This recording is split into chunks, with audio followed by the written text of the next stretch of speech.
above the. Just give me test. Test, test.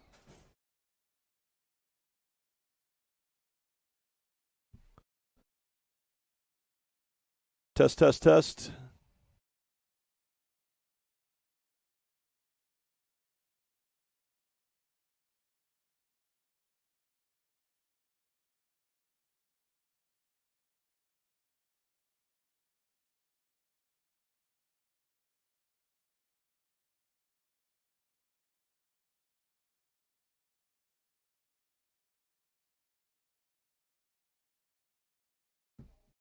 Test, test.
Good afternoon, ladies and gentlemen. Welcome to Clipper Magazine Stadium in Lancaster, Pennsylvania. We've moved venues from yesterday's broadcast and are just a few minutes away from Game 2 of the Commonwealth Championship Series.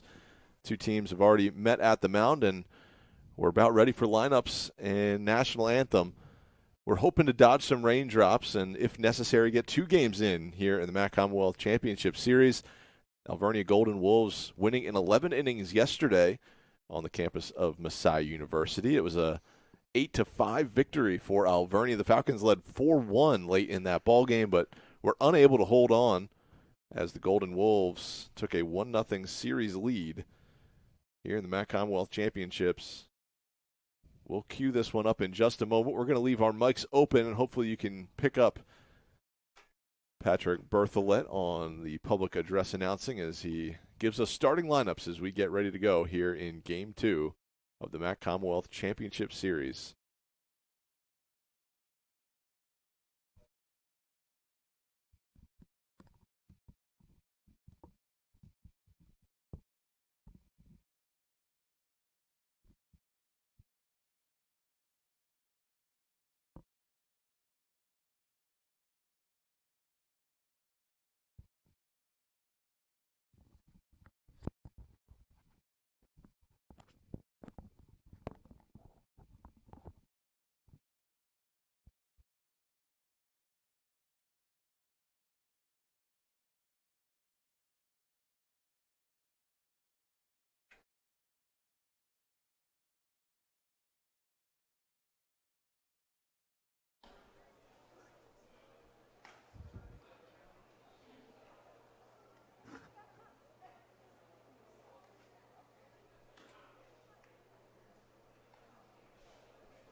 Good afternoon, ladies and gentlemen. Welcome to Game 2 of the MAC Commonwealth Championship Series from Clipper Magazine Stadium. Not where we expected to be for Games 2 and potentially a Game 3, but here we are. It's a noon start between the top-seeded Falcons of Messiah University and the second-seeded Golden Wolves of Alvernia University. Alvernia holds a 1-0 lead in the series after an extra inning win yesterday afternoon. It was an 8-5 victory for the Golden Wolves. Falcons were up in that game 4-1 in the 8th inning, but Alvernia chipped away. They scored 1 run in the 8th, and then a big 2-run homer by Ben Houghton in the top of the 9th inning with 1 away, tied the game up.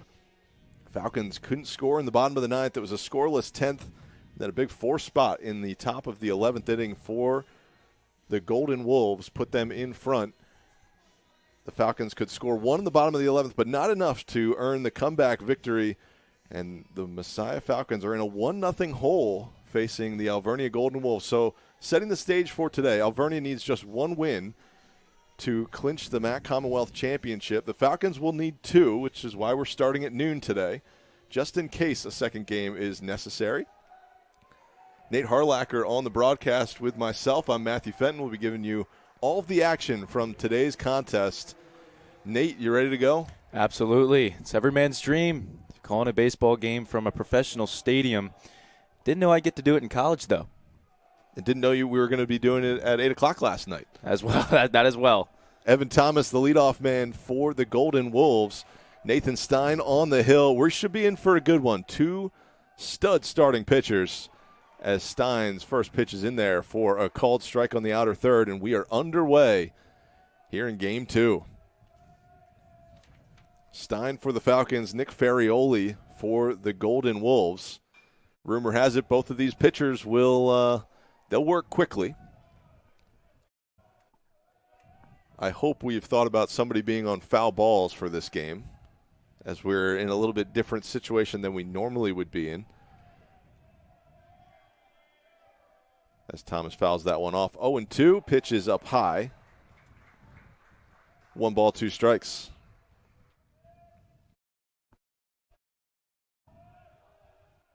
Thomas yesterday went 1 for 3. Came in as a replacement. It was Chapman who got the start in left field.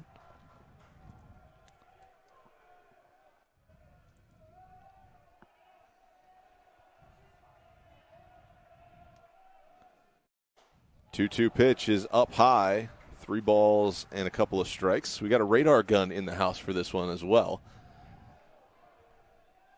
We'll keep you in tune with the miles per hour. That was 83 on the heater from Stein. This one lined into center field. Paravdo, a couple of steps back, drifts back and makes the grab for the first out of this ball game.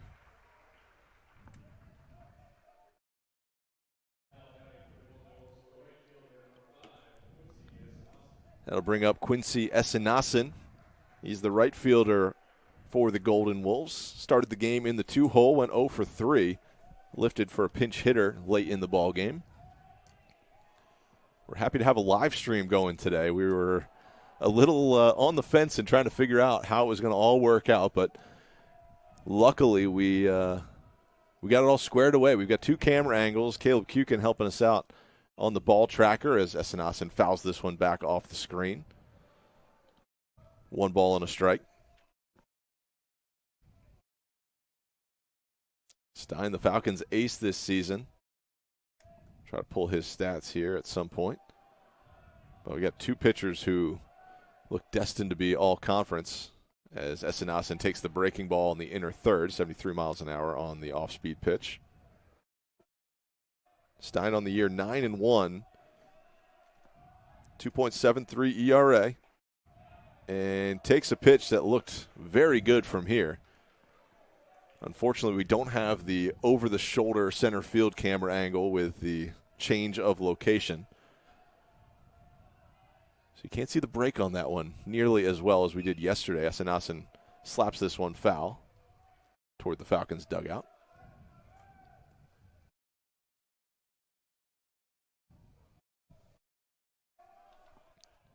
Two the count, 1 away. Top of the first inning of Game 2.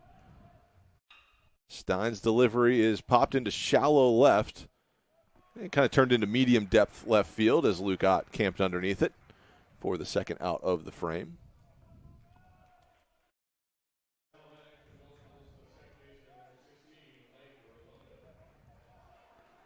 Now Mike Raimondo coming to the dish, leading hitter for the Golden Wolves. Batting .453 on the season, 72 base knocks. Only one home run, but he has been stellar for the Golden Wolves all year long. And Nate, you said it before the game, just looks like a hitter in there. Yeah, that's why he's batting in the 3-hole for this Golden Wolves baseball team. Showed it yesterday as well. Very hitterish from the second baseman. He's ahead in the count 2-0. Not the spot you want to be in if you're Stein. Delivery is popped in the air, foul territory, and Ammons is going to run out of room. That ball was well fouled. Not nearly as much foul ground as there is back at home, the Starry Athletic Complex. Got oceans of room back home. Thankfully, we're able to see the foul ground here as well with Caleb Kukin doing the little moving camera there. Yeah, he's on ball tracking today. 2-1 pitch. Fouled away again. This one toward the upper deck. Count goes even. 2 balls, 2 strikes. So 2-2 the count. 2 away. Top of the first. The lefty Stein delivers. On the ground, Jarrett Gordon sliding to his left. Can't get there, and Raimondo's on with a 2-out single.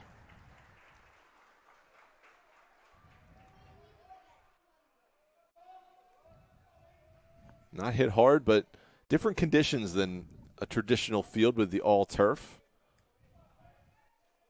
It was just here last season for a Barnstormers game, or I guess Stormers game now. And it was an all-grass field. Just found out today that it's turf. Guess it makes sense. I think they turfed it out during the offseason. First pitch swinging from Jason Kelly. He fouls it back. 0-1. Now I'm a little nervous. I parked in the first spot so we could unload some gear, and I never went back and moved my car. So maybe between innings I might be moving my car as it's kind of in the danger zone for foul balls here. Tapper back to the mound. Stein fields it. A couple of steps to first. Hard underhand toss to retire the side. So Raimondo's single with 2 away doesn't amount to much as Stein gets Kelly to tap one back to the mound. We head to the bottom of the first inning. Scoreless here. Falcons coming to bat.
Isaiah Perovdo will lead things off in the bottom of the first inning. We had a little scoreboard adjustment. Hopefully you can see it a little bit better when we zoom out to have the pitcher and catcher view.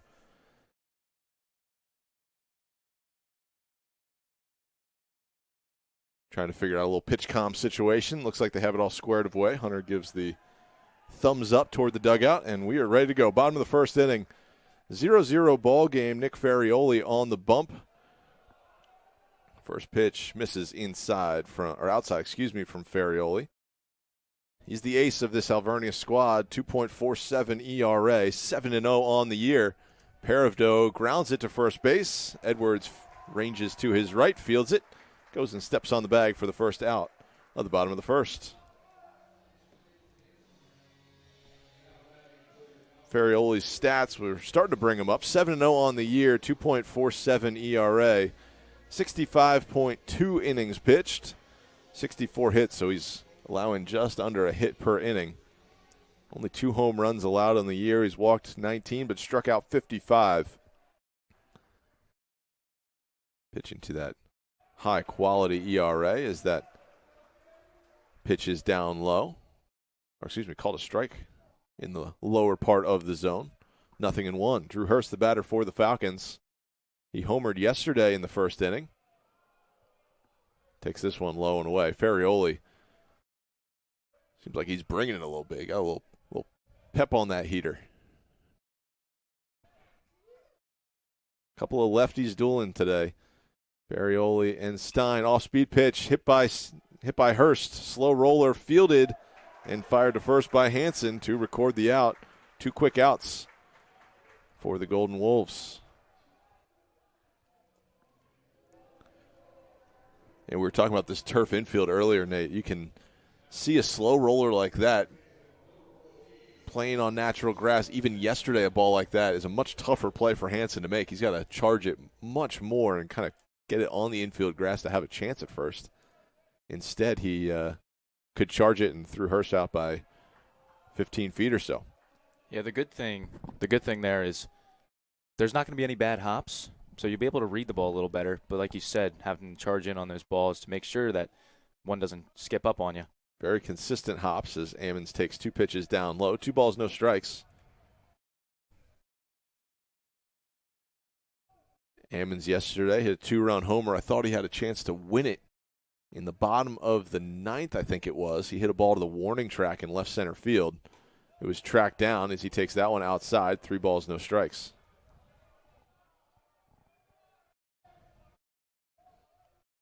Yeah, I think he hit it just off the end of the bat in the bottom of the 9th. It's a great play out there in left center as Ammons takes this one, same spot, this one called a strike. 3-1 the count with 2 away.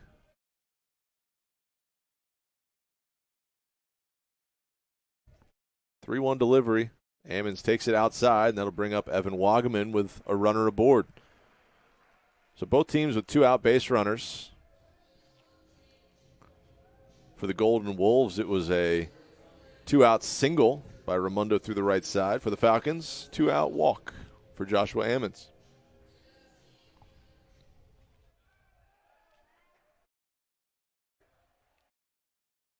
Evan Wagaman, the batter. I think he's been pressing just a little bit last couple of games. Been tremendous all season long for the Falcons. He's been sitting on 11 home runs, trying to break the program record for homers in a single season. Just want him to get back to hitting some line drives. Extended his hitting streak yesterday to 18 games with a 11th inning double down the right field line. Gone 0 for 4, 0 for 5, I think, in the game prior. Swing and a miss here as that pitch off the inside part of the plate. Swinging strike 1, so 1 ball, 1 strike, 2 away. There's a good shot of Wagaman. 377 hitter on the season. I mentioned the 11 home runs. Another check in on the runner. Dives back safely.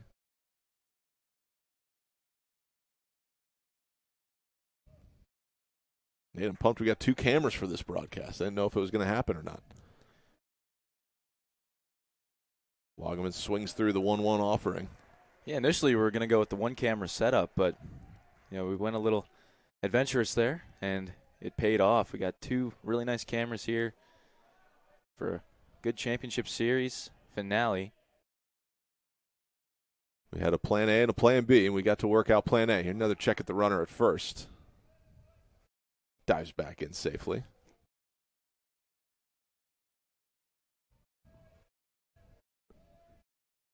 One, two, the count. Ferrioli winds and delivers. Wagaman shoots that one foul. Dangerously so. Down the first baseline. Now, a Major League Stadium, they would have netting all the way down the line. This feels a little more like, as it is, a semi-pro stadium. I guess pro ball for sure. It's we're at the home of the Lancaster Stormers today. Another check on the runner. Ammon's getting dirty over there on the turf. No dirt stains today, though. Dives back in safely. Turf probably doesn't feel as good as dirt does. I would doubt it. I've never played on turf, though. Another check on the runner. Ammon's not going anywhere. Kind of had a one-way lead there. 1 ball and 2 strikes. Ferrioli comes set. Wagaman taps it back to the pitcher. Nobody covering first base. The throw to first, and he's safe. Evan Wagaman with the infield single. Ferrioli knocked his hat off in the process of going to field that ball.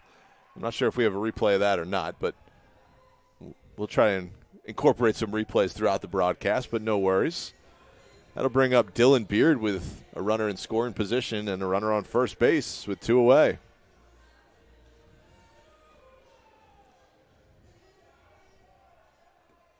Tough play there as it was kind of between Edwards and Ferrioli, and they both kind of went for it. Ferrioli fielded it, but then nobody home to cover the bag. That'll bring up Dylan Beard with 2 away. Falcons scored 2 in the bottom of the first yesterday. Beard, first pitch swinging, fly ball left center field. Hard to tell where it's going.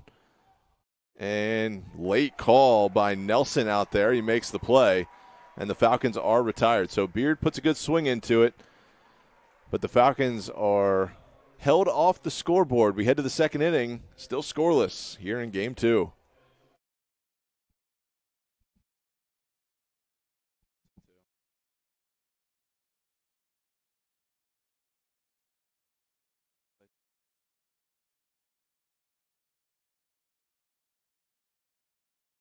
I went to pick this.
Matt Edwards leads things off in the the top half of the second inning.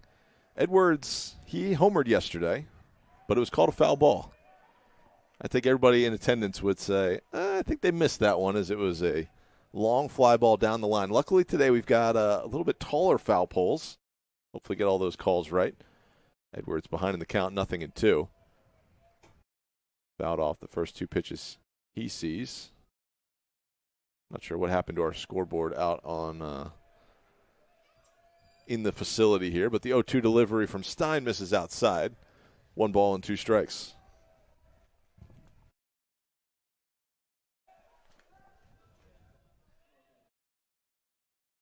Lefty Stein comes set. Now delivers on the ground to the right side. Gordon dives, just can't make the play as it skips through the speedy turf infield for another single through the right side. So here comes the replay of that knock from Edwards. Starting to figure out the replays a little bit now. Just wanted to give this one a little test run, you know what I'm saying? Little bit of different setup than we're used to, but you know, we're getting things done. I appreciate that. So runner at first base now for the Golden Wolves as Nate pulls double duty. Bunt attempt is fouled back by Ben Houghton. Houghton, home run hitter yesterday in a big spot. Came up with a runner on in the top of the ninth inning of a 2-run ball game and lifted a ball out of, I almost said out of here, but out of the Starry Baseball Complex just in front of the scoreboard. I think he might actually hit it off the scoreboard. He squares the bunt again. Pitch out is made, and sliding back feet first into first base is Edwards. Eisenach will put that one in his pocket. Didn't make the throw. But lean team now that graduation happened yesterday and everybody's gone. Nate, appreciate you helping us out today. Great bunt. Stein off the mound, fields it. Underhand to first base. But a successful sacrifice bunt from Ben Houghton. That'll hand it off to Bobby Hansen with a runner on second and just one away.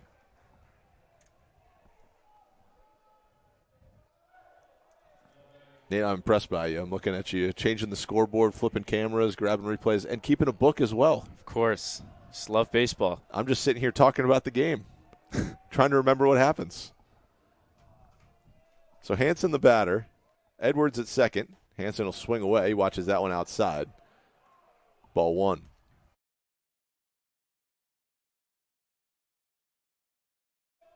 Hansen yesterday 0 for 5. Struck out a couple of times, but made a couple of phenomenal plays at shortstop.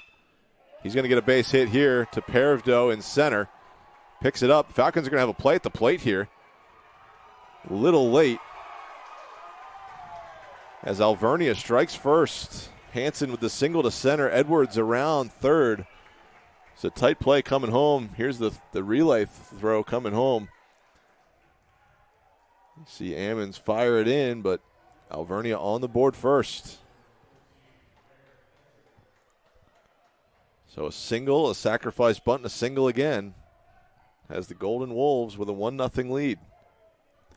Having some miscues there. We're all right. We'll figure it out.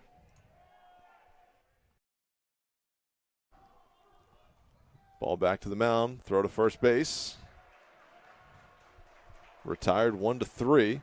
Runner moves up into scoring position, and now the 9-hole hitter, Logan Nelson, will come to the plate with a runner at second.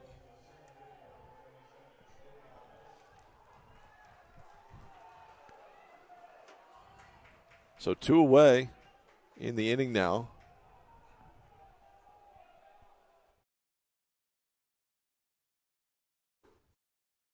And I missed it there, but it was Hunter's sacrifice bunting. So Alvernia playing some small ball. We were trying to figure out our live stream, and all of a sudden, ball's back in play, fielded by Stein, throws to first. But runner on second base, 2 away. Another opportunity for the Golden Wolves to score a run.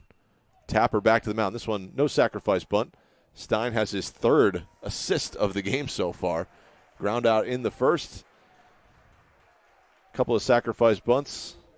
And then another out at first base. So the Golden Wolves are on the board. We head to the bottom of the second inning. Falcons trailing 1-0 here in the Commonwealth Championship Series.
Jarrett Gordon will lead things off in the bottom of the second inning for the Falcons. Gordon's been a hit machine since coming back from injury.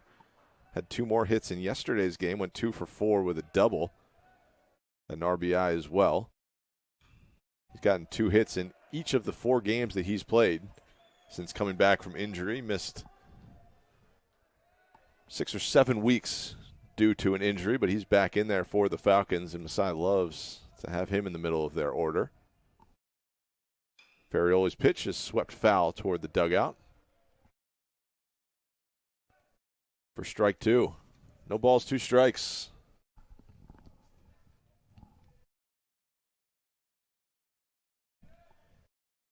Oh, 2 the count. Ferrioli comes set and delivers and gets a swinging strikeout, climbs the ladder with that one. Gordon goes with him for the first out of the second.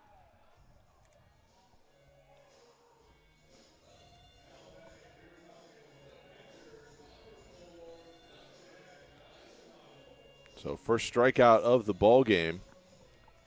And for Ferrioli, his 56th of the season, retaking the Golden Wolves' lead on the year. Dustin Eisenagel will bat for the Falcons. Dusty 0 for 5 yesterday in Game 1 of the series. Messiah with 8 hits in the ball game, and I think 3 of them came in extra innings. Eisenagel watches the 1-0 pitch in there for a called strike. Counts even 1-1, 1 away. Bottom of the second. Eisenagel didn't want to swing, but he did. Waved through that one for strike 2.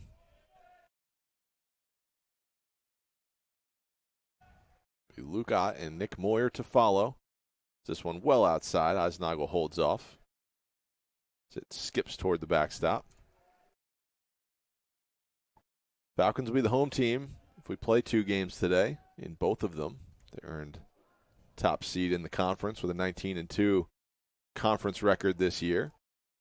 Alvernia 15-6 in conference play, 26-15 overall. Falcons 34-9 overall, now 34-10 after yesterday's game. I guess we should add a win to Alvernia's total, so 27-15 on the year for the Golden Wolves. Eisenagel taps this one foul. It's a dead ball. Hit him in the box. We'll do it again. 3 balls and 2 strikes. Eisenagel this season, batting .198 on the year. Got more RBIs than hits, 21 knocks on the year, 27 ribbies. So he's come up clutch in big spots. Right now, base is empty. Falcons would just love a base runner. Pitch is called a strike on the inner third. Eisenagel not happy about that one. He will trot back to the dugout, and that will bring up Luke Ott with 2 away, both retired via the strikeout. Stay on Caleb Kukin on the camera the whole day. He's got pitchers and hitters. He's zooming in on everybody. Tough lefty-lefty matchup here. Ott takes a strike low in the zone. 0-1. Lefty Ferrioli comes set. Now delivers down low. Luke Ott takes it for ball 1. Ott on the season, a .318 hitter. He's got 4 home runs to his name. 34 RBI. 2 of which coming in the York semifinal series. Picked up big home runs in that series to get him to this championship. That's exactly right. He popped 2 homers, both of them solo shots in that series. Ferrioli's shoe was untied there. Everybody wearing turfs today. Out on the field, no metal spikes on the turf field today. It's a little different. I don't think either of these teams have played too many games on turf all season. Ferrioli's 2-1 offering is hit by Ott into right field. That's going to be down for a 2-out single. So for the second straight inning, the Falcons, with 2 away, have a runner aboard. This time with a single from Luke Ott. That'll hand things off to Nick Moyer, the shortstop for the Falcons. First year has been phenomenal defensively and has had a solid season at the plate. 239 hitter on the year. A couple of home runs. Came in the same game earlier this season. He watches Ferrioli's first pitch well outside. Should note Ferrioli and Stein both work extremely fast. So every time I look down to start taking a peek at some notes, we look back up and the pitch is already on its way. So we got to stay on our toes today. Ferrioli hits the inside third for a called strike. Wouldn't be surprised to see Luke Ott in motion here. 22 for 27 on stolen bases this year. Lefty Ferrioli comes set. Down in the dirt. Nice block from Hunter. Keeps that one right at the dish. Can't really see Hunter there behind the umpire, but trying to get you a shot of him. 2-1 offering. Going to be a check-in at Ott at first base. Goes diving back in.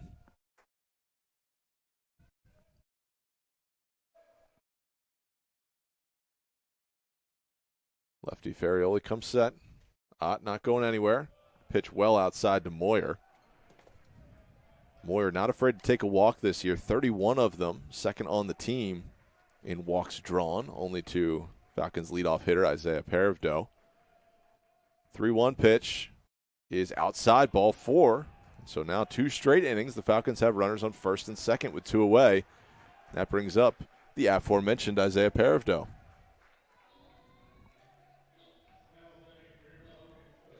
And as you were saying, yeah, it's Paravdo with 40 walks on the year, 11 hit by pitches.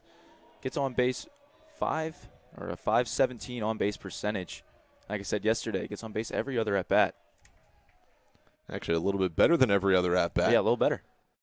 He showed that yesterday. Luke Ott with a jumping lead, and Ott slides in safely with the stolen base. Hunter I thought he wanted to go to second base with the throw.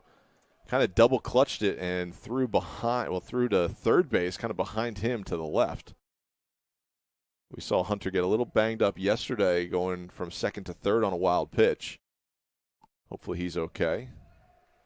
I think he's already gave a thumbs up to the umpire. Umpire went out to the pitcher to deliver a new ball to Ferrioli, but Falcons swipe second and third, now have 2 in scoring position for Paravdo. But Ott got that extra step lead out there and slid safely into third. It was a really nice pick by Houghton to even try and get a tag down. 1 ball, no strikes. And right at Hansen at shortstop. Moyer was in the way shielding him, and Hansen just picked it cleanly out there. Paravdo hit it on the screws, but it's going to go down as a 6-3 ground out from Isaiah Paravdo.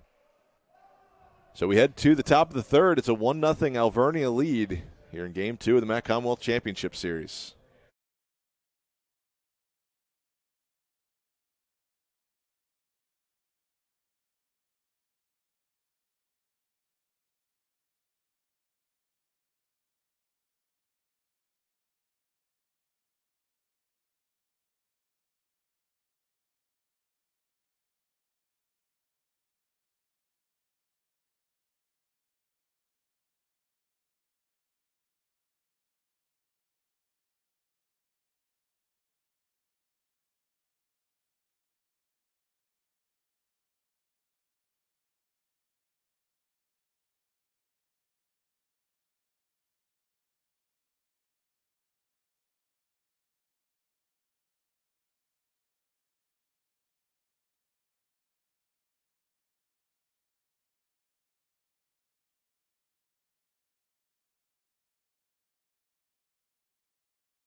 Evan Thomas will lead things off in the top of the third inning. 1-0 Alvernia lead.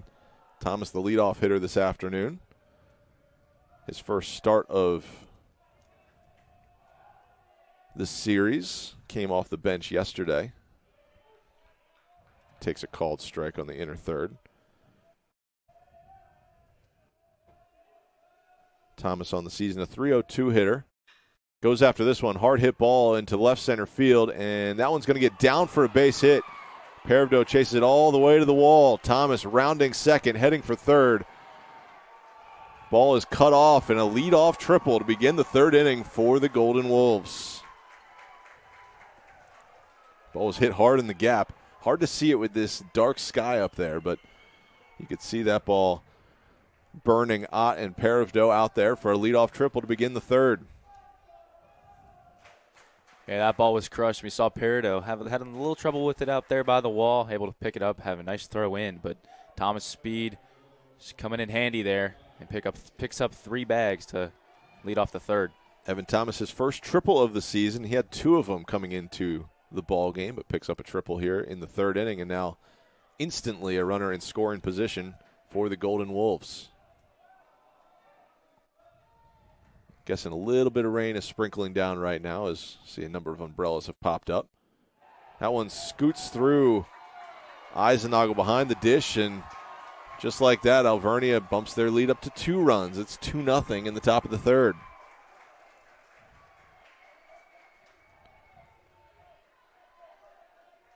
One bounced in, officially scored as a wild pitch. A little bit more backstop than at home here. So more runners more likely to get home from third on pass balls.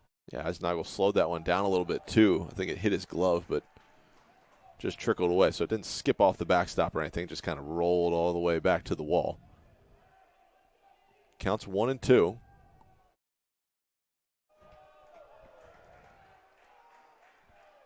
Two balls and 2 strikes now.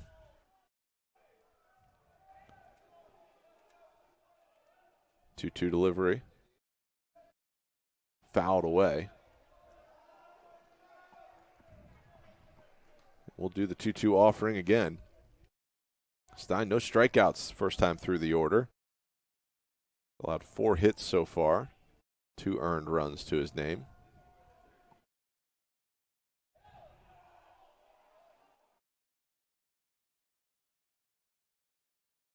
And that looks like it got the knob of the bat or just in on the barrel. I think it also hit Esenassen's hand. But bat first. So it's going to be a foul tip, foul ball. Yeah, you can see a little bit of the raindrops coming down there on the black jersey there. That makes sense why the umbrellas are out. Yeah, I count about a dozen of them out there.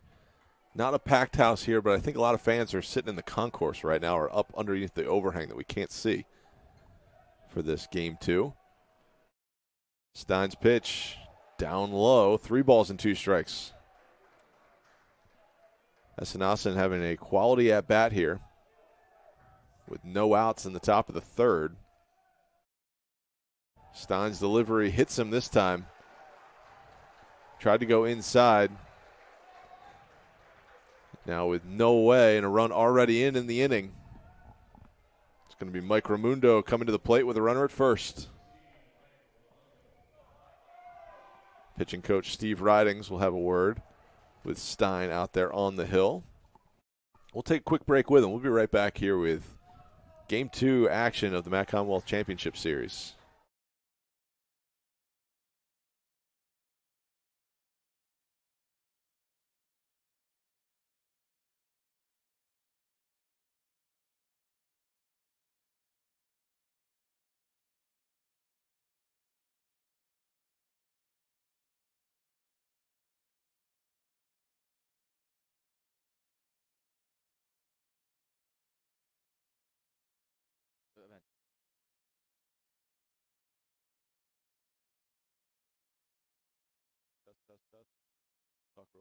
Talk real quick.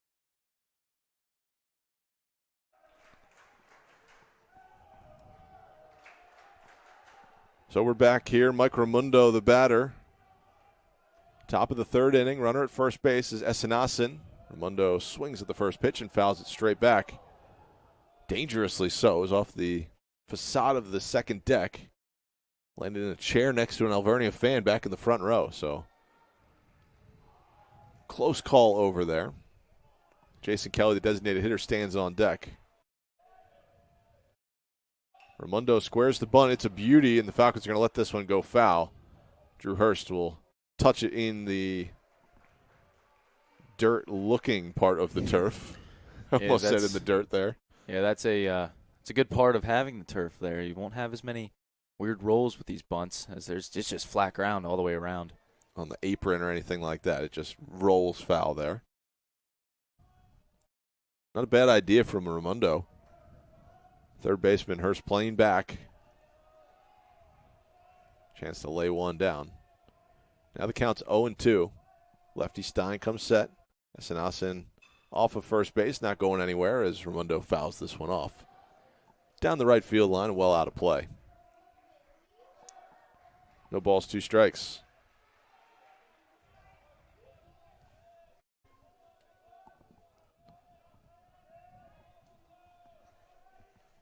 Esanasin stays put. Raimundo fouls it off again.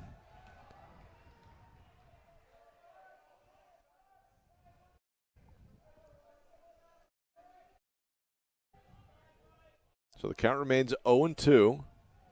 Alvernia with a run in the second and now a run in the third, making it a 2-0 ball game. Delivery is lined to right field. That's fading foul. Get out of play. That ball was hit pretty hard, though. It landed up by the Outdoor Experience, sponsored by Lancaster County Motors, down the line. It was up by the pavilion. So if you would have straightened that out, that was a good piece of composite bat there. Stein's first ball in the at-bat misses low and in. 1 ball and a couple of strikes.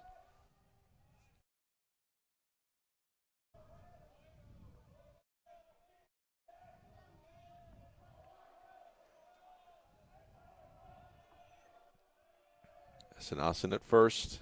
Hops off the bag. Raimundo with a fly ball to right field.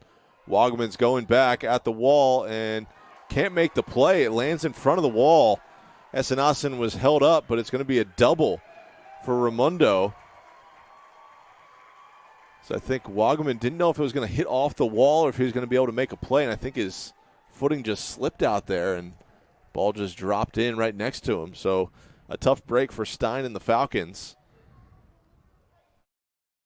But a great break for the Golden Wolves as they now have runners on second and third with no outs for the middle of their order, and Jason Kelly, the designated hitter, who's coming up. Yeah, that's where those turf shoes really come into play right there. Not having the footing correctly as you would at home with the grass. And it's also just wet turf as well. We saw the rain coming down a little bit, so plays a factor into why he slipped out there. So tough break for the Falcons. Going to go down as a double to right field by Raimundo. Their 5th hit in the first 2+ innings of this ball game. Now the Falcons will bring the infield in. Everybody right around the grass part of the infield. Trying to cut a run down. Jason Kelly, the designated hitter. Watches a pitch just off the corner for ball 1. Kelly on the season, a couple home runs, 40 RBI. He's got an opportunity to add 2 to that total. Paravdo playing pretty deep in center field. So outfield at normal depth out there. Infield's in. Kelly takes a called strike. 1 ball, 1 strike, no outs. Important early part of the game here. This one is a hard fly ball to left field. Ott racing back on it will make the catch in front of the warning track. 1 run is in, and Raimundo slides in safely at third base. So everybody advances on the sacrifice fly. And now a 3-0 Alvernia lead. Yeah, that ball was hit hard, stayed up in the air quite a bit. A little different dimensions that we have at home, as well as just the air and how it's just the ball just leaves the place. So ball just stayed up in the air, made a nice catch out there. Getting his footing right as well, as it can be slippery out there, as we've seen. It's going to be a sacrifice fly, though. So sack fly, and the threat's not over. Runner at third base for the Golden Wolves. Infield still in for the Falcons. Matt Edwards swings and misses at this one. No balls and a strike. Mentioned it last at bat, but Edwards put a charge into a ball yesterday afternoon. He yanked it down the left field line. It was plenty of distance. Umpire called it foul. Would have been the difference, in regulation. Edwards watches this one outside. One ball and 2 strikes now. But Ben Houghton hit a 2-run homer in the 9th inning to force extra innings. But if that ball would have been called fair, it would have been a little bit different situation as the breaking ball attempt misses outside. Counts even. 2 balls, 2 strikes, 1 away. 3-0 Alvernia lead. They're looking to add 1 more. Fly ball into medium depth right field, right center now. Wagaman's got a cannon. He'll make the play. They'll send the runner. Here's the throw, and throw is late. Eisenagel applies the tag, but they say Raimondo got under it. See if we have that replay, courtesy of GoMasai.tv. Here it is. See Wagaman with the catch, the throw home, and Eisenagel's tag was applied, but just a hair late.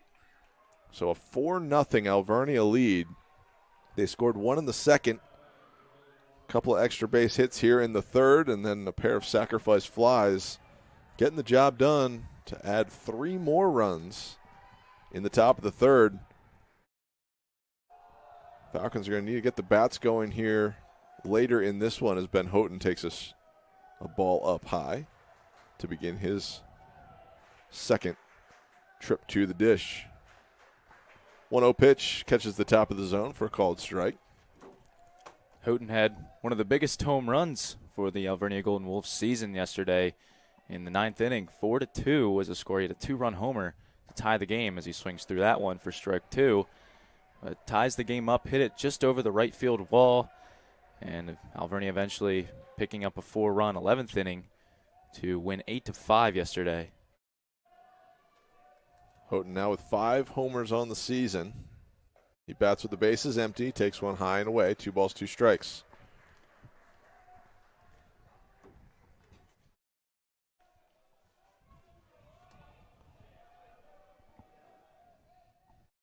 Two-two pitch misses outside, 3 balls and a couple of strikes. I think for both of these teams, kind of got to win the conference championship to have a good chance to get into the NCAA tournament. I don't think either of their resumes, unfortunately, are going to be enough to get an at-large bid. I've been proven wrong in the past, but Falcons currently sit as the 7th-ranked team in Region 5. Alvernia not ranked regionally, so they almost certainly need to win this conference championship series to continue their season. Falcons, despite all of their wins, strength of schedule not stellar this year as Stein gets his first strikeout of the year. And we can pick that talk up later on, but for now, we head to the bottom of the 3rd inning. It's a 4-0 Alvernia lead. We're playing 9 in all of these games this weekend, so plenty of time for the Falcons to come back. They trail 4-0 against the Golden Wolves in Game 2 of the Conference Championship Series.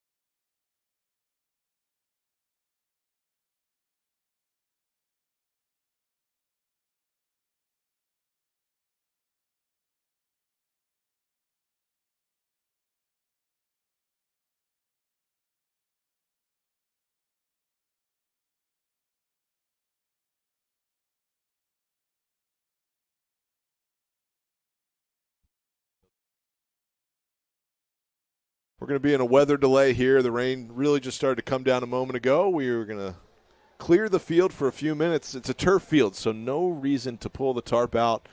We're hopefully waiting on just a few minutes for this one. And the camera upstairs is not soaked. covered. I will be.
So yeah, we mentioned that there is a weather delay currently going on right now, and we had to run upstairs, make sure that camera was covered.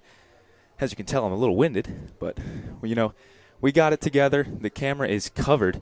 Thankfully, there's an overhang upstairs. Didn't look into that before putting that together, but we'll be back with the action eventually. Thankfully, we don't have to tarp today, as we are on a turf field. So we will be back with the action when this delay is over. Hopefully not too long, though. We got lights here if we're going to be here till the end of the night, but let's hope not. But we'll see how everything goes here back on GoMasai.tv.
And it looks like we are back here from the weather delay. My broadcast partner Matthew Fenton looks like he's coming over here. Just wanted to give you guys a little update. Didn't last too long, thankfully, just a little bit of a downpour. But skies seem to be clearing up a little bit. Might have a little bit of rain coming here and there, but the field looks pretty, as it should, since it is a turf field. And the score is 4-0 here as we get ready to start the bottom of the third inning. Alvernia picking up 5 hits in the last 3 innings, thanks to 2 sacrifice flies and a triple from Evan Thomas to bring home 3 runs in the top of the third inning. So now the Falcons' 2, 3, 4 batters will come to the plate. It's going to be Drew Hurst leading things off, followed up by Joshua Ammons and Evan Wagaman.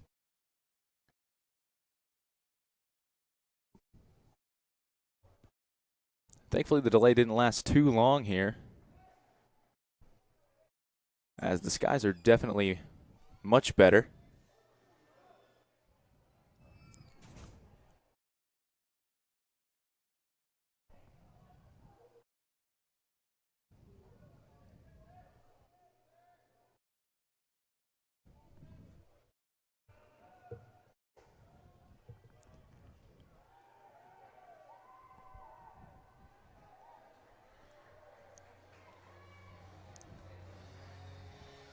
And it looks like we're going to pick things up right here. Bottom of the third inning, Drew Hurst is going to come to the plate for the Falcons. And here comes Matthew Fenton back on the broadcast. Great to be back. Only lasted about less than 10 minutes there, but A lot less than the semifinal series where we had a 48-hour and 40-minute delay. Started raining in Game 2. What was that, 6 pitches in? yeah, 6 pitches in. 2 outs recorded, though. There were 2 outs in the top of the first inning. Josh Nielsen was on the hill, and we were gone for about 48 hours. Drew Hurst has left the yard to right field, his second homer of the series, and the Falcons are on the board. All they needed was a little rain delay to jumpstart the offense. First batter takes it out to right field. We'll take a look at the replay here, courtesy of GoMessiah.tv. We'll see Hurst unload one in just a moment after the celebration from the Falcons.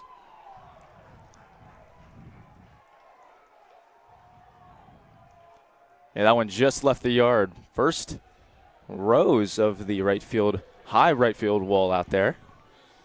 Essenassen went back and watched it land out there in the stands. So a 4-1 ball game as we play in the bottom of the third. Ammons up the middle for a base hit. And the offense is picked up after an 8-minute rain delay. So far, 2 batters, 2 hits.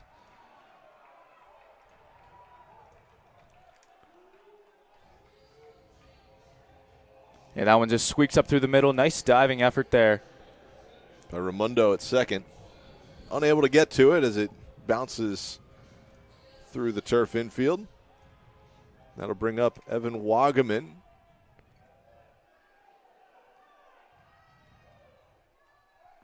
As he has a healthy swing and a miss.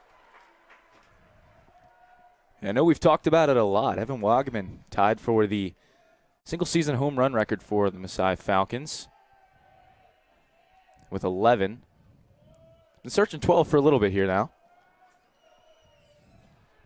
That's exactly right. Thought he had it in the semifinal series. Hit one off of the top of the wall in right center field last weekend. He bats here with a runner on first base. Wagaman squares to bunt. Takes that one outside. 2 balls and no strikes. Rarely do you see a guy like Wagaman go around to bunt. But anything can happen here. Down 4-1.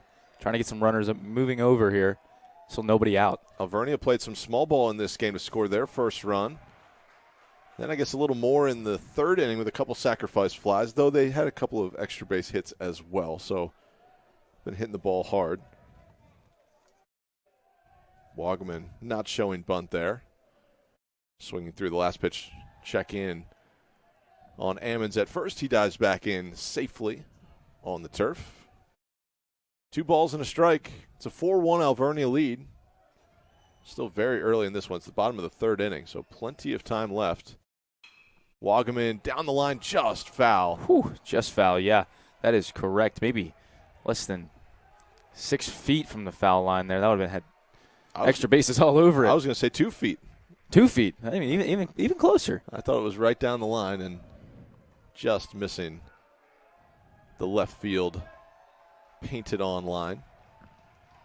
1 ball, 2 strikes now. Wagaman goes the other way and scatters the Golden Wolves bullpen as that one lands in the second row of seats. Got to keep your head on a swivel around here.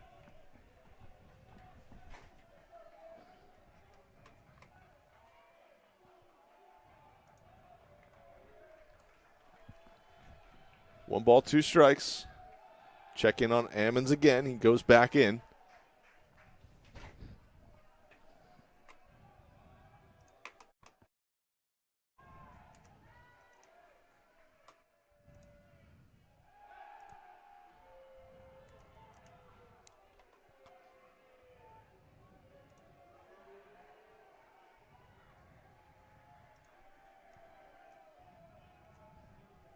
Having some troubles with our TriCaster right now. Another check-in on the runner. We're going to try to fix him right now. Nate, give a little play-by-play here. Yeah, absolutely. We have Caleb Kukin on the camera just for now until we figure this out. But Evan Wagaman with a 1-2 count. And the 1-2 pitch is swung on and driven into deep right center field. Center fielder going back on and at the track makes the play for out number 1. Hammonds gets back into first. That was Nelson just a step in front of the fence in right center field as Wagaman gave that one a ride.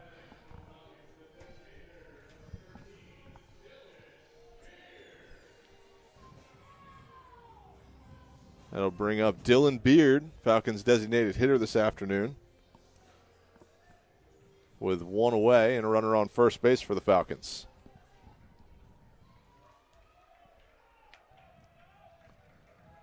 Ammons over there at first. Beard takes a called strike on the inside part of the plate.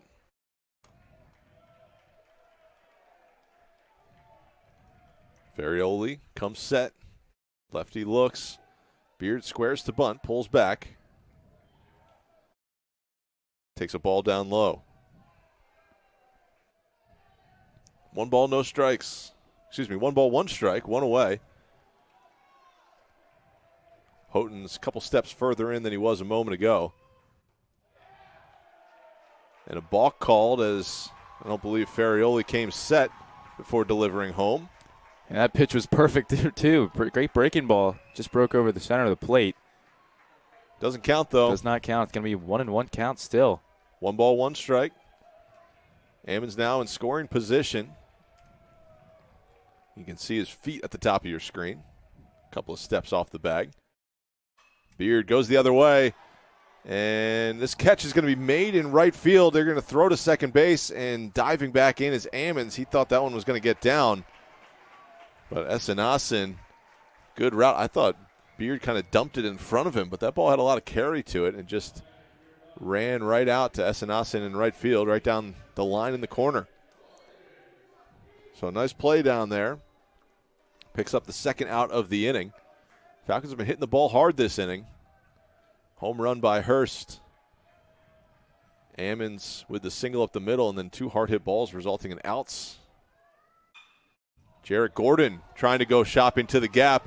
That ball is going to get out of here. 2-run home run for Jarrett Gordon and the Falcons. And Masai's made this game a little bit tighter. It's 4-3. In the bottom of the 3rd inning, Jarrett Gordon goes big fly for the Falcons' 2nd home run of the inning, and they are fired up. Didn't get a replay on that one. We were too excited watching that one fly out of here. But now things are going to be handed off to Dustin Eisenagel, and really the Falcons just needed a little rain delay to get the offense going. I was just about to mention that. We've had a couple of rain delays, seems like every series so far in this playoffs. 8-minute rain delay or so, and all of a sudden the Falcons' bats have come alive. 2 home runs in the inning. The first a solo shot, now a 2-run homer from Jarrett Gordon. The Falcons have pulled within one. It's 4-3.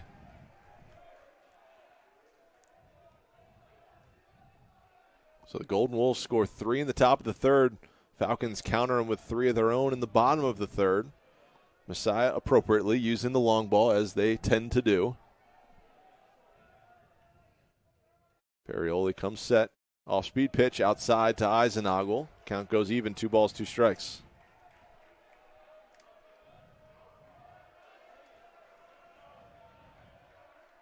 Two the count.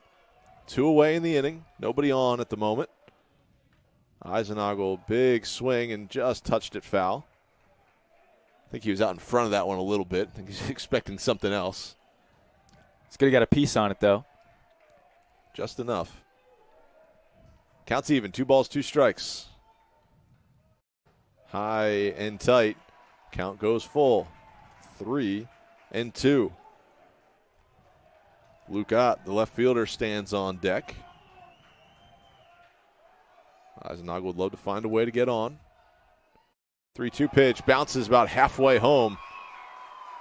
As a little exaggerated. It bounced 3 or 4 feet in front of home plate, but Eisenagel chucks the bat and walks to first base with a 2-out base on balls. This has been a huge inning for the Falcons. Down 4-0. It's obviously early, but you don't want to let this game slip away. This is a must-win for Messiah to at least force a game 3. Ferrioli tosses, and Ott bunts one softly off the screen behind the dish for strike 1.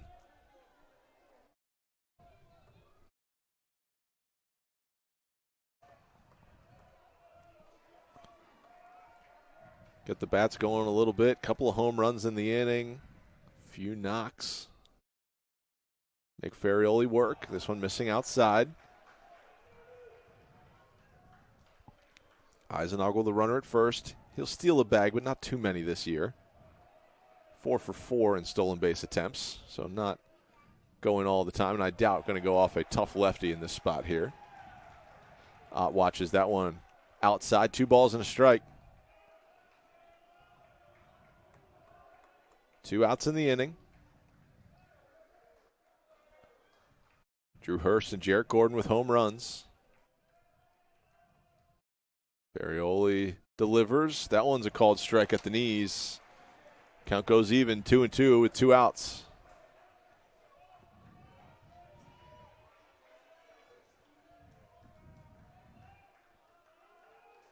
Ferrioli comes set at the belt. Now check in on Eisenagel at first base. He scampers back in safely without the use of a slide.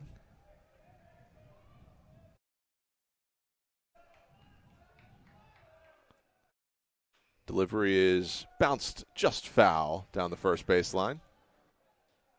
First base coach Joe Nieves-Marquis trying to pick that one clean. Unable to do so. It's been the long ball so far in this series for the Falcons. They've scored 8 runs. 7 of them have crossed the plate, trotting home after home runs. Delivery is up high. Ott checks his swing, and they say no swing. Second base umpire, I thought was going to call a swing there. He brought his arm up and then put them both out to the sides. I don't know if you saw that in your screen or not, but a little nervy there for Falcon fans. So the count's full. Action pitch. Eisenagel, the runner at first, is off, and Ott takes one high and tight. That's ball 4. That'll bring up Nick Moyer with runners on first and second, and even after a 2-out home run, the Falcons have 2 more runners on base, both via the walk. That's going to call for a little meeting at the mound here. Don't want to let it get too loose out there. 3 runs already crossed home here for the Falcons. And the top of the lineup coming up after Moyer here, if he's able to get on base. Moyer can do a little damage himself. A couple home runs on the year.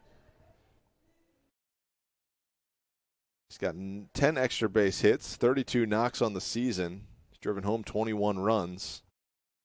So he can do a little bit of everything for you. He gets on base at a .418 clip. So That's what you want out of the 9-hole. Yeah, not your typical 9-hole hitter as well. He also has we talked about it yesterday, a 2-homer game earlier in the year against Houghton College in a doubleheader.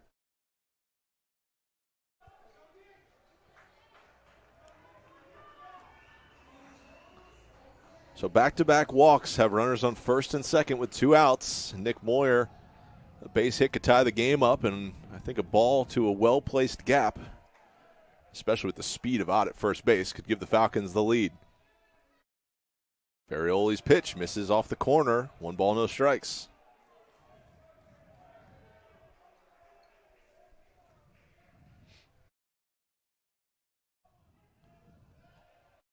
One 0 the count. Ferrioli's had a labor this inning. That one misses the corner again. Tight zone out there on the outside corner. I thought that one looked pretty good from here. Yeah, that was pretty much back-to-back, same spots right there. Moyer's got himself a nice 2-0 count here. Good hitters count. Runner in scoring position. Feels like there's some big gaps out there between left center, right center. That one's in there for a called strike. Moyer knew it. He's nodding his head. So I'm okay with that. I'll take that one. Ferrioli, you see him there shaking the signs. Grimaces a little, now has the one he wants.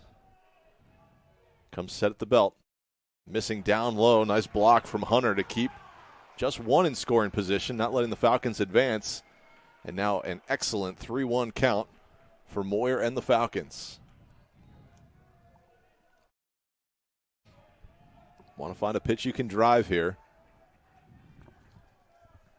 3-1 the count. Eisenagel at second, Ott at first. Eisenagel dancing off of second base.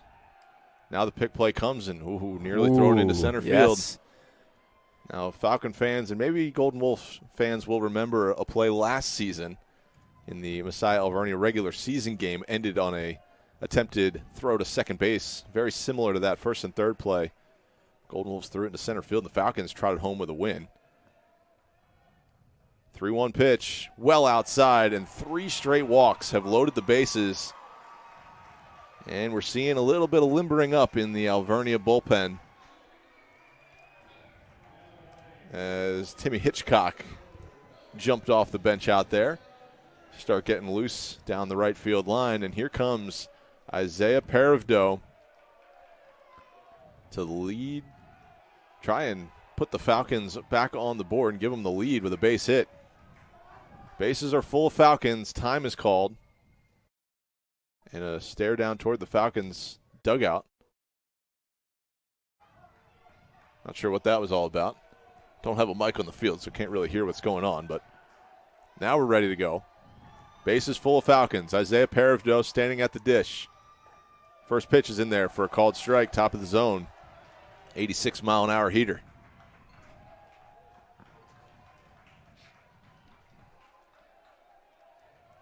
Paravdo so far 0 for 2. Hit a very hard line drive at shortstop last time up. Goes after this one and fouls it off out of play. Had an opportunity to get the Falcons on the board last inning. Hit a line drive that Hansen kind of picked on the short hop at shortstop and fired to first for the final out. But now Paravdo behind in the count, 0-2. One of the Falcons' top hitters. Breaking ball, he watches it outside. 1 ball and 2 strikes. Real close pitch to take there for Paravdo.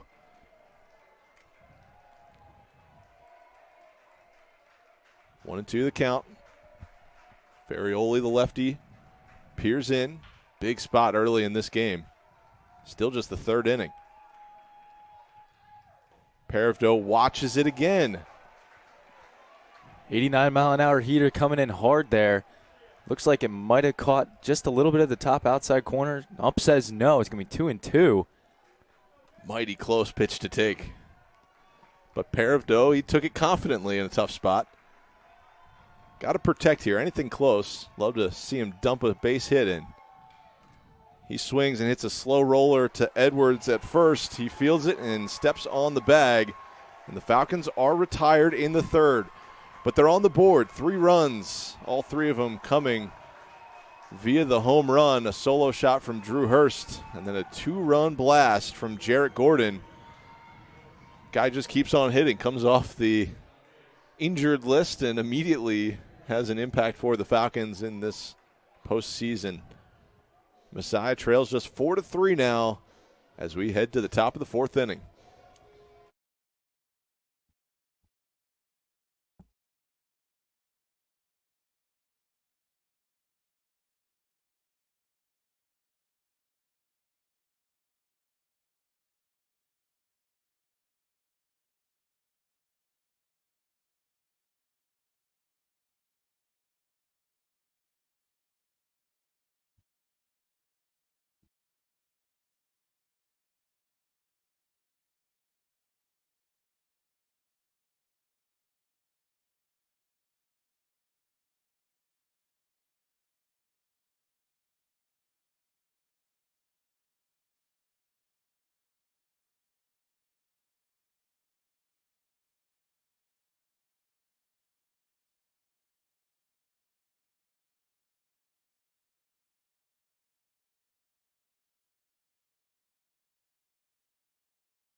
We can't say a brand new ball game, but I'd say a slightly used ball game. Just 4-3 now the score.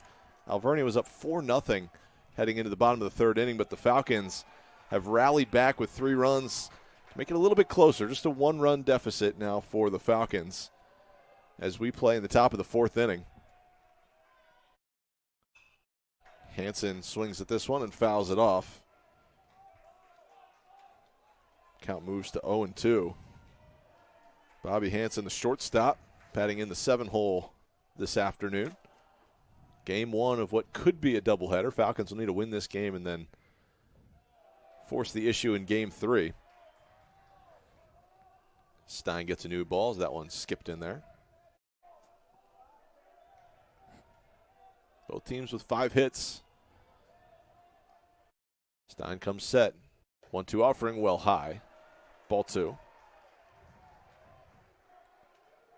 Falcons with a pair of home runs. Hurst and Gordon. Alvernia with a pair of extra base hits. Raimondo with a double. Thomas with a triple.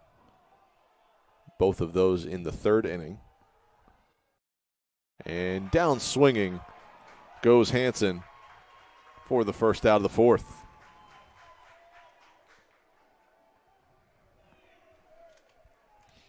Now the catcher, Garrett Hunter, will come to the plate. Hunter 0 for 0. He put a sacrifice bunt down in his first plate appearance. Hit a double yesterday. It's Eisenagel. Jumps to his right to snag that. Ball 1 outside the zone. 1-0 offering is ripped foul into the 15th row of seats up here. That was an estimate. We're going to count it and see how close I was. We'll call it the 12th row of seats. You were close. Ball's on a line, though. Glad nobody was sitting there. 1-1 is well outside. 2 balls and a strike.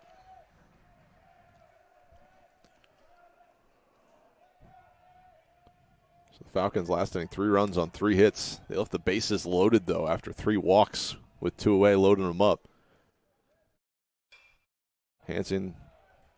Hunter goes after this one and fouls it off. Past the pavilion in right field. Count goes even, 2-2. 1 out in the frame.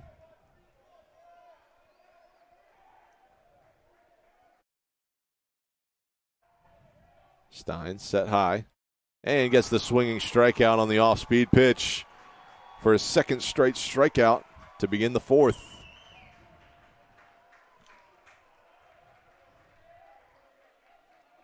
I don't know what it was, but that 8-minute rain delay seems to have turned the tides a little bit here, and obviously early, but Falcons with base runners galore in the bottom of the third inning, and so far 2 straight punch-outs to begin the fourth from Stein. Breaking ball, a called strike at the top of the zone to Logan Nelson. Nelson 0 for 1 so far today. Yanks this one foul, covered that up well, but outside the third base side coach's box.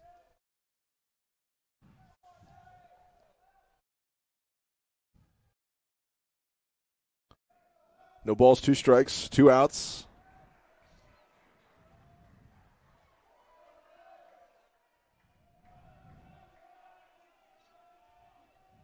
0-2 pitch from Stein, up high, tried to get Nelson to climb the ladder. He did not. Took it for ball 1.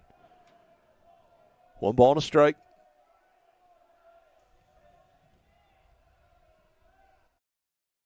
Delivery's fouled back. We'll do the 1-2 again.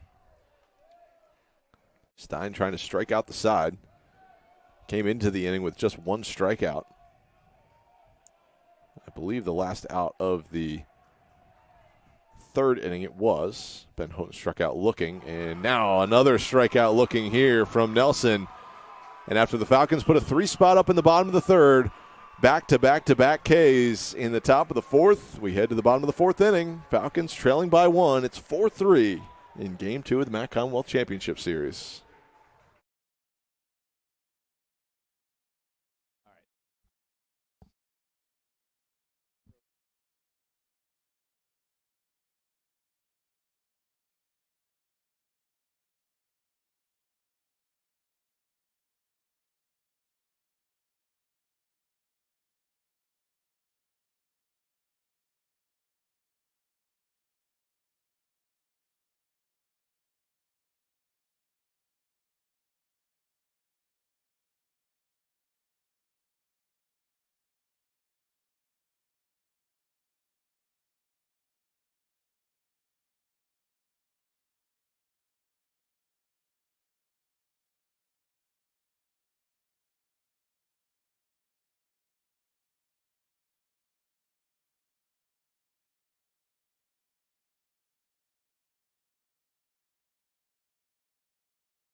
So, Nate, Falcons are starting off the same way they started off the third inning. Drew Hurst leading off the frame. Doesn't get the home run, but he gets the base hit. As that one off the glove of Ramundo out there at second base. Hard to pick it on the turf, as we'll check out the replay here. Got a glove to it, but unable to hold on to it. And now with the runner on first base, Joshua Ammons will come to the dish.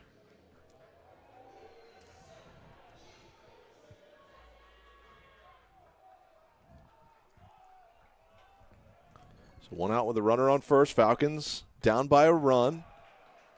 Ferrioli misses outside. Ball 1 to Joshua Ammons. Ammons continuing his hit streak. I think to 30 games now.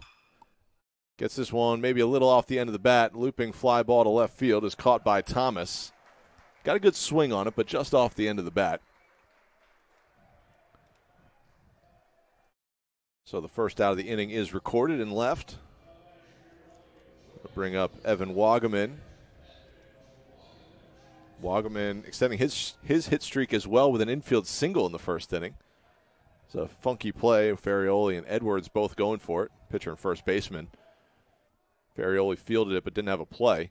And now Wagaman hits a line drive to left field. That one's going to be played on a hop. The Falcons with 2 hits in the inning have runners on first and second, and the hit parade is just getting started for Messiah. They had 3 hits an inning ago, and now 2 more this inning for Dylan Beard.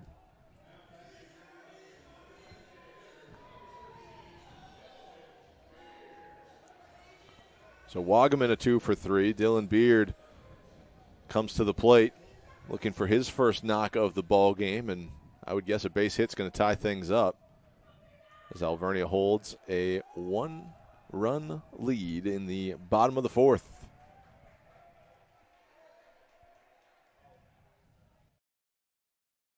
Ferrioli set at the belt. Now delivers outside, ball 1.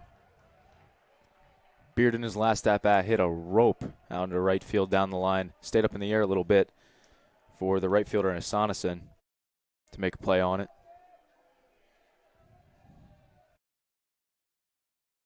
Beard on the ground, hard hit, and through for a base hit. Falcons are going to tie this ball game up. Great base running from Wagaman, to go first to third. Drew Hurst scores, and we have a brand new ball game officially. It's tied 4-4. Check out the replay here as Beard hit it hard past the dive of Hansen. It's one of those plays where if it's just maybe a foot to the left, could be a double play ball to get out of the inning. Instead, there's runners on first and third for the Falcons with 1 away in a tie game. That brings up another one of the home run hitters for the Falcons today, Jarrett Gordon with a 2-run blast in the 3rd. Pickoff play to first. Falcons are going to try to steal a run. Back and forth. Golden Wolves will get the out, and Messiah runs themselves out of a first and third situation. Beard takes the bag at second. Wagaman cut down at third base.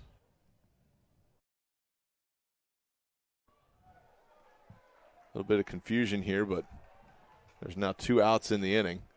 No pitches delivered yet to Jarrett Gordon. He homered last inning. Base hit now would give the Falcons the lead. So funky play there. Falcons look to have something cooking here with first and third and just 1 away. Instead now a runner on second base and 2 outs and no runs in on the play. It's tied 4-4. Falcons with 8 hits as Gordon swings through the 1-0 pitch. 1 ball, 1 strike. Jarrett Gordon 1 for 2. Couple of ribbies on his opposite field home run. He was a light hitting shortstop a year ago, and now he looks like a heavy hitter, middle of the order bat at second base for the Falcons.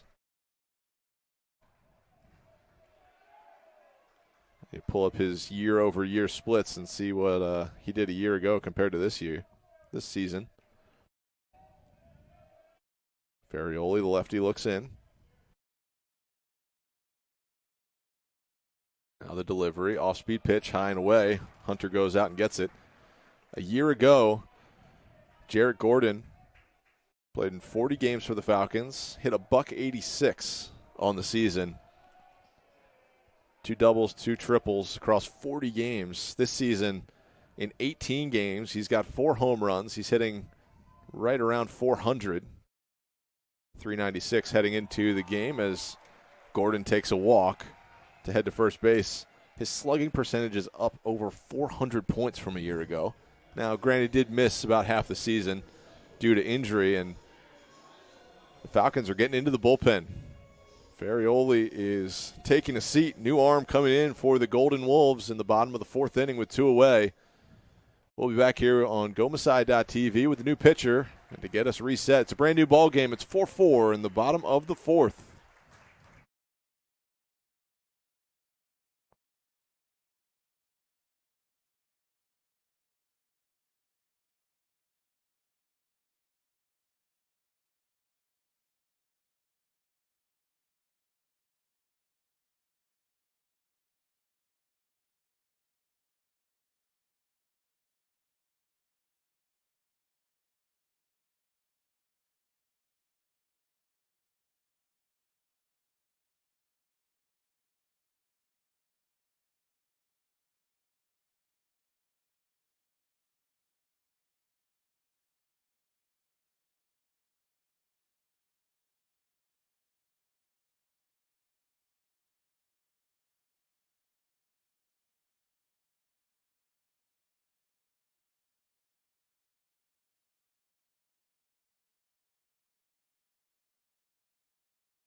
Here comes Dustin Eisenagel for the Falcons. New pitcher for Alvernia. It's Timmy Hitchcock, the first year. 5'11" righty. In the raindrops, first pitch hits Dustin Eisenagel, and Dylan Beard was running on the pitch. He slid through the bag at third. You slide a little easier on the turf. He went head first into third base, probably from around the cutout where you would normally slide. Went right through the bag and into Reed Wagner, coaching third base. So now with rain falling very steadily and the base is full of Falcons for the second straight inning, Luke Ott has an opportunity to break this one open for Messiah. I would guess he's going to have the take sign on until Hitchcock shows he can command the ball in this rain. Yeah, you can see the raindrops just coming off of Ott's helmet there when we had that close-up. We got an umbrella in front of us here. We'll see if we can call the action. Here's Hitchcock's 1-0 delivery is in there for a called strike. Counts even 1-1.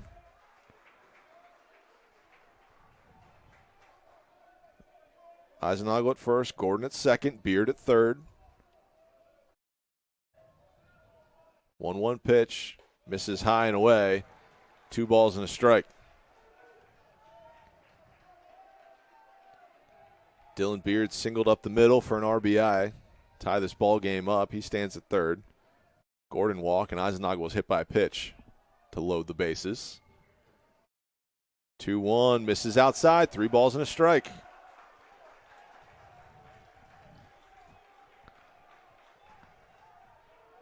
I think the rain's slowing just a little bit right now. It's not nearly as bad as it was maybe 90 seconds ago. Righty Hitchcock comes set. Big swing and a miss from Luke Ott. Tried to get all of that one and yank one maybe down the line. You can see the rain still coming down when we zoom in on Hitchcock. Tough conditions to throw in. Yeah, asking for a new ball there. They're very tough conditions. Even to hit in as well, just try and see the ball come in. I think especially when you don't have dirt to get on your hand a little bit and get a good feel on that ball. 3-2 pitch, bases loaded, everybody's moving. Ott, sky high pop-up. Hansen's over to it in the outfield, makes the catch by the left field line to retire the side. And for the second straight inning, the Falcons leave the bases loaded. Messiah's had chances to blow this game open. They haven't done it. It's tied 4-4 as we head to the fifth with some rain coming down in Lancaster.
Evan Thomas will lead things off in the top of the fifth inning. Thomas tripled his last time up. Swings and hits the ball hard again this time. Out to Paravdo in center field. Falcons center fielder has it.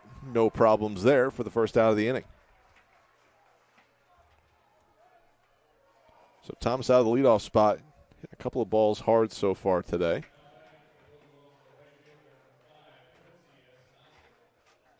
One of them for a triple. That one a casual fly ball to center. And now Asanason swinging bunt toward first. Stein has it and shovels to first base. He got him by a fingertip. I think that was the right call over there at first base. We'll try and take a look here on the replay.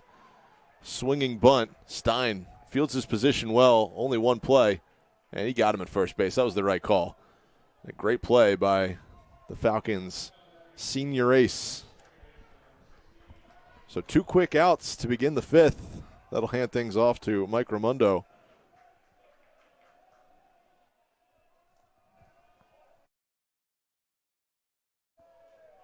Raimondo takes the first pitch. I think he was taken all the way there. First 2 batters swinging first pitch. Don't want to give Stein a 1-2-3 inning on 3 pitches. Raimondo takes the second one. 2 balls and no strikes. If you're the Falcons, you'd love to see Stein be pretty efficient here. He's already at 80 pitches through 4 2/3. Probably 82 after those last 2. Hard hit. Moyer can't field the single through the left side, and Raimondo's got himself another base hit. Yeah, it makes him 3 for 3 today. Single, double, and another single here. So far, Raimondo 3 for 3. The rest of the order, 3 for 13. Brings up Jason Kelly, who in his last at-bat had a sacrifice fly, the first of 2 in the inning, and back in the 3rd to bring home the 3rd run of the game for the Golden Wolves. So runner at first.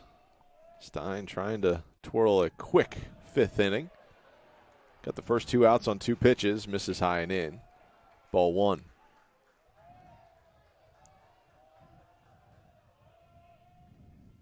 Mundo stands at first base.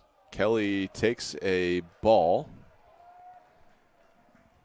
Not sure where that pitch missed. It looked pretty good. Eisnagel held it for a long time. Make sure the home plate umpire got a good look at it.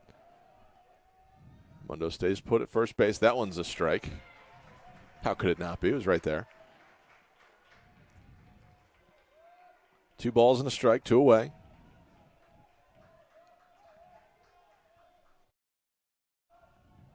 Stein checks over at first base. Raimondo back safely. On his feet as well.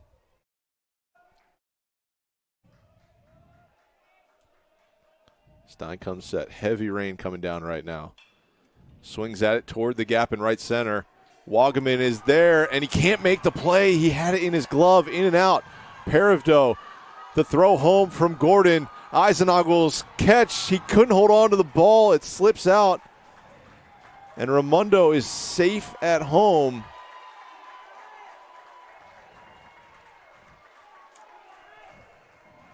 What a attempted play. Wagaman, I thought, had it through the rain, and they would have had him at home if Eisenagel would have held on to the ball. Tag was applied, and they're saying Wagaman is good out there in right field. I think just disappointed he couldn't make the play.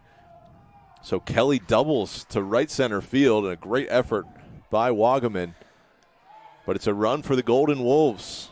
And that was nearly a Sports Center top 10 play right there from Wagaman, especially in this conditions. I think he had it in his glove, but I just don't think he could hold on when he made contact with the turf. And so now, what looked like it was going to be a quick inning.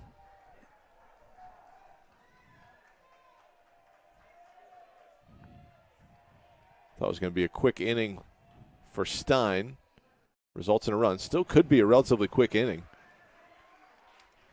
He's at 78 pitches coming into the frame. Up to 89 right now. Comes set. Bunt is attempted by Edwards. Bunts it foul. Everybody's been trying to bunt with the third baseman back here on the turf.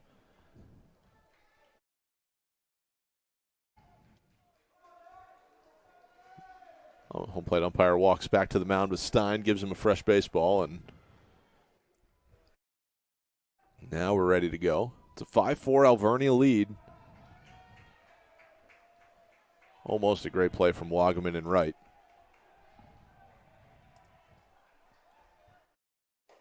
Stein misses up high. 2 balls and a strike. Now you'd think the Falcons will ride Stein as long as they can be effective. And it's going to be a 2-2 count. Scoreboard in the facility was wrong. They'll ride him as long as he's effective. This potentially could be the last start of his career. Edwards just gets a piece of this one, fouls it straight back. Good swing on it.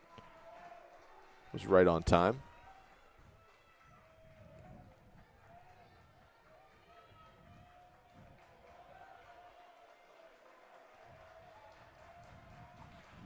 Two-two pitch.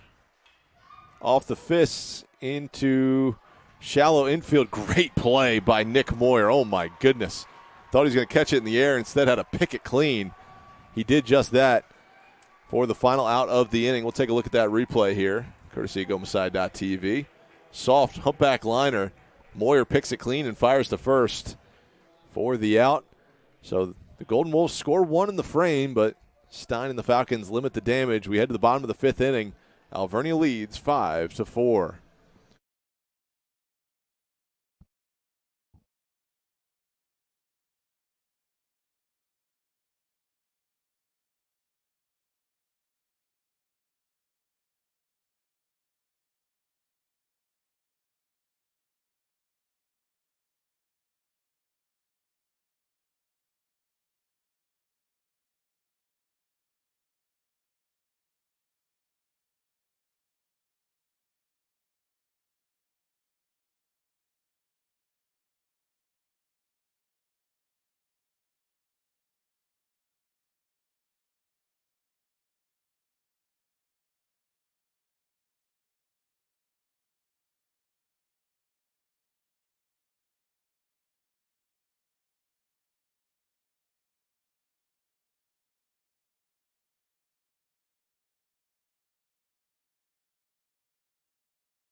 Nick Moyer, the 9-hole hitter for the Falcons, will lead things off.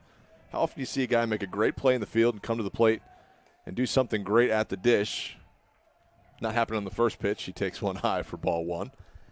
Had the bat out for a bunt. Took it away. Timmy Hitchcock still out there for the Golden Wolves. Held on to that one a little too long. Yanks it toward the first base side batter's box. 2 balls and no strikes to begin the at-bat. Moyer on the day, 0 for, well, doesn't have a plate appearance yet. No, he has plate appearances, I should say. No at-bats officially yet. 2 walks in the book for the 9-hole hitter.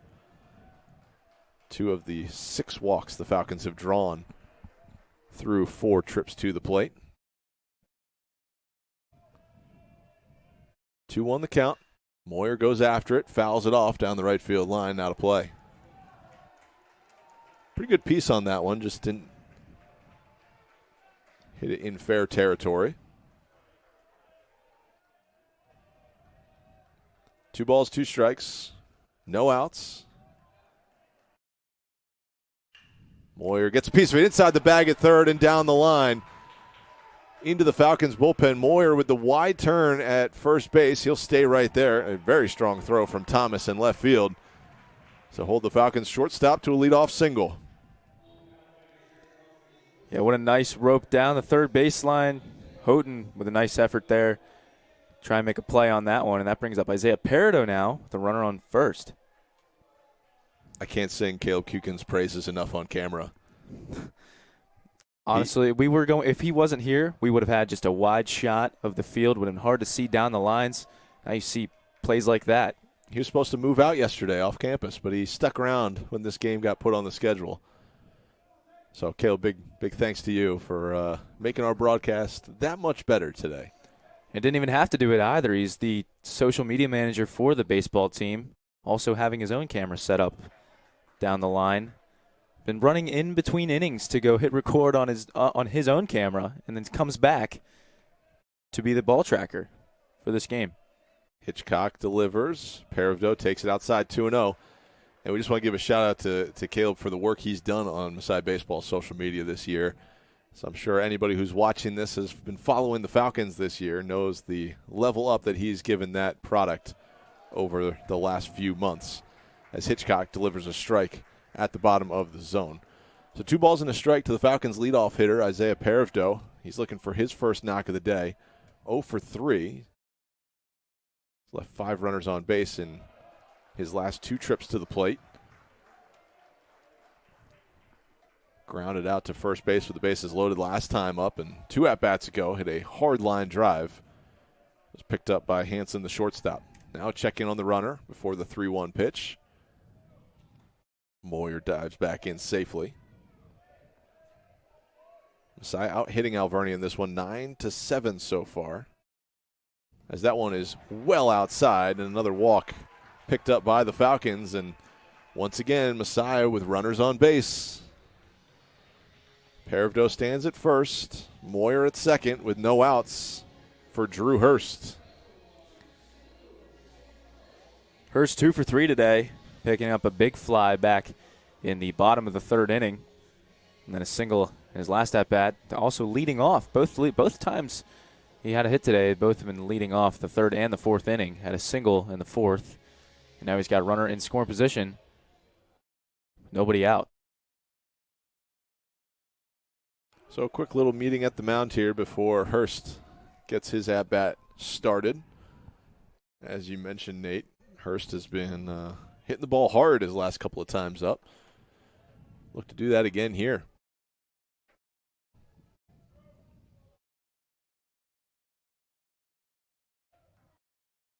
Two on and no outs. Falcons trailing in the game 5-4. Alvernia took their lead in the top of the inning. A great game so far. We've seen 2 great ones in this series. I think there's a good chance Hurst lays a bunt down here. Pick play is on. Nothing going. Moyer back in with a little shuffle of the feet to second base.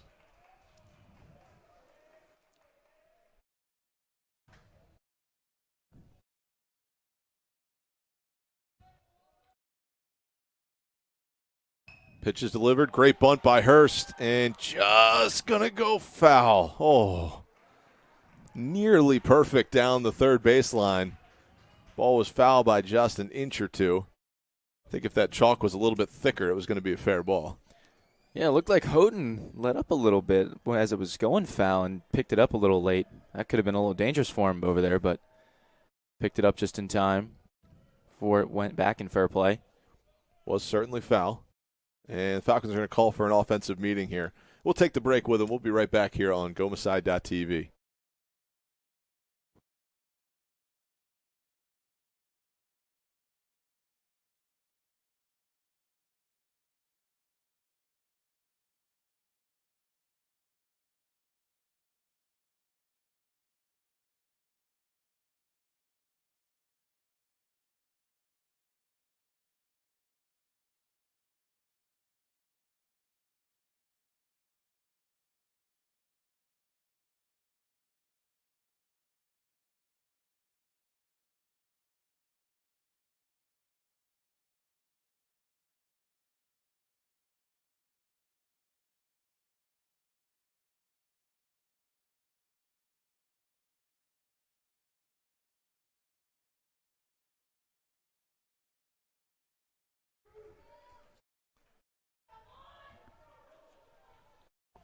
Everybody but the umpires are ready to go. Falcons offense back out there. Moyer standing on second base. Paravdo at first. Drew Hurst, the batter. 2 for 3. Scored 2 of Messiah's 4 runs so far today. Drove himself home with a solo home run back in the 3rd. We'll see if the Falcons put a bunt on again here. And you want to get picky here, but if you could put a bunt down toward where the shortstop would normally play, there's a huge hole there as Hansen's holding the runner on. It gets a little picky. It's a little, you got to be good. You got to know what you're doing. Or if you could just butcher boy it over there through the left side of the infield, there's a huge hole. with Houghton, the third baseman, a couple steps in. No bunt is on here as Hurst takes one down low, ball one. I always hated that as a third baseman. Shows bunt the first pitch, you start coming in, creeping in a little bit. Oh, he's not showing bunt on the second pitch. You don't want to take one in the teeth. Hurst doesn't square. Instead, takes a called strike. That one looked a hair high, but umpire said it catches. Caught the top of the zone. Caught the top of the zone for strike two. 1 ball, 2 strikes. Timmy Hitchcock looking to work around a leadoff single, followed by a walk. Here in the bottom of the 5th, Hitchcock delivers. Hurst drops that one into left center field. That's a base hit. Falcons are going to send Moyer around third. Here comes the throw. It's cut off by Edwards, and he slides in safely at the dish. And we are all tied up at 5. A 3 for 4 day so far for Drew Hurst.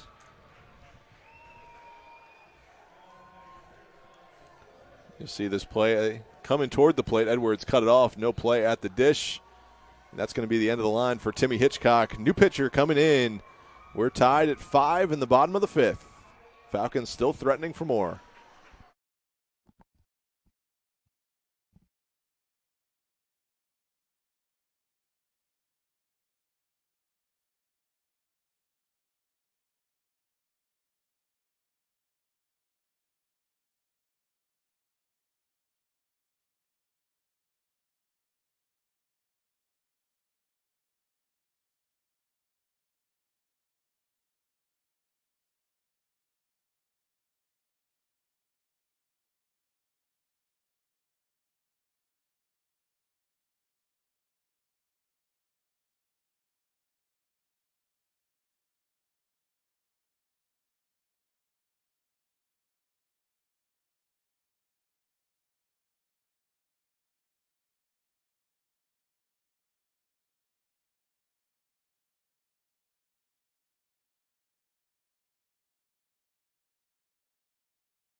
Connor Friedel, the new pitcher. We saw him yesterday throw a little bit for the Golden Wolves. We'll give you his line from a day ago.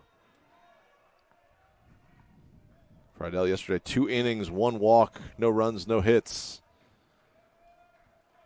Got the job done. He'll need to do it again here. Joshua Ammons comes to the plate for the Falcons. With no outs and runners on first and second, Ammons takes a called strike on the inside corner. No balls and a strike. Ammons on the day, 1 for 2. Now squares to bunt. Edwards is charging. Ammons, nice bunt. Fielded by Friedel. Going to be a close play at first, and it's thrown away. Ammons is down, holding his knee. 1 run is going to score for the Falcons as Ammons ran right into first base coach Joey Nieves-Marquis. And they're going to call Ammons out at first base for running out of the baseline, I think.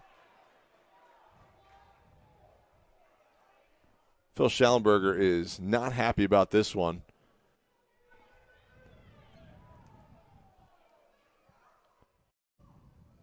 I think they're saying that Ammons interfered with Edwards at first base, even though Edwards was in foul territory trying to make the play. This is a big call in this ball game. This would give the Falcons the lead. My question is, would he score anyway on that? I think they're going to send them back to where they initially were.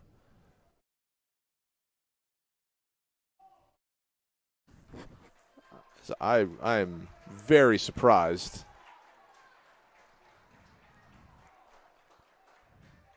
So Ammons has his bat again. They're going to make him come hit again? I have no idea what the call is right now.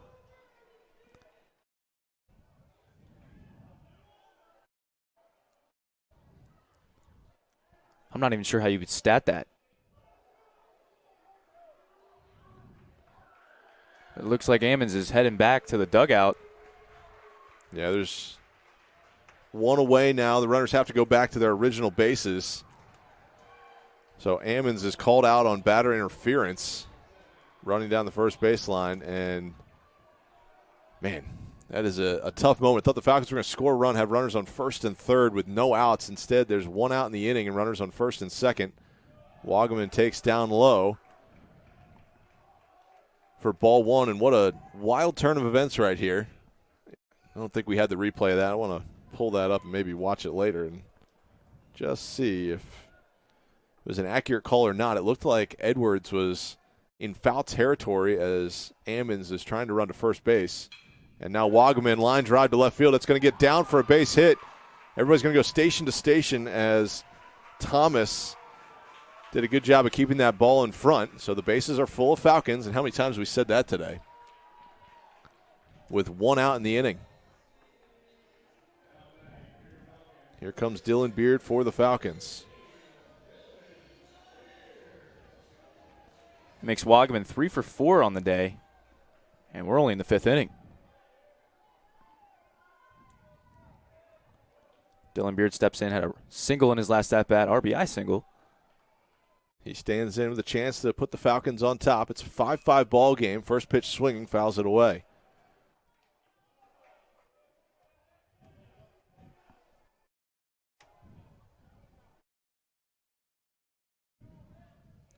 Calls time here. Time is called. I think maybe had a wet bat there. Or wet batting gloves. Let's watch the replay back. Ammons was touching first base, as he has to as a runner running to first base. Edwards took a lean into foul territory, try to catch the throw, and Ammons was called out of the baseline there. Kind of a shocking turn of events. Which we are definitely not unknown to in this series so far. Yeah, there's been some wild moments. Matt Edwards was given a foul ball yesterday on a ball that looked clearly a home run. Now Beard takes inside, and the count's even 1-1. I'm not sure if you noticed, but the sun is out. Sun's out. We saw blue skies a moment ago, just for a fraction of a second in left field. A lot of cloud cover, but it is sunny. 1-1 the count, bases loaded. Falcons need one of these base hits to break things open as this one's skied foul out of play. 1 ball and 2 strikes.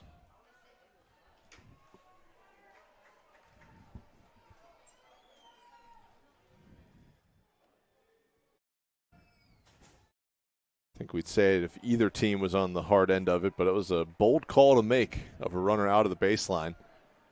Especially when it wasn't a catcher throwing the ball to first base on a tight play. It was the pitcher, Friedel, with a good amount of space coming off the mound. 2-2 pitch is lined into center field, a base hit for the Falcons. 2 runs are going to score for Messiah. They're going to build a 7-5 lead in the bottom of the 5th. Check out the replay here. You see the ball into center field. Dylan Beard with a great piece of hitting. Just put a good swing on that one. Lined it right where it came from for the base knock. And now Messiah takes their first lead of the ball game. Here comes Jarrett Gordon.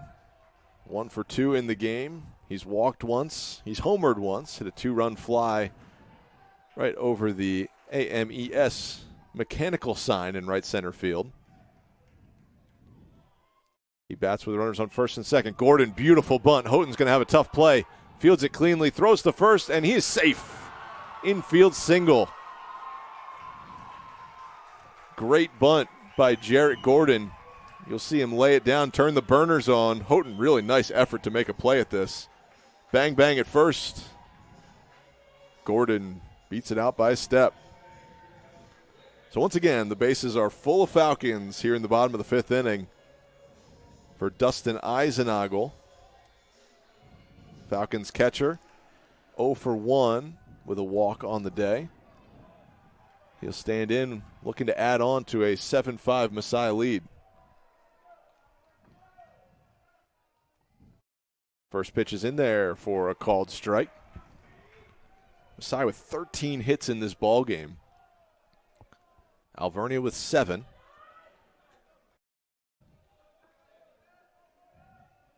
Falcons have hit 2 homers in the third inning, all singles otherwise. Eisenagel takes that one for ball 1. I believe there's been more hits today between both of these teams through 5 innings than all 11 innings yesterday. We can get a little stat check on that. Yeah, 15 hits yesterday between the two teams in 11 frames. We're in the 5th right now, 20 total hits between these two teams. Eisenagel hoping to make it 21 hits between the two sides. Watches that one high and away. 2 balls and a strike.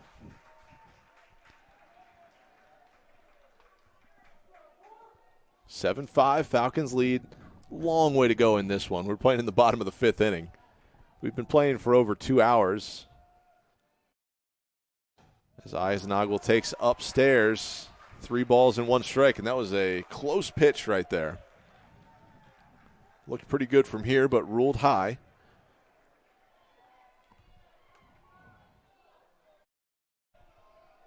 Wind blowing out a little bit. Eisenagel watches ball 4, and the Falcons take an 8-5 lead. Bases loaded walk. Brings in a run.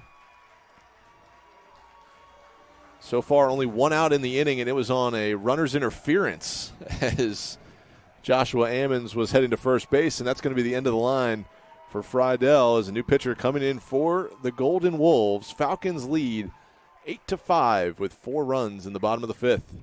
We'll be right back here in Game 2. The Commonwealth Championship Series. Alvernia holds a 1-0 lead in the series. Falcons looking to even it up here in Game 2.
Pitching change for the Golden Wolves.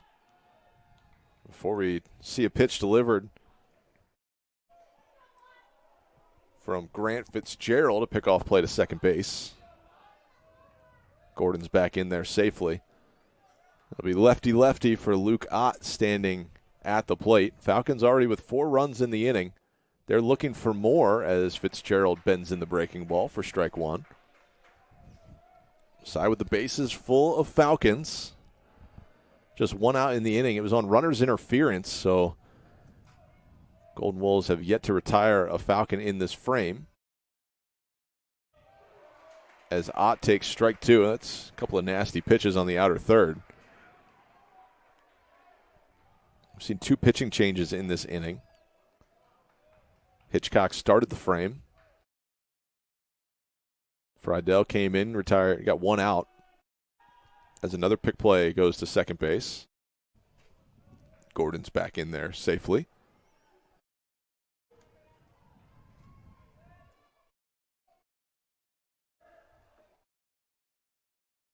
So one out in the frame, 0-2 count to Ott.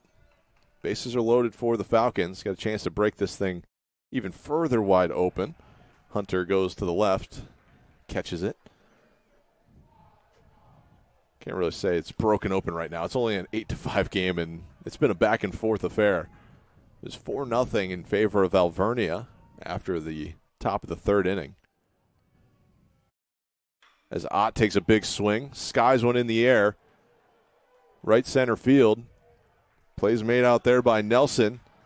It's going to be a successful sacrifice fly as Beard trots home from third. And the Falcons make it a 9-5 lead. So 5 runs in the inning for Messiah. And they've batted around officially as Nick Moyer comes to the plate.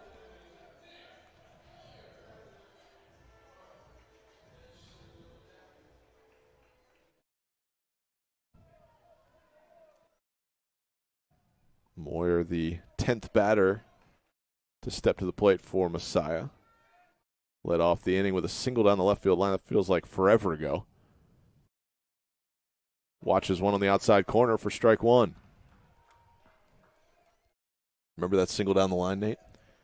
Felt like it was an hour and a half ago. No, it's been 2 pitching changes since then. Has been. And 5 runs come across the board.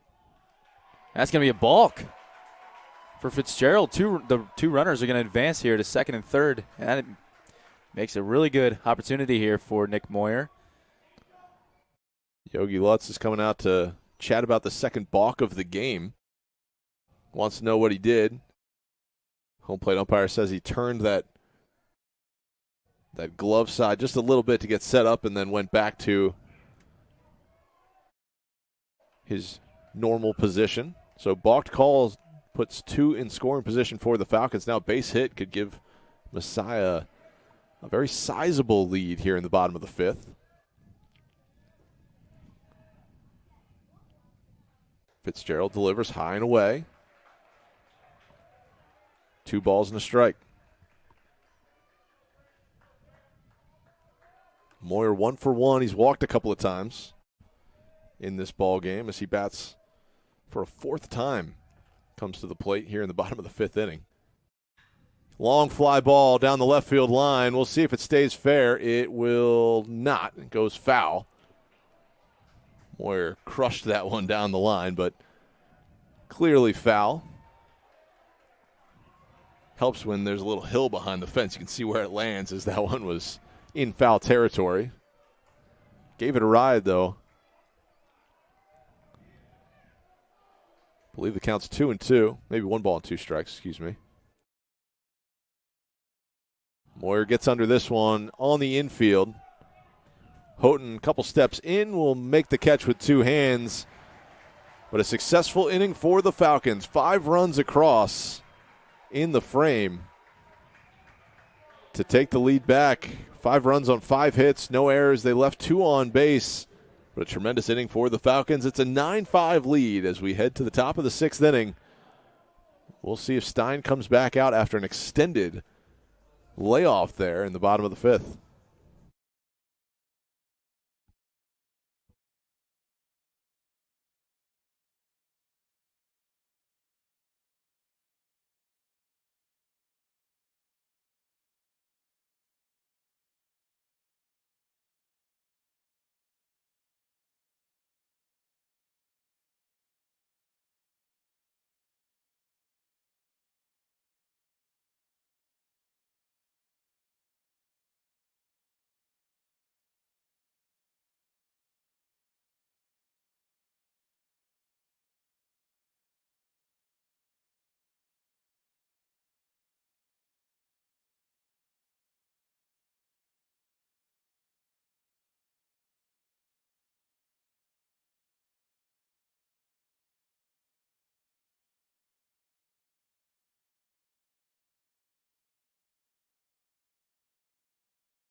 And as you can see on your screen, the field is being cleared again.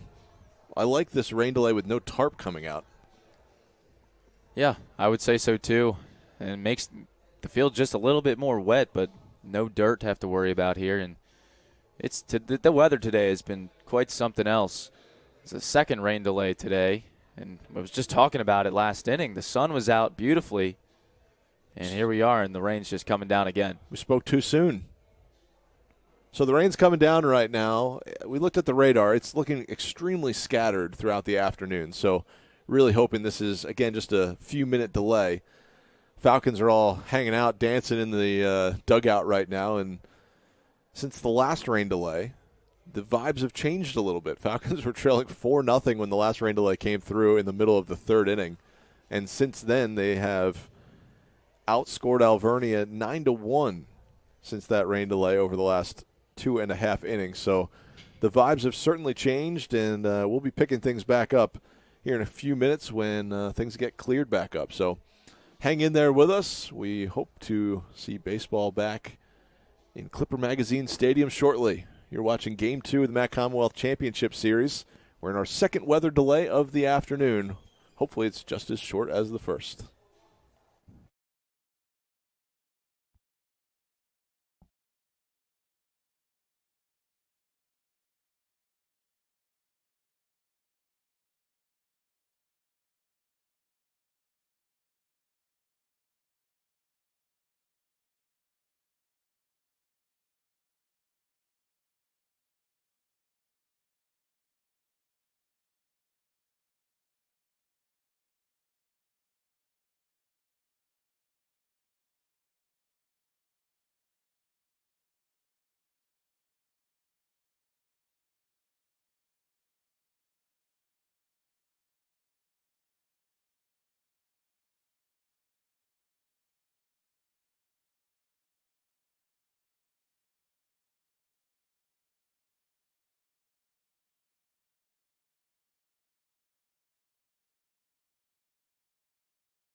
We are back, top of the 6th inning. Nathan Stein still out there for the Falcons.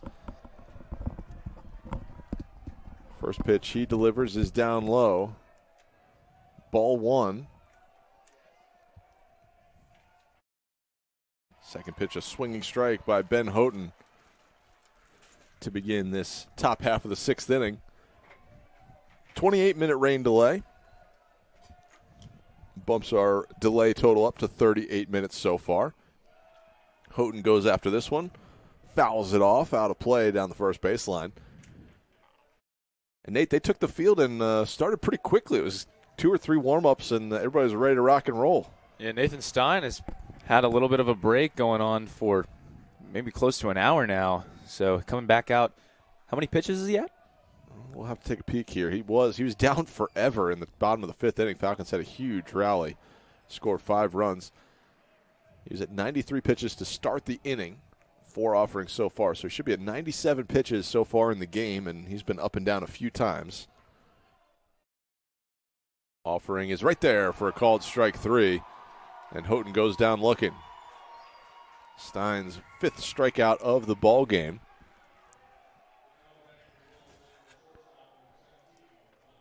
Just looks like a couple of guys just getting loose, not throwing quite yet out in the Falcons bullpen. Bobby Hansen, the shortstop, batting. Swinging through the first pitch he sees for strike 1. Stein on the season, certainly the Falcons' ace out there on the hill.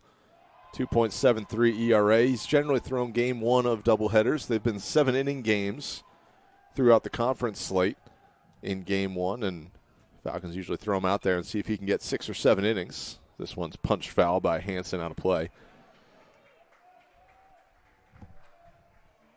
Looking back at his game-by-game log, we'll get to it after this pitch, as Hansen starts the hands. They'll check the swing. No swing there as Hansen held up. Through 6 innings against York in the semifinal series, allowed 8 hits, just 2 runs, battled through that game as the Falcons earned a big victory as this one misses outside. 3 straight games, right around 5 innings against York in the regular season. 5 innings, 5 earned runs. Stevenson, 5 innings, 2 earned runs. Widener, 5 1/3, 3 earned runs. So this one is skied in the air to right field. Little sun out there in right field for Evan Wagaman. He grabs it for the second out of the frame. He went 5 1/3, 1 run on 5 hits against Alvernia on March 16th during the regular season. He has gone over that here in this one, 5 2/3 so far. He's north of 100 pitches, though, so we'll see how long the leash goes. First pitch to Garrett Hunter, the catcher, is outside, ball 1. Falcons' offense has been relentless in this ball game. They've scored 9 runs, all of them coming in the last 3 innings. And despite all that, the Falcons have left some runners on base, 12 of them in the contest. Alvernia has made the most of their base runners as this one's on a line to right field. Wagaman's got it. And after a lengthy delay, Nathan Stein, 1-2-3 in the top of the 6th inning. Falcons hold a 9-5 lead. They're coming back to bat in the bottom of the 6th. Game 2 of the Matt Commonwealth Championship Series going on right now here at Clipper Magazine Stadium in Lancaster, Pennsylvania.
Isaiah Paravdo steps in to begin the bottom of the 6th inning for the Falcons. Got to get my bearings here. Fitzgerald on the hill for Alvernia. Lefty came on to finish off the bottom of the 5th. Got 2 outs on 7 pitches. He's in there to face the tough lefty Paravdo, who takes down low, and the count's even 1-1. This game approaching 3 hours now. This is 2:44. Oh, my goodness.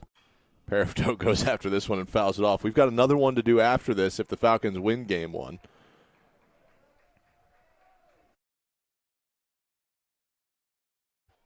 If Alvernia comes back in the late innings like they did yesterday and takes this second game, then we don't have to play a third as Paravdo skies this one to medium depth center field. His counterpart Nelson moves over and makes the catch for the first out of the inning. We thank all 324 of you that are tuned in live right now, catching Game 2 of the MAC Commonwealth Championship Series. Drew Hurst stepping to the plate for the Falcons. He's had quite the ball game so far. He's got a 3-for-4 going, couple RBIs, 3 runs scored. Also homered in this game. Fitzgerald's breaking ball misses inside, ball 1.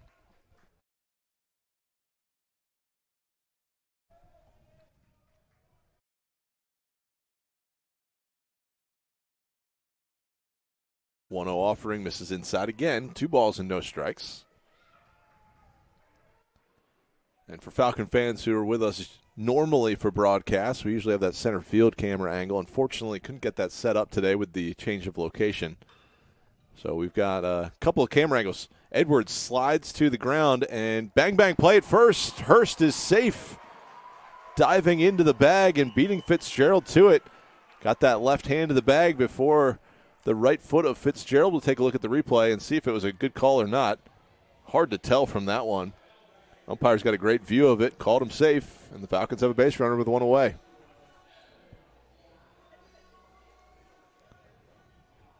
So Masai's 14th hit of the ball game is an infield single. Edwards, nice play to get to that ball, kind of sliding to keep it in front. And now Joshua Ammons will bat with 1 out and a runner on first.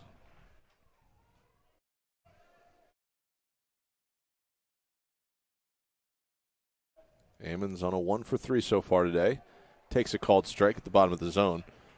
Wild play last time up for Joshua Ammons. Runners on first and second, no outs. Tried to give himself up with a sacrifice bunt. Throw went down the line toward the Alvernia bullpen. And it looked like the Falcons were taking the lead at 6-5. Runners were moving around. Momentarily thought the Falcons were going to have runners on first and third. But it was ruled Ammons was out of the baseline. Tough call against the Falcons as Ammons was clearly in foul territory touching the bag. But nevertheless, Masai went on to score 5 runs in the inning. Fitzgerald checks in on Hurst again at first base. He's back in safely. But now Ammons bats here with 1 away, 1 ball, 2 strikes. Hurst the runner at first. Ammons skies it in the air, foul territory. Giving chase is Edwards as well as Hunter. Neither of them can make the play. As Alvernia coach tried to scoot out of the way in the dugout and I think ran into Edwards, who was coming in on that ball. Don't know if he had a play on it or not, but everybody looks to be okay down there in the dugout. 1 ball and 2 strikes. We'll do it again. A little bit of new life for Ammons after that one couldn't be caught.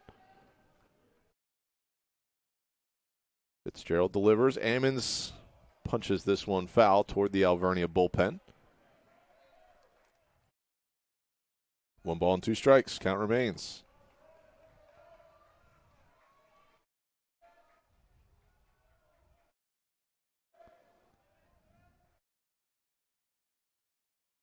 Another check in at Hurst. He's back in safely. Fitzgerald on the season, a 12.41 ERA. 0-3 record. Started 3 games on the year. Making his 9th appearance as Ammons watches that one down and in. Tried to go back foot on the slider. Couldn't keep it in the zone.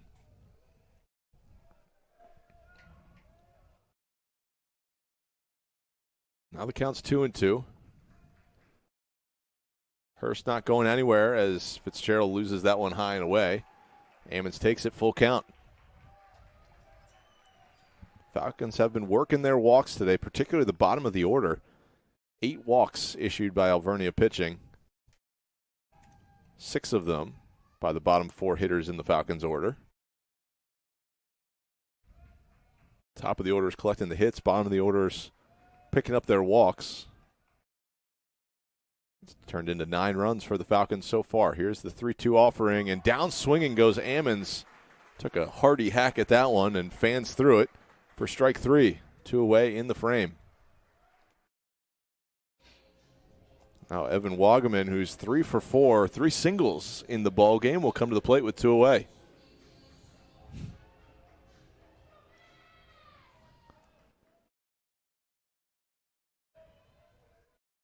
Wagaman sitting on 11 home runs on the season. Big swing at this one, fouls it straight back for strike 1.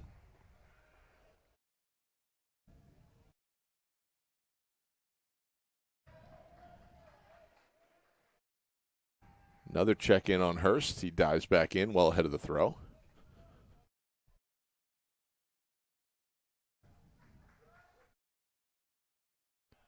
A 9-5 ball game here in game 2 of the series.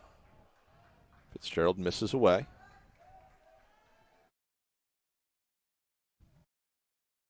Count goes even, 1-1. Falcons have scored in each of their last 3 trips to the dish. Wagaman, long fly ball to left field. Just missed that one.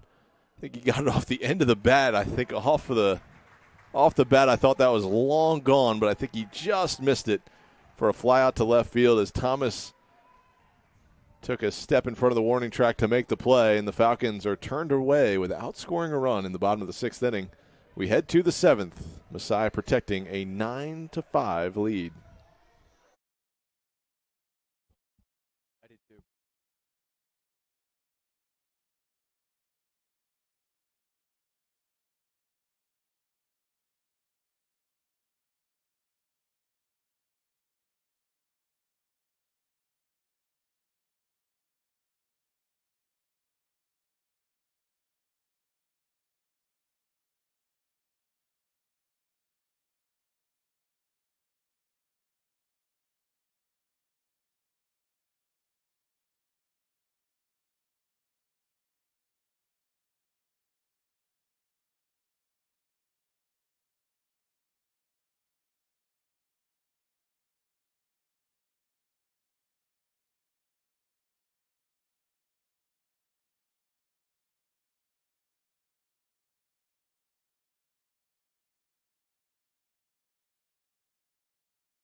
Nathan Stein back out there for his 7th inning of work. There's a little more action in the Falcons' bullpen. Noah Burrell is up for Messiah. They hold a 9-5 lead as Logan Nelson fouls off the first 2 pitches he sees of the frame.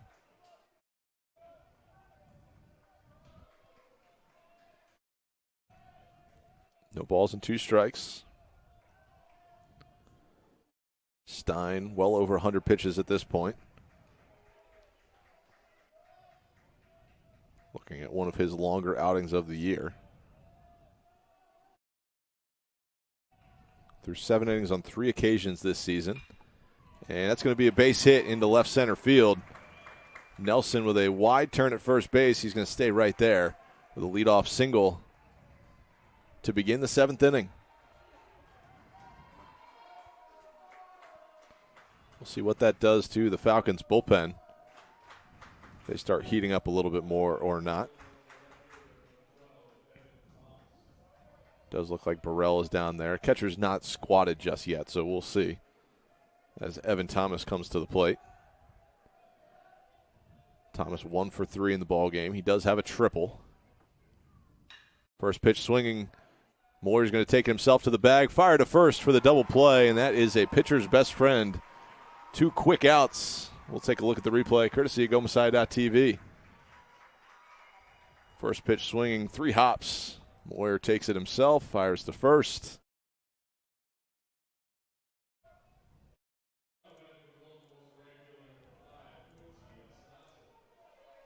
Now Quincy Asanason.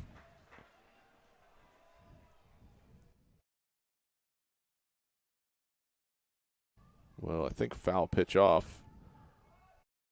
Caught Eisenagel there. Not sure exactly what happened, but umpire will go to the mound to have a chat with Stein.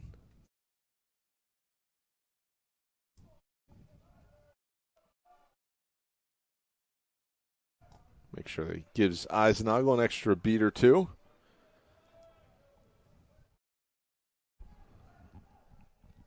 It was just a tailor-made double play ball. 3 or 4 hops. Thomas, despite his speed, not able to get to first base as it was hit so hard at Moyer.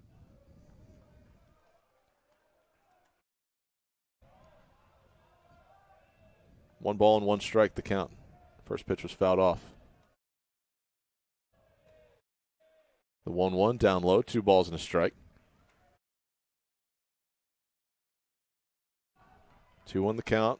Dangerous Mike Raimondo standing on deck. Stein would love to get the final out of the frame right here. Strike 2. Umpire went into the full strike 3 motion. Caught himself and said, no, strike 2, strike 2. So 2 balls, 2 strikes, 2 away. Top of the 7th. Fouled off into the screen, kind of skipping in toward the Falcons' dugout.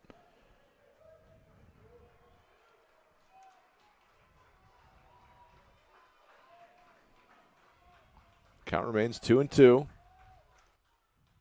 Stein misses the outside corner. Great spot right there. Count goes full, 3-2.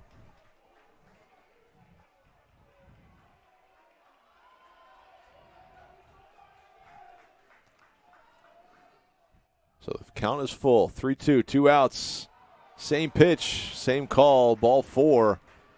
And now Raimondo will step to the plate with a runner on first with 2 away.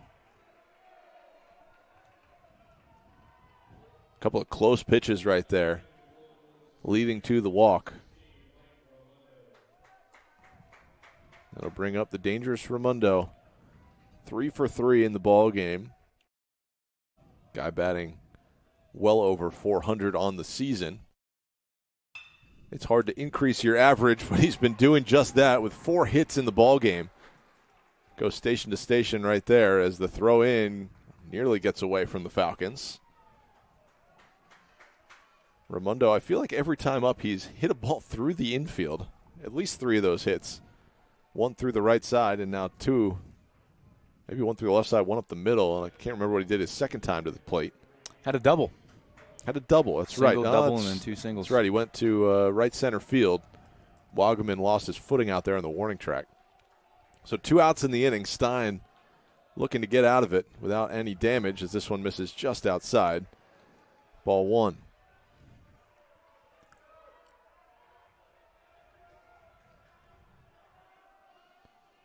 One ball, no strikes, 2 outs in the inning. Pop up. Right side of the infield. Gordon calls it. He's a couple steps into the outfield. He'll make the one-handed catch to retire the side. So Alvernia unable to dent the scoreboard in the top of the 7th.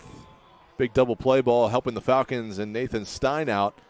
We'll see what Stein's future looks like on the hill. He's had 122 pitches in this ball game, but he's thrown 7 quality innings for the Falcons, especially now that they've taken the lead and shook off a tough couple innings in this one. So 9-5, we head to the bottom of the 7th here at Clipper Magazine Stadium in Lancaster, Pennsylvania.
Grant Fitzgerald still out there for the Golden Wolves.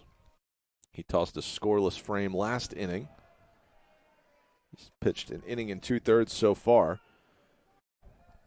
Evan Wagaman gave one a ride to left field, but I think off the end of the bat. Now Dylan Beard will bat here to begin the bottom of the 7th inning. Falcons leading 9-5. They would love to add to this lead. If you were with us yesterday, no lead is safe against this Alvernia Golden Wolves squad late in the ball game. They were trailing 4-1 pretty much in this exact spot yesterday. Scored 3 runs in the final 2 frames. Beard leads off the inning with a base hit to center field. That's Masai's 15th hit of the ball game. They've also walked 8 times.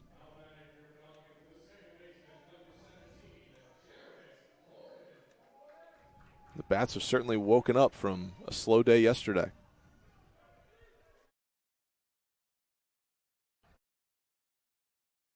Here's Jarrett Gordon. He's working on a 2 for 3 today. Lays it down. Good bunt. They got him at first base by a step. Nice play by Hunter behind the dish. Bouncing out. It looked like it was going to be a very close play between Fitzgerald and Hunter, but a sacrifice bunt gets the runner to second base with 1 away.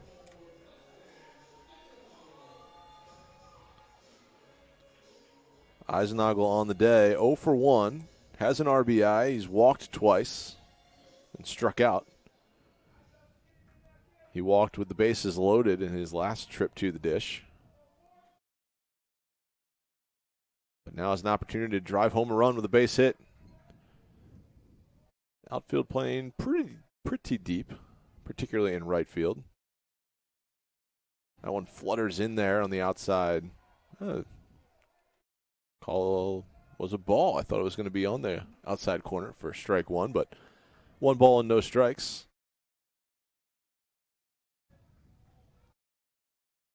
Fitzgerald comes set at the belt.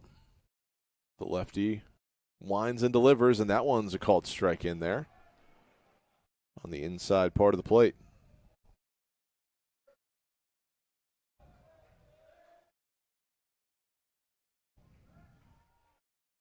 One out and a runner on second.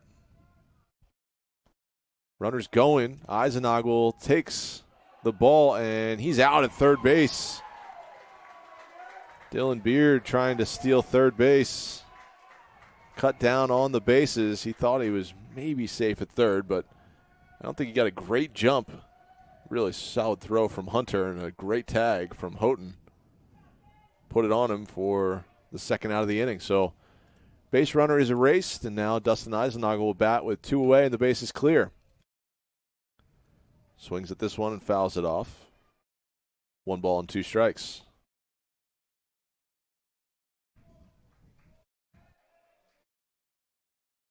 1-2 the count. Eisenagel into this one to left field. Thomas a couple steps back toward the line will make the catch for the final out of the inning. So leadoff single doesn't result in a run for the Falcons. It's a 9-5 lead as we head to the 8th. We'll see who's coming out of the dugout for the Falcons to throw the first pitch of the 8th inning.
Now, Nate, a day ago I said Noah Burrell was going to be coming out for the 9th inning against this Alvernia Golden Wolves squad. I misspoke.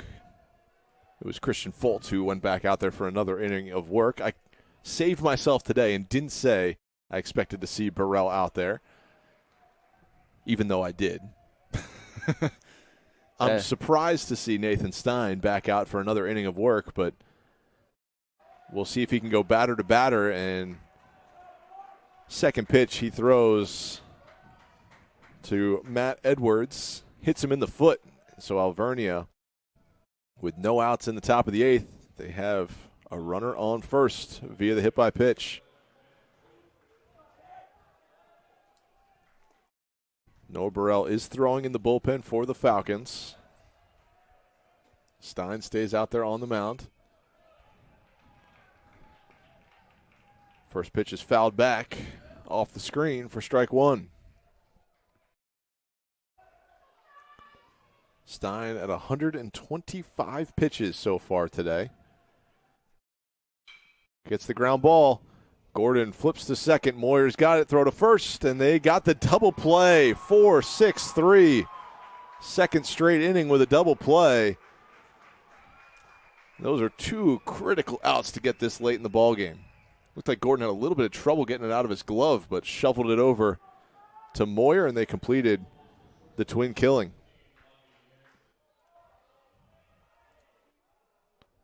Burrell lets one get away out in the bullpen. Bullpen catcher has to run it down out there and left. That's the only problem with the on-field bullpens. You just see that a lot more frequently. Here's Bobby Hansen. He'll bat with the bases empty and 2 outs. Stein misses high and away, ball 1.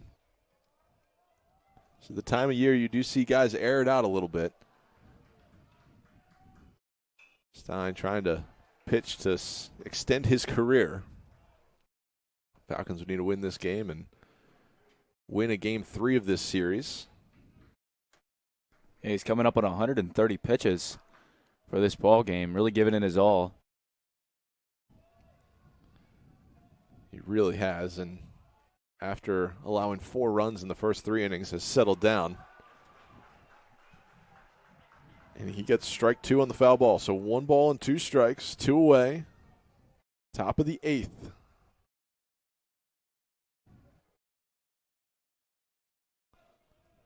The lefty comes set.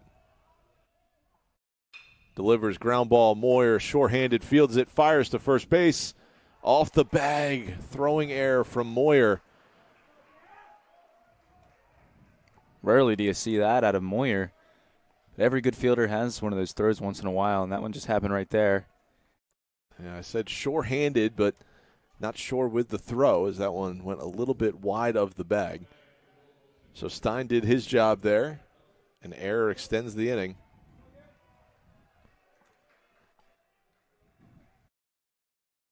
First pitch in there for a called strike to Garrett Hunter.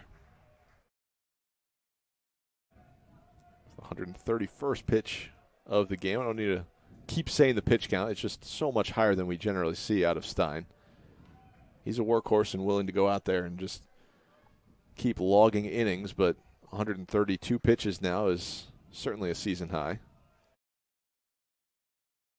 Delivery on the ground. Moyer will get another chance. Charges it, fields it, fires to first for the final out of the inning. Nathan Stein walks off the mound with a little fist pump. He's through 8 innings, and the Falcons hold a 9-5 lead in Game 2 of the MAC Commonwealth Championship Series.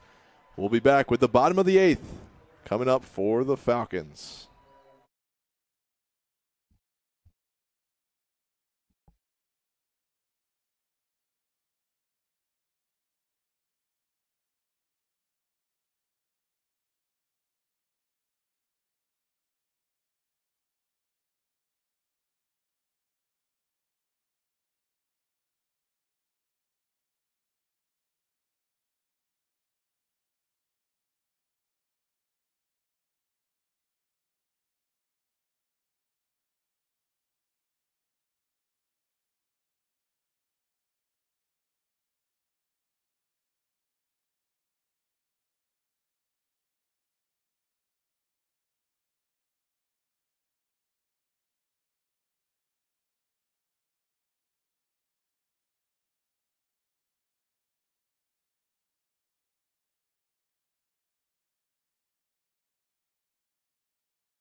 Falcons holding a 9-5 lead as we head to the bottom of the 8th inning. Luke Ott will come to the plate for the Falcons. Fitzgerald still out there for Alvernia, and the first pitch he throws of the inning is into the back of Luke Ott. He'll trot down to first base with a leadoff hit by pitch.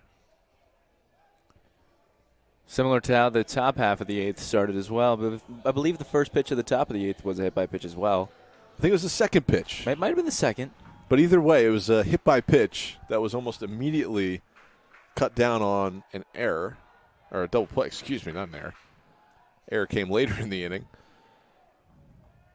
I think the next pitch was a double play ball.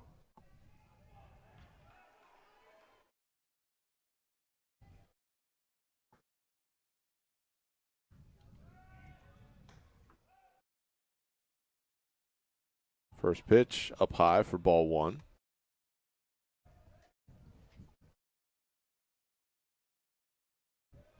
Nick Moyer stands in for the Falcons.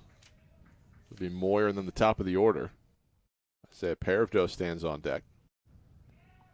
Moyer squares the bunt, puts down a good one, fielded by Houghton.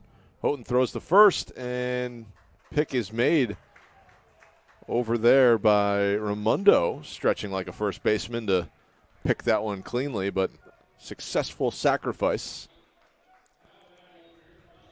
as Isaiah Paravdo will bat with a runner on second base and one away. Paravdo 0 for 4 in the ball game. Does have a walk. Looking for his first knock of the afternoon. Give the Falcons a 5-run cushion, you would guess, if it gets down in the outfield. Pick play at second. Hansen sneaking behind Ott out there. Ott dives back in safely. See both of their feet at the top of your screen right now.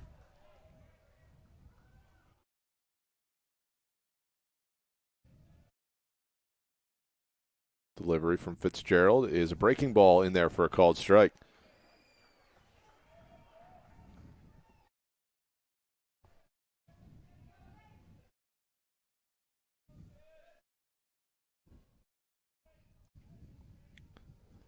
Falcons need to win this game and force a game 3. Be a winner take all.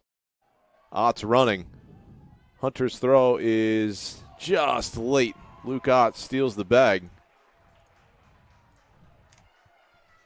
Little pushing and shoving there is Houghton, who puts the tag on, tries to push him off the bag. Houghton, if you were with us yesterday, homered and was all sorts of fired up after his game-tying home run in the 9th. Almost getting in the face a little bit of Drew Hurst going around third base. But now that stolen base, the infield comes in. Big hole right up the middle. Parivdo behind in the count, 0-2. Play is not going to be made as Fitzgerald knocked it down. It went right to Hansen and tried to throw it from a knee across the diamond to first base. We'll take a look at the replay here. As I got caught up in the moment, not knowing how to describe it. Hansen's throw just a hair late as Parivdo beats out the infield single. The Falcons take a 10-5 lead. Really great effort from Hansen out there at shortstop to make that even a close play at first base. Parivdo hustling out of the box. Now the Falcons with a runner on first base and a 5-run lead for their most dangerous hitter of the weekend so far. Drew Hurst 4 for 5 in this game. He scored 3 runs. Yesterday went 1 for 4 with a 2-run homer. Scored a couple of runs. He's got 5 hits. Fouls this one off again, behind in the count, 0-2.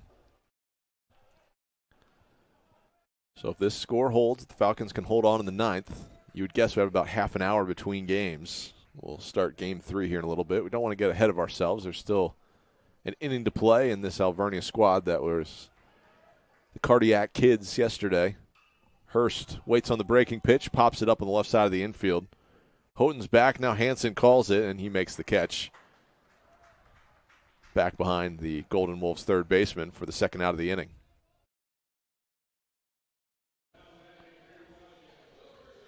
So just the second time this afternoon that Hurst is retired.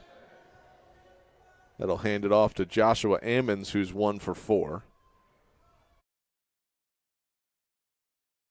Fitzgerald comes set, now checks on the runner. Parivdo is off and running, breaks to second, and he's going to be picked off on the play.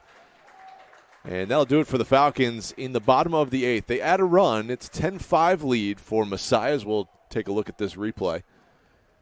But it's a 10-5 Messiah lead. We'll see who's going to slam the door for the Falcons as they look to close it out and force a Game 3 in the MAC Commonwealth Championship Series. We'll be right back with the 9th.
Call me surprised and impressed, Nate Harlacher.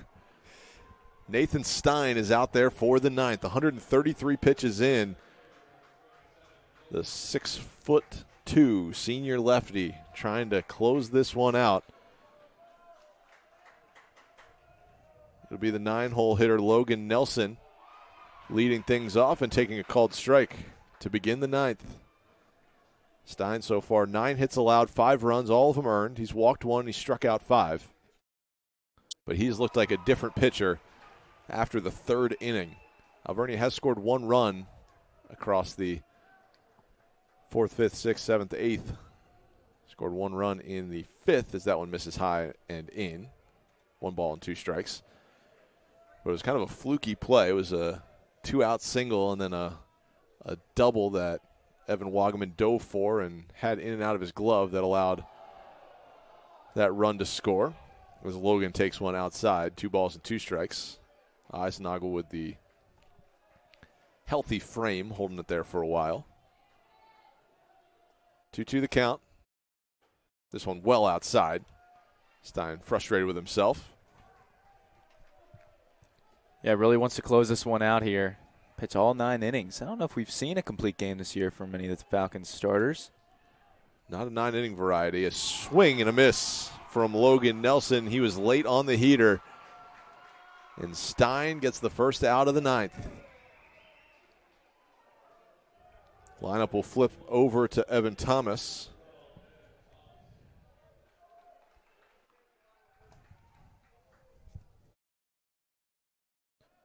Thomas will bat with 1 out in the 9th as Eisnagel will trot out and have a little conversation with his starting pitcher.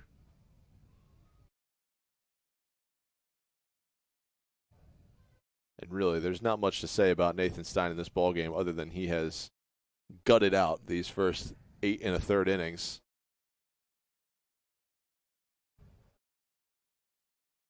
I don't know if it's just giving him a little breather between pitches here or if the Falcons are trying to get the bullpen an extra couple minutes, but I don't think that's the case. As nobody's throwing out there in the pen. Everybody's watching. I think we're going batter to batter right here. But who knows? You got a 5-run lead. It's 10-5. Want to save some arms for what would be a wild game 3 as this one misses just outside to Evan Thomas. Thomas on the day, 1 for 4. He's got a triple. This one gloved by Hurst. Couple of steps.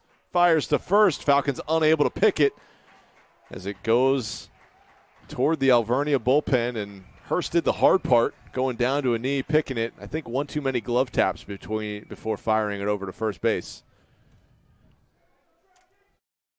And that'll be a 1-out base runner for the Golden Wolves, with Thomas standing on second base, reaching on the throwing error.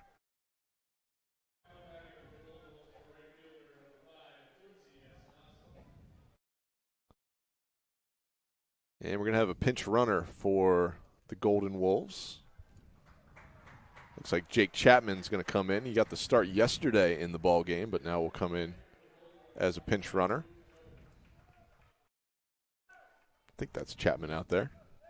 Number 8?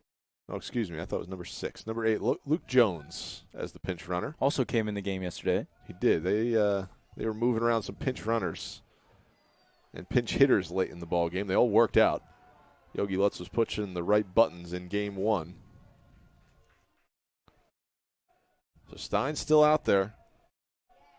1 out in the 9th. Fly ball is to shallow center. Paravdo is under it. Jones bluffs a tag just to force a throw.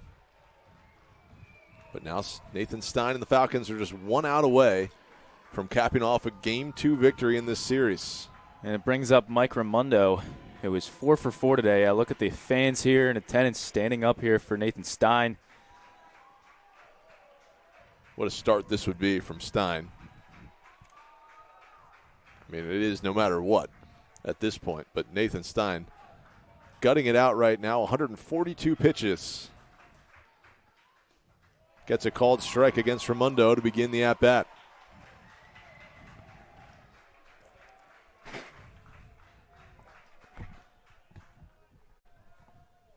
A 1 offering. Raimondo skies it in the air to Wagaman in right. He's under it, and he makes the catch. Nathan Stein is all sorts of fired up as the Falcons are heading to a Game 3 in the MAC Commonwealth Championship Series on the shoulders of Nathan Stein. 144 pitches, 9 hits, 5 runs, all of them earned, 4 of them came in the first 3 frames. We got a little rain delay between the top and bottom of the 3rd inning, and then Nathan Stein locked it in. From then on out, he allowed just 1 run, struck out 6 batters in the contest, and we are heading to a winner-take-all Game 3 in the MAC Commonwealth Championship Series between the Falcons and Golden Wolves. Nate Harlacker, what do you think? We're going to have an outstanding Game 3 here in around a half an hour or so. And I can't say any more positive things there about Nathan Stein. Just been a great game today for both sides. For the Falcons today, great hitting, 16 hits for the team. And I think it was more than the entire game yesterday through 11 innings between both teams. So put the bat on the ball well today, and we're going to have a great Game 3. Believe it should be Josh Nielsen starting for the Falcons. Don't want to say anything else because we've been wrong on our pitchers coming in for this last 2 games. But should be a really fun Game 3, and I'm excited to be here. Awesome Game 3 from the Falcons, or awesome Game 2 from the Falcons. Game 3 coming up in probably about half an hour. I would guess right around 4 o'clock, first pitch for Game 3 of the MAC Commonwealth Championship Series. We will crown a conference champion in a few hours. Messiah's taking this one all the way to the brink. It was a wild Game 1 yesterday. Falcons taking care of business with some big innings in the middle part of this ball game to take control and earn a 10-5 victory. Nathan Stein got to get the game ball for this one. He gutted it out. Saved the bullpen, which is huge, knowing you got a Game 3 coming up in about half an hour. So we're going to take a little break. That was a wild one. We watched a great one yesterday as well. More great baseball in store coming up in Game 3 of this MAC Commonwealth Championship Series. Stay tuned. First pitch coming up probably around 3:55, 4 o'clock. We'll see you in a few minutes.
Josh Nielsen on the hill. Jake Chapman at the dish. We'll try to go through the lineups here at some point. It's been a wild half hour between these two games, but first pitch of Game 3 in the MAC Commonwealth Championship Series was a ball down low. Second pitch in there for a called strike.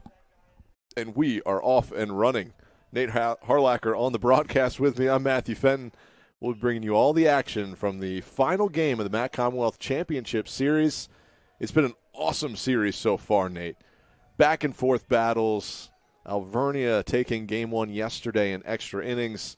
We had a change of venue. We came down to Clipper Magazine Stadium here in Lancaster. The Falcons were down 4-0 in the middle of the third inning, a little rain delay, and then the Falcons came out firing through the middle innings, eventually taking Game 2 of the series 10-5, setting up a decisive winner-take-all series, winner-take-all game in the MAC Commonwealth Championship Series. Little slow ground ball over to Jarrett Gordon at second base to Joshua Ammons for the out. You will notice not a manned camera for Game 2. Caleb Kukin did great work for us in Game 1, but we've had to switch to a stationary camera as he's got some other duties today for the baseball program, as pitch is down low for ball 1 to Asanason. Nielsen's pitch is in there for a called strike. Nielsen threw Game 3 of the semifinal series against the York Spartans back on Monday. Is this another slow chopper? Gordon gets the nice hop. He's charging it there, fields it cleanly, and fires to Ammons at first base. 2 up, 2 down to begin the contest. Now Mike Raimondo, who was fantastic in Game 2 of the series just a few minutes ago, went 4 for 5. The Falcons finally retired him. Is that in the final frame, in the 9th inning, maybe the 8th inning, he was finally taken out, but I think he was lining ground balls through every hole imaginable up until that final at-bat. Mundo checks his swing. Falcons lineup looking exactly the same from Game 1. Fisted in the air to Ammons at first base. He'll grab it for the final out of the inning, and 3 up, 3 down goes Josh Ammons and the Falcons. Excuse me. Josh Nielsen. Josh Nielsen and the Falcons. Last one was to Josh Ammons. Josh Ammons. And so 3 up, 3 down. We head to the bottom of the first inning. Falcons coming to bat.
Isaiah Paravdo stepping to the plate for the Falcons. He went 1 for 5 in our first game this afternoon, game 2 of the series.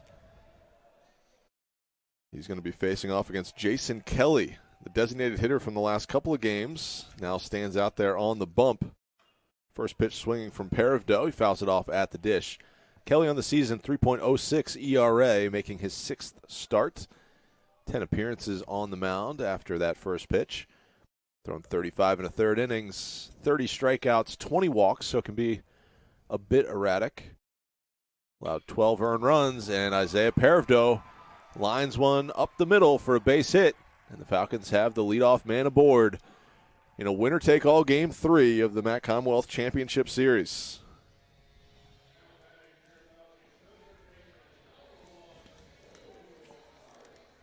Here comes Drew Hurst, who was fantastic in Game 1. Said Mike Ramundo was fantastic. So was Drew Hurst. 4 for 6 in the game. Couple RBIs. 3 runs scored. And, of course, the big fly for the Falcons. One of 2 home runs for Messiah in the contest. He takes well upstairs. Ball 1.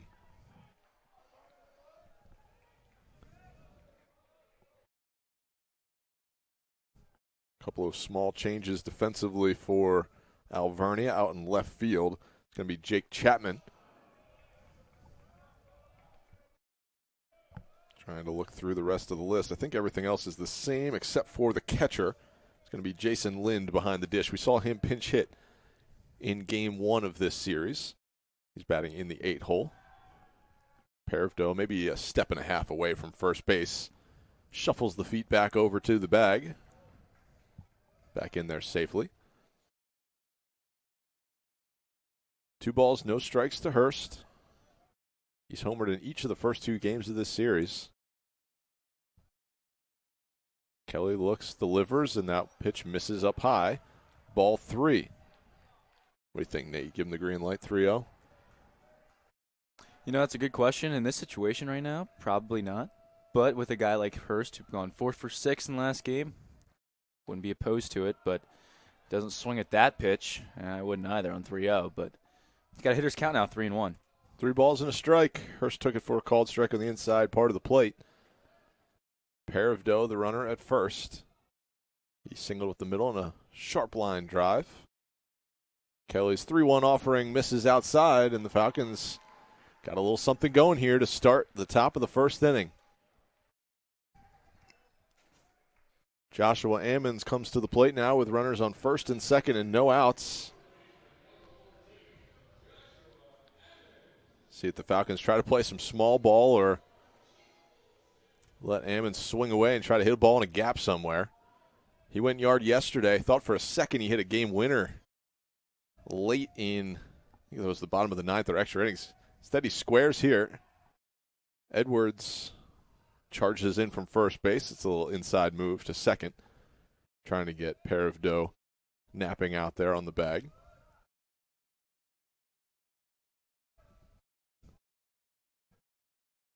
We'll see if Ammons shows bunt again. He does. Infield pinches in, and a good one. Houghton fields it, fires to first base, and Ammons is out at first by half a step. And he, I think he was very carefully running in foul territory because in Game 2 of our series, there was a interference call on a very similar play, but a successful sacrifice bunt from Joshua Ammons to hand things off to Evan Wagaman, the Falcons' right fielder, who had 3 hits in the first game this afternoon.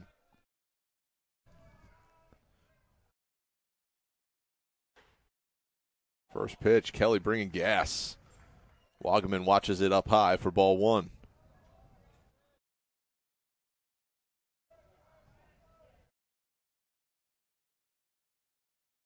One ball, no strikes. This one's on the outer third for a called strike. Count goes to 1-1.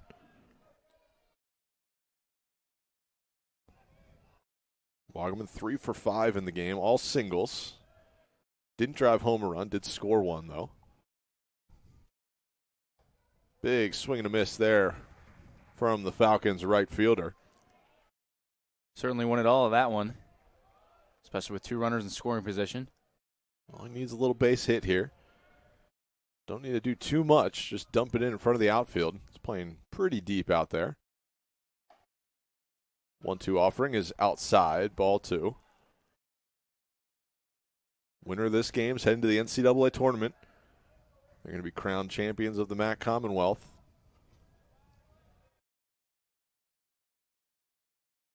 Kelly, big deep breath. Big righty comes set. Fires high and tight. Wagaman darts out of the way of that one. Count goes full. Dylan Beard stands on deck. There is a base open right now. Beard had a strong game as well earlier. 3 for 5 with 3 RBI, excuse me.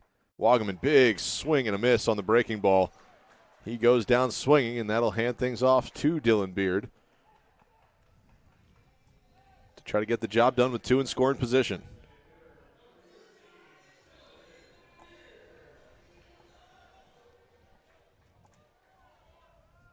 Beard 3 for 5 in game 2 of the series, 1 for 3 yesterday in game 1. Watches one on the outer third for a called strike.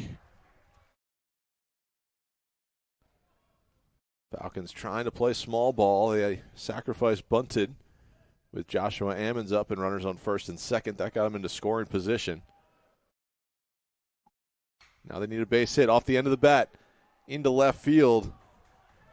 Play is going to be made out there by Chapman for the final out of the inning. So despite first 2 runners of the frame reaching, Messiah unable to get on the board.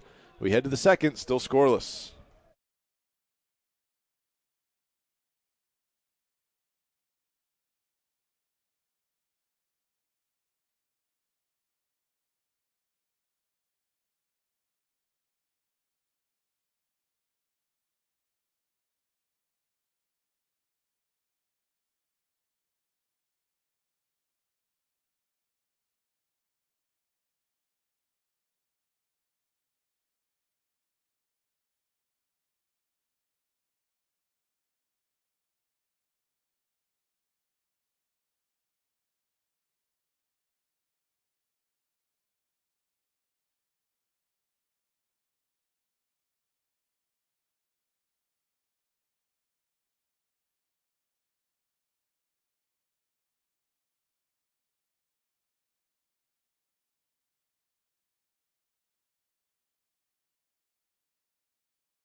It was a 1-2-3 top of the first inning.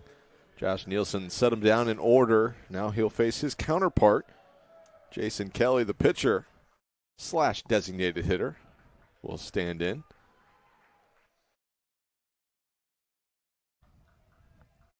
First pitch was in there for a called strike. Second one, a swing and a miss by Kelly.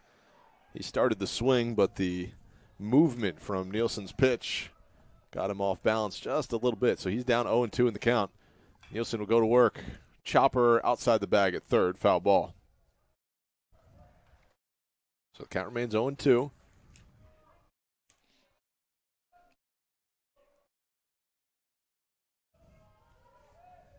Kelly with 88 across his back. Big 6'3", 220-pound right-hander will face Josh Nielsen and just barely nudging that one foul. I think that might have nicked Dustin Eisenagel behind the dish, but the count's going to remain 0-2. Kelly in game one of our doubleheader today, 1 for 3. Did drive home a couple of runs. Stands in with the bases empty. Top of the second, no outs. Nielsen's pitch just inside, 1 ball, 2 strikes.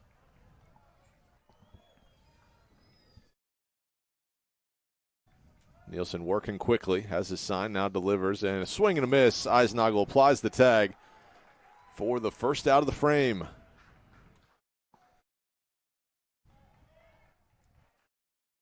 One out in the top of the second. That'll bring the first baseman, Matt Edwards, to the dish.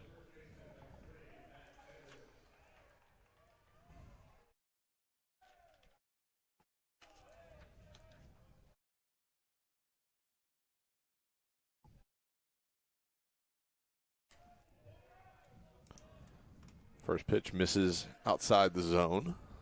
1 ball, no strikes. Nielsen gets the swinging foul ball toward the Falcons' dugout for strike 1. Levels things up at 1-1.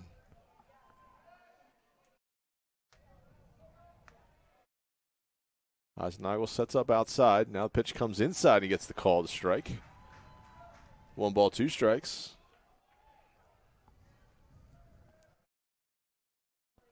1-2 pitch coming. Nielsen gets the swing and a tapped foul. Count remains 1-2.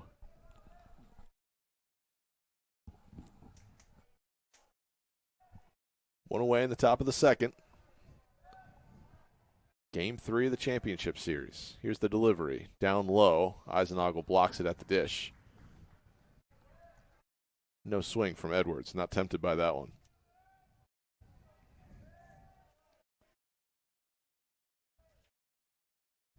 Two-two pitch. Swung through and missed for strike 3. Nielsen starts the second inning with a pair of Ks. They'll hand things off to the third baseman, Ben Houghton.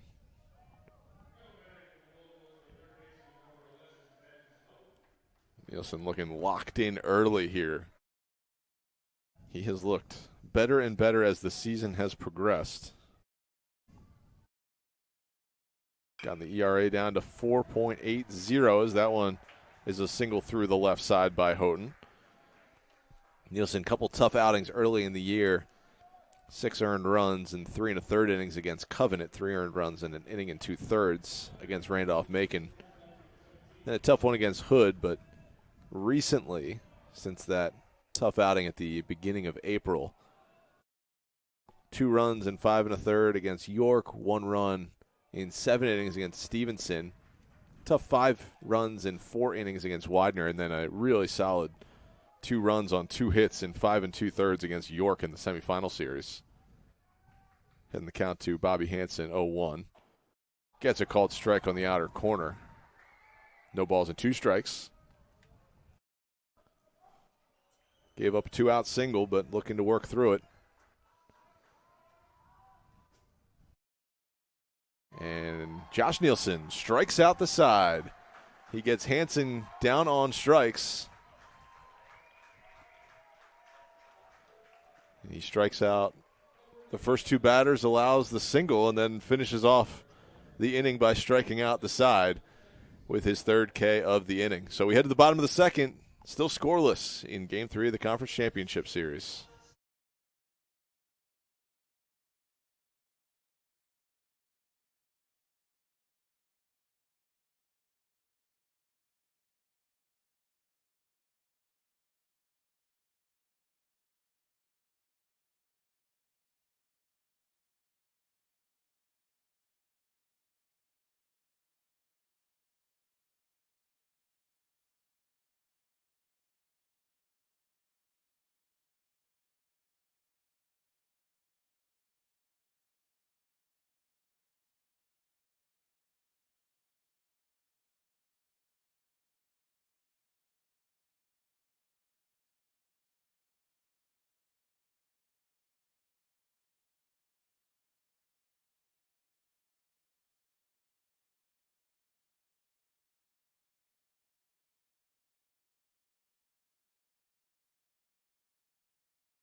Jarrett Gordon will lead things off in the bottom half of the second inning. Scoreless game.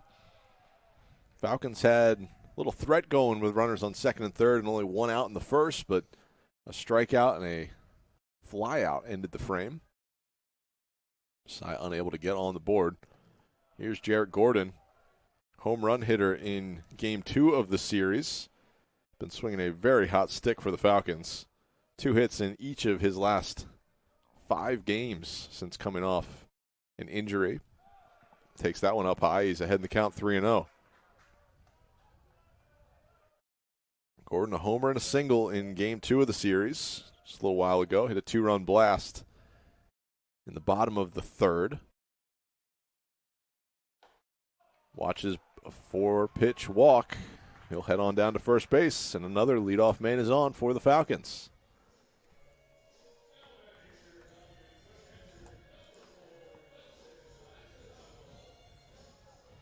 Now Dustin Eisenagel will come to the plate with a runner on first base and no outs in the 2nd inning.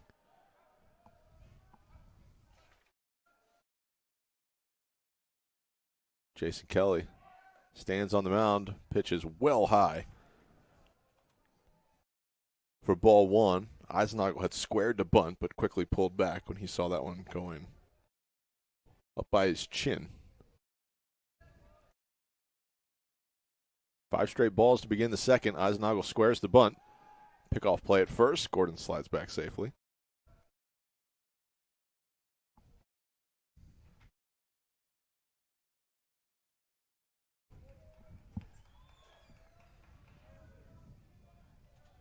Kelly's got his sign. Winds and delivers. Eisenagel again squares to bunt and then pulls it back when he sees the pitch up high. 2 balls, no strikes.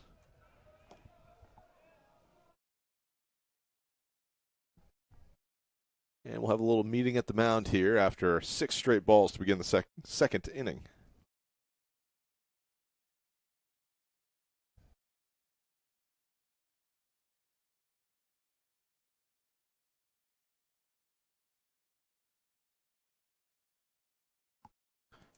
We had a pretty lengthy first game, about 40 minutes of rain delays in that one. Turned out to be right around a 3-hour and 25-minute game when it was all said and done, including those delays. 2-0 the count. Eisenagel squares.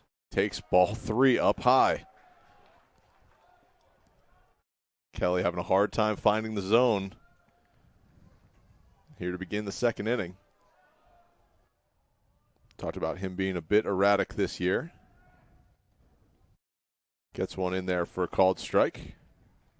Eisenagel quickly turns the other way. Find out what the sign is from head coach Phil Schallenberger. 3 balls and a strike. Check in on Gordon. Walked a moment ago on 4 pitches. He dives back in safely.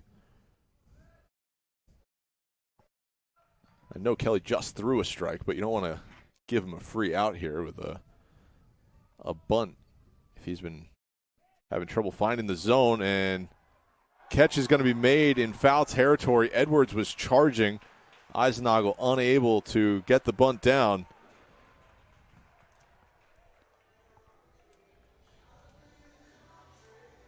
And that'll bring up Luke Ott with 1 away. And that was a heck of a play over there by Edwards. Having to make a sharp turn on that one after charging in. He almost had to make a little U-turn there. He was on his way in to try to field the bunt. Instead, Eisenagel popped it up over his shoulder. Now Gordon pops off the bag at first. Thinking about stealing. He retreats back. That pitch was outside to Luke Ott. 1 ball, no strikes. 1 away in the inning now. Gordon the runner at first. Hops off the bag. Slowly hit. Edwards slings it over. The return throw to first, and they got him. A 3-6-1 ground ball double play, and Kelly turns and yells something at the Falcons' dugout as he walks off the field. The Alvernia Golden Wolves are fired up. It's a scoreless game as we head to the 3rd.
First time we'll see Jason Lind today.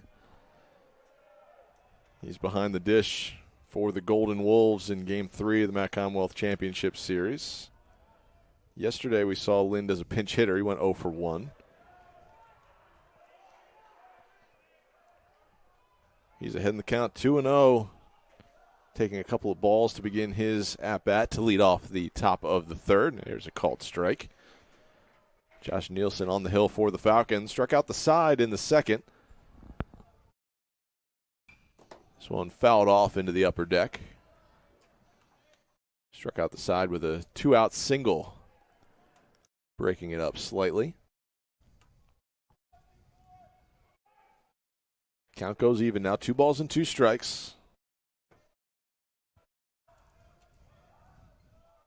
The righty Nielsen delivers outside, 3 balls and 2 strikes. And we saw Jason Kelly work around a leadoff walk an inning ago. Nielsen would certainly not want to do the same. Instead, he's going to try to work around a leadoff single, as that one is knocked up the middle by Lind.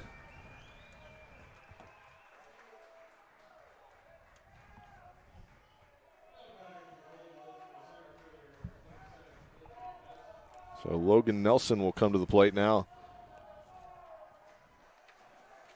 with a runner on first.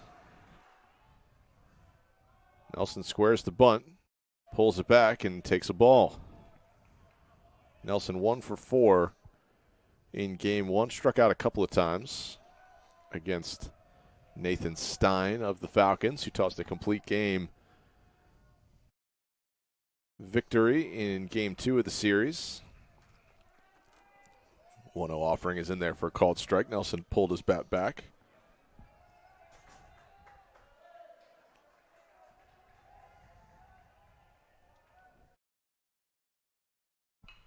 Ball is on the ground. Hurst has it. He thought about for a second going to second base, but the sacrifice bunt is put down successfully as Drew Hurst goes to first and goes the shore way.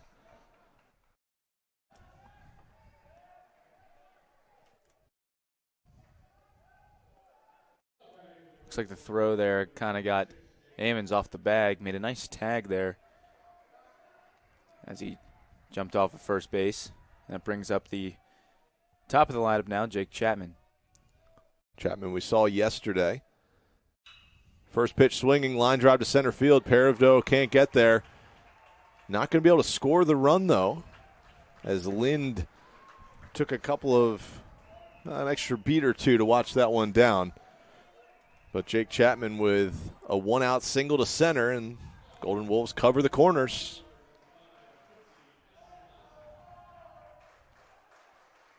Josh Nielsen would love to roll a double play ball. Maybe one of those ones that Nathan Stein picked up in the late innings of Game 2 of the series. I'm struggling calling it Game 1 versus Game 2. It was Game 2 of the series in Game 1 of our doubleheader today. No movement on the base paths. Chapman stays put at first.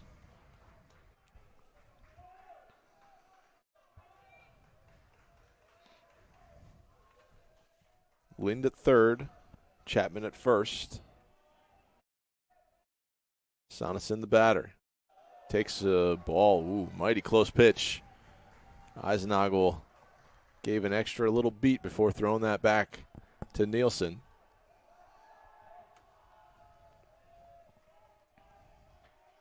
Alvernia covers the corners. Now Sonneson squares the bunt. Ball outside. 3 balls and no strikes. The dangerous Mike Raimondo stands on deck. There is a base open at second. You don't really want to move runners around. Nielsen bounces this one in as Sonneson takes the 4-pitch walk, and here comes Mike Raimondo with the bases loaded.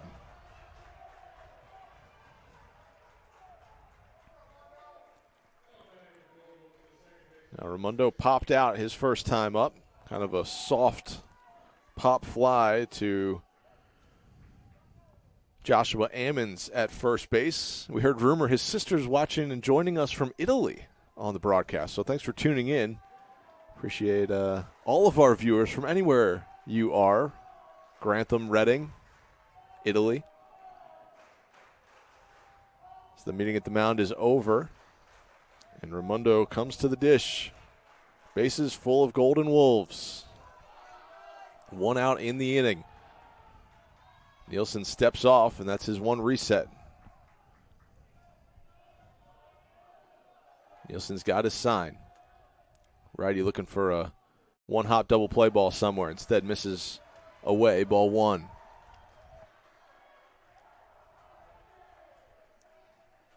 Pretty good crowd on hand. Everybody's sitting up by the concourse level. Nielsen misses down low. Eisenagel, phenomenal pick behind the dish. Pounds his chest, points at his pitcher, and says, "Don't worry. You keep throwing it. I got you back there."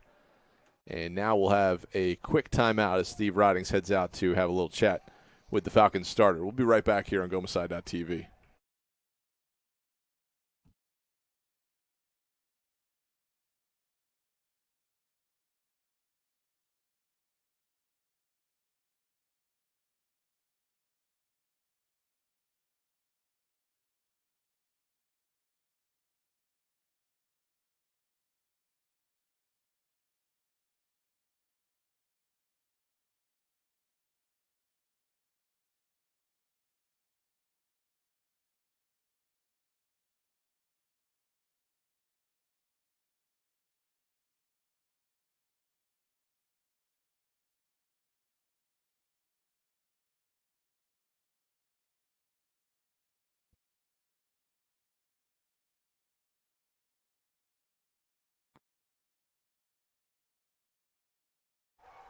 Meeting adjourned at the mound, and now the 2-0 pitch from Nielsen is on its way. That's a called strike. All you need is a little meeting with Steve Ridings out there and say, hey, pound the zone. Throw that strike on the outer third. He did just that. 2 balls and a strike. Big pitch coming up. Nielsen misses down low. 3 balls and 1 strike. Dangerous count to a dangerous hitter.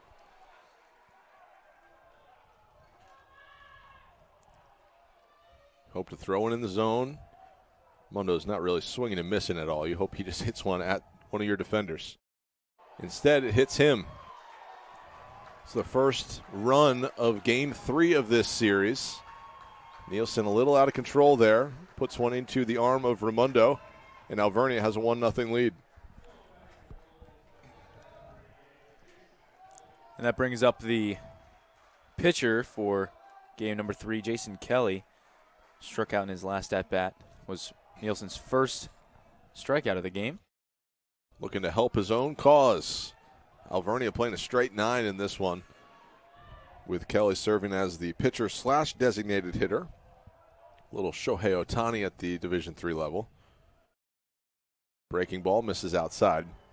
And you say that, but everybody does it at the D3 level. I don't know. Well, maybe not everybody, but plenty of guys are position players for a couple games of a series and then will step on the slab. Counts 1-1. Takes a called strike. Nielsen, good pitch to get ahead. 1 ball, 2 strikes. 1 run is in. Bases are loaded. Just 1 out in the frame. Breaking ball is into the leg of Kelly, and that does not feel good.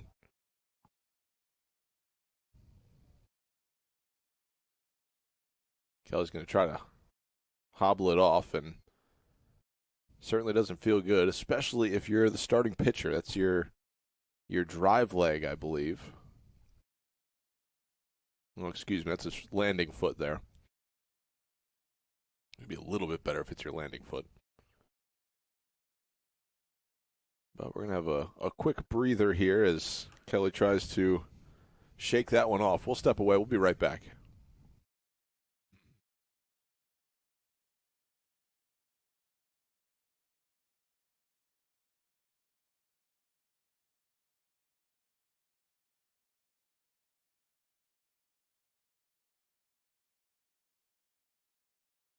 Kelly's back up. Just about ready to go. It's a 1-2 count. Never feels good to foul one off your foot or ankle. I don't know where he got it, but it was off that front foot. 1 ball, 2 strikes. Breaking ball is just off the end of the bat. Just getting a piece of it and fouling it off. Count remains 1-2.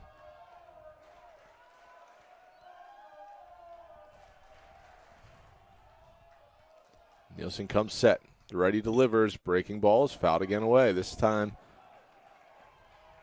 down the third baseline. Bouncing out onto the field.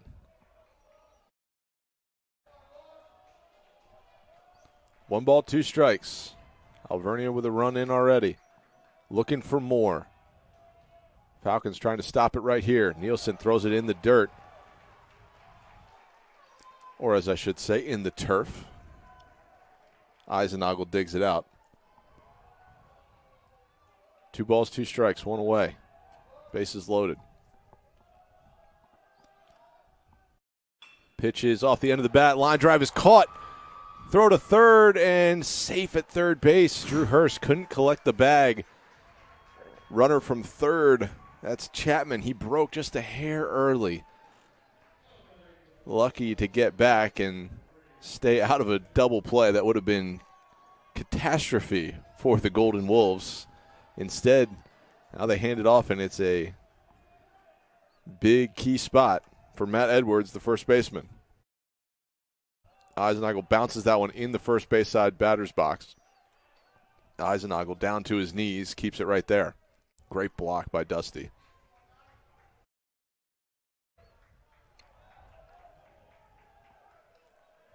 No balls in, or 1 ball and a strike. No strikes, excuse me.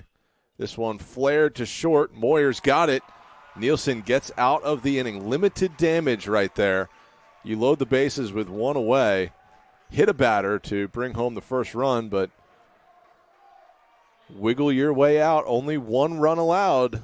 We head to the bottom of the 3rd inning. Alvernia 1, Falcons nothing.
Coming back here in the bottom of the 3rd inning.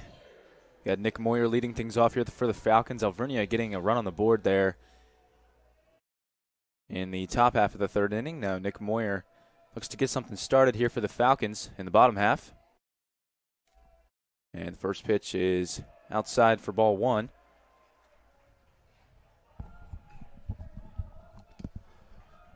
So 1 ball and no strikes. Kelly fires right down the middle for a called strike. Levels the count 1-1. Not enough time between innings. Can't even sneak a bathroom break in without missing a pitch. Kelly delivers, and Moyer takes a called strike 2. I know it's all in the name of speeding the game up. Less step-offs, faster between innings. Great for the viewers at home, not great for the staff maybe as that one misses up high. 2 balls and 2 strikes. Alvernia with 3 hits in the game. Falcons with just 1. It was a leadoff knock by Parivdo. Moyer goes after this one. Sky high. Pop up. Shallow left center just beyond the shortstop, Hansen. Chapman comes in, calls him off, and makes the play for the first out of the inning. It's kind of how the first game started for the Falcons offense. They had some runners on but couldn't do too much with it. It wasn't until the bottom of the third where things really exploded. Drew Hurst led off with a solo home run, and then the Falcons added a couple more on a Jarrett Gordon 2-run shot. Isaiah Perovdo takes a called strike on the outer third, 0-1. Perovdo with a lone hit so far for the Falcons in Game 3. Led off with a single in the bottom of the first. Watches that one outside, counts even 1-1. He lined that one off right back through the box. 1-1 pitch is fouled off in the air down the third baseline.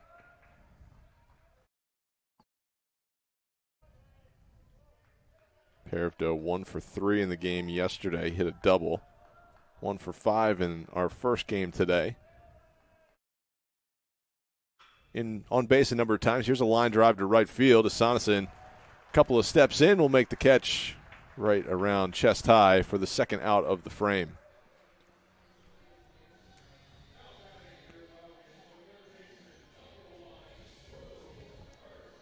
Now Drew Hurst comes to the plate. He walked in his first plate appearance. He's been very solid for the Falcons in this series, homering in each of the first 2 games of this championship series. Homered in the third inning of Game 1, a solo shot. Got the Falcons' offense going. They'd scored 9 more runs in the game. Earned a 10-5 victory. Hit a 2-run shot yesterday to start the offense. This one just unloads one down the right field line. Line drive was foul. Counts even 1-1.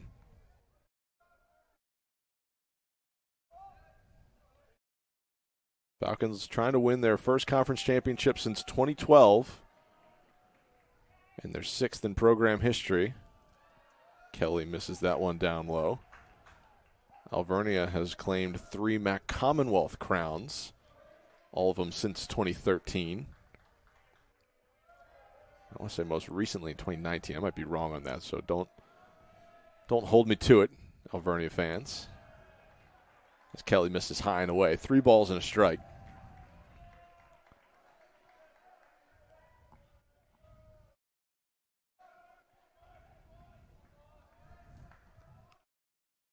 (3-1) swung on and lined into right center field. That's a base hit. Hurst around first base. Asanason's there. He'll hold him to a single. But the Falcons with 1 out have a runner on first. 2 outs have a runner on first.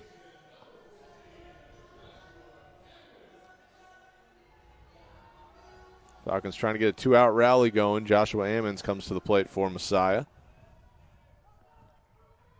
Dropped down a sacrifice bunt back in the first inning to move both runners over. Unfortunately, not able to get either of those runs in.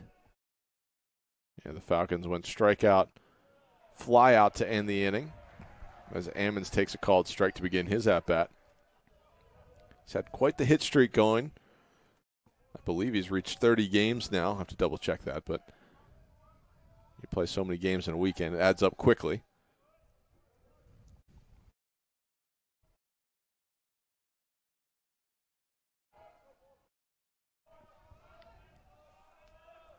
Kelly takes a look over at first base at Hurst. Now delivers Ammons to the right side. Raimundo's got it on a couple hops, fires to first base for the out. And that will retire the Falcons. So no runs on 1 hit as we head to the 4th inning. Falcons trailing Alvernia 1-0.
Ben Houghton will lead things off in the top of the fourth inning. Josh Nielsen and the Falcons got out of a bases-loaded jam in the third, allowing just one run in the frame.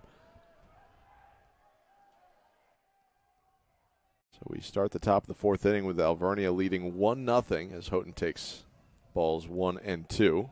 One outside, one inside. Alvernia with 3 hits in the ball game. Falcons with 2.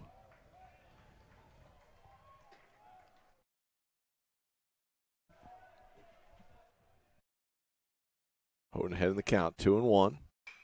Off-speed pitch is hit to third. Hurst has it on a dive. Throw to first is going to be late. Great play by Hurst, but you could just see it materializing as Houghton hustling down the line, and Hurst just a hard play. Don't know if Moyer would have had a chance at it, but Hurst make a great dive going to his left to at least give it an opportunity at an out. As Bobby Hansen bats with a runner at first, he squares the bunt. Can't execute. Fouls it off. No balls and a strike.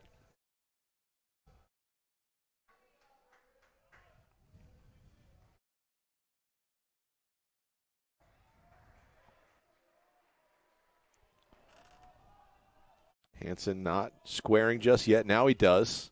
Lays it down. Nielsen has it. Fires to first base. Sacrifice is successful. Houghton moves up to second. Hansen retired, 1-3 on the sacrifice bunt.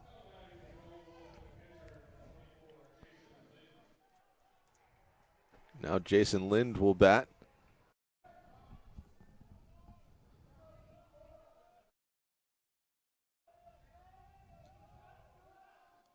Lind singled in his first trip to the dish.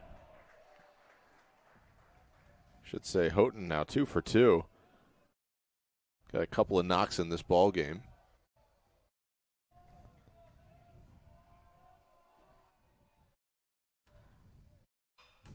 This one shot down the first base line and foul toward the Alvernia dugout. 1 ball, 1 strike, 1 away in the frame.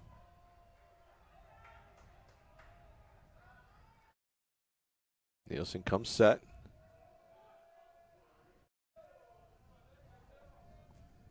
Delivers, foul ball, back to the screen. Strike 2.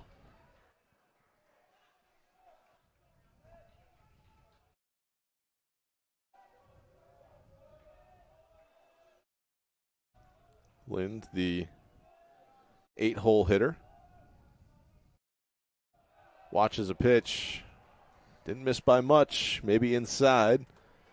2 balls and 2 strikes. Good looking pitch from Nielsen. I was going to say his pitch count is climbing, but after we just saw Nathan Stein throw north of 140 pitches, not much feels like a high pitch count.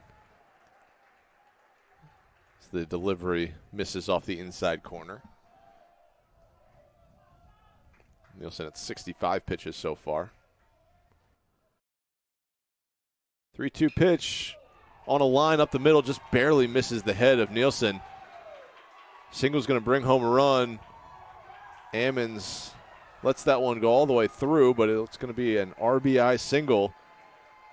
And a 2-for-2 effort so far from Jason Lind, the catcher for the Golden Wolves. It's a great piece of hitting there from Jason Lind, especially when RBI opportunity. And it's his first 2 at-bats of the game after sitting there for around 4 hours in Game 1. Yeah, got a late AB in Game 1 of the series yesterday. Now squaring to bunt, and Nielsen throws it to the backstop. They say it hit the batter. I don't know where it hit him, I guess in the back of the helmet or back, but Nielsen at times can be effectively wild, and right now he's just a hair wild. And that's going to do it for him. They're signaling to the bullpen. Pitching change coming up for the Falcons. 2-0 lead for Alvernia in the 4th inning. We'll be right back here on Gomeside.tv in Game 3 of the winner-take-all MAC Commonwealth Championship Series.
Christian Foltz, the new arm for the Falcons. He's going to face the top of the order for Alvernia. Jake Chapman next to the plate with one away. Lefty-lefty matchup coming up.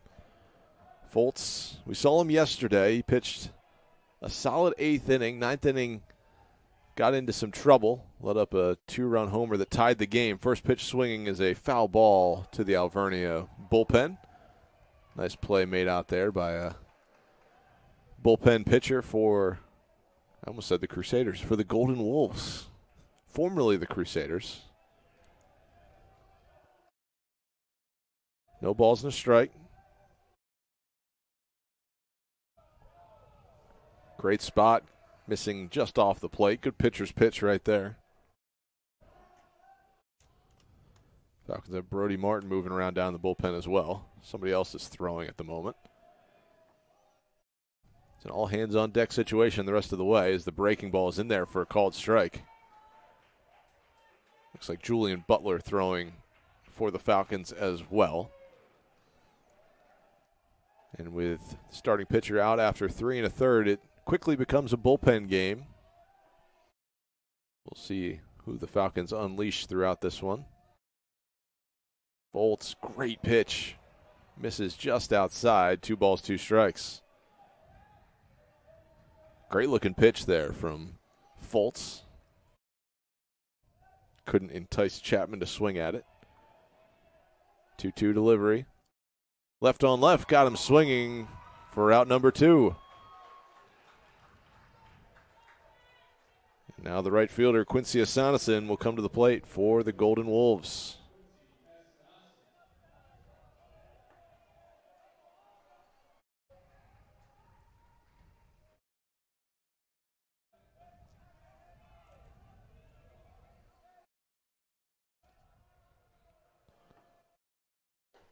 Delivery is up high. Ball 1 to begin the at-bat. Sonneson has walked once in the game. He's 0 for 1. Grounded out to second base his first time up. Walked his second trip to the dish. Osnog can't handle that one, but it's a called strike on the outer third. Count even 1-1.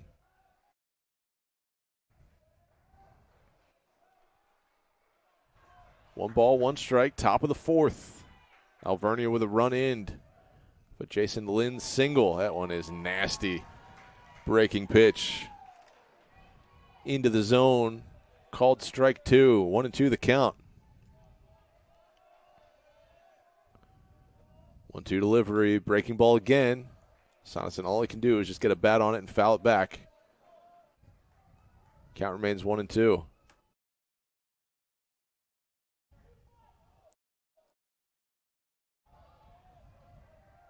One ball, 2 strikes. 2 outs. Runners on first and second for the Golden Wolves. Foltz delivers just off the outside corner. Ball 2. Deuces are wild here in the top of the 4th. 2 on, 2 out. 2 balls, 2 strikes. 2-0 lead for the Golden Wolves. Here's the delivery from Foltz.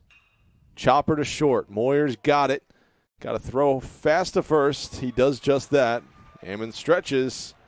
And once again, Falcons wiggle out of a jam, allowing just 1 run in the frame. It's a 2-0 Alvernia lead as we head to the bottom of the 4th.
Evan Wagaman will lead things off in the bottom of the fourth inning for the Falcons.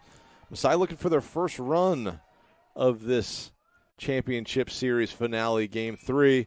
Wagaman with a fly ball to right center. Esanasin going back. It's off the top of the wall. It's down. Wagaman's going to stand at second base with a leadoff double here in the bottom of the fourth. Messiah with an instant rally with a leadoff double on the first pitch. Thought for a brief second maybe there was a chance that ball was going to get out of here for Wagaman. Instead, rattles it off the Capital Blue Cross sign in right center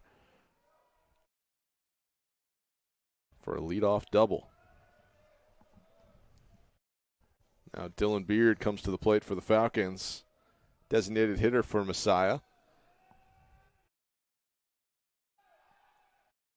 Pick play at second. Wagaman back safely.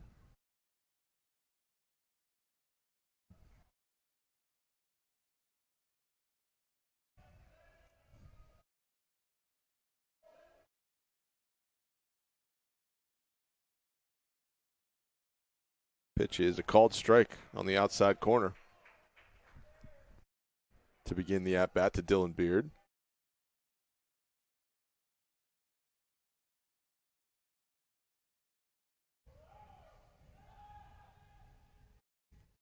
Wagaman takes a step back to second. Kelly delivers high. 1 ball and 1 strike to the Falcons' designated hitter.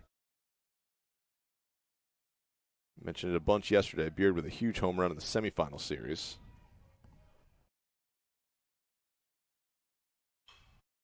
Chopper, Kelly bounces it around, has it now in the bare hand and flips to first base. Thought for a second that was going to be some trouble. But Kelly able to corral it.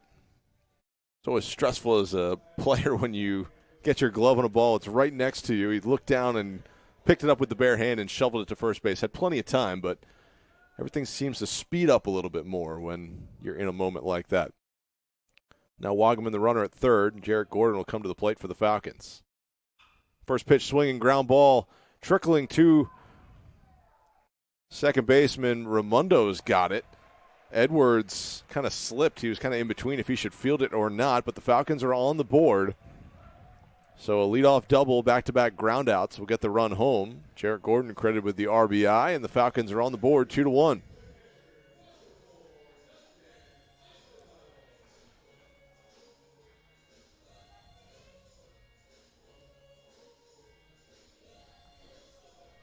Messiah trails 2-1.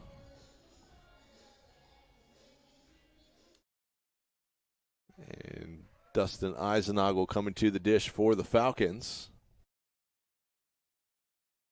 Eisenagel 0 for 1 in the game. Breaking ball from Kelly just misses. 1 ball, no strikes.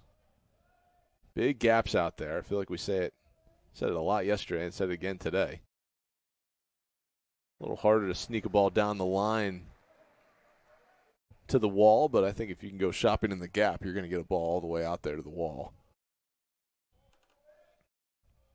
Simonson and Chapman in right and left, respectively, as Kelly dumps in a breaking ball. 1 ball, 2 strikes.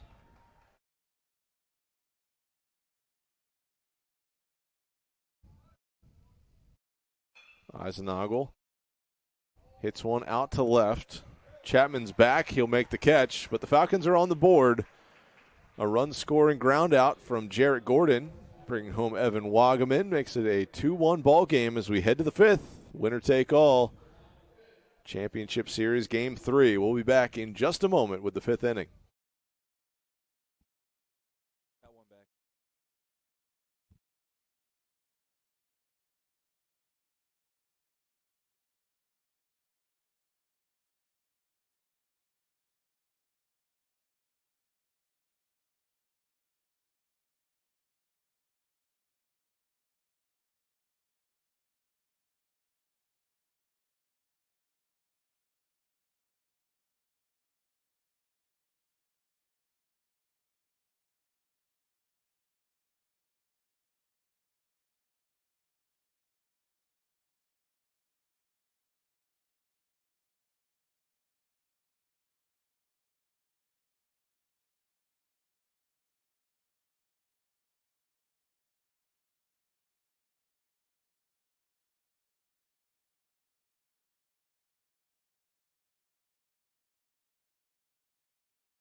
Mike Raimondo, the second baseman for the Golden Wolves, will lead things off in the top of the 5th inning. Raimondo 0 for 1. He was hit by a pitch with the bases loaded to score the first run of the ball game. Takes a called strike to begin the top half of the 5th. Foltz back out there for the Falcons. Raimondo in the air, center field and deep. Pervdo on the track, can't get there. It's up against the wall. Raimondo digging for third. He's going to get in there standing as he laced the ball. One hop in the wall. Pervdo trying to make a heroic effort out there. Couldn't make the play. And now, like we said with the Falcons, with an instant rally on a leadoff double, an instant rally here with a leadoff triple in the 5th. Ball bouncing up against the Window World sign out there in left center field. Pervdo had to go a long way to try to make a play there. Couldn't get all the way out there. Yeah, like you said, great effort, though, from Pervdo. Nearly getting there to make the play. Would have been a really nice play as well. But instead, it's going to be a leadoff triple. Can't worry about that runner at third. You just got to get the next 3 guys. Don't compound it. Let it be a wild inning. Kelly trying to help his own cause. First pitch swing and fouls it off. Kelly, in his last at-bat, had the bases loaded, lined out to shortstop. He takes that pitch on the outside corner for a ball. It lined out to shortstop, nearly a double play. As the runner on third nearly got tug up there.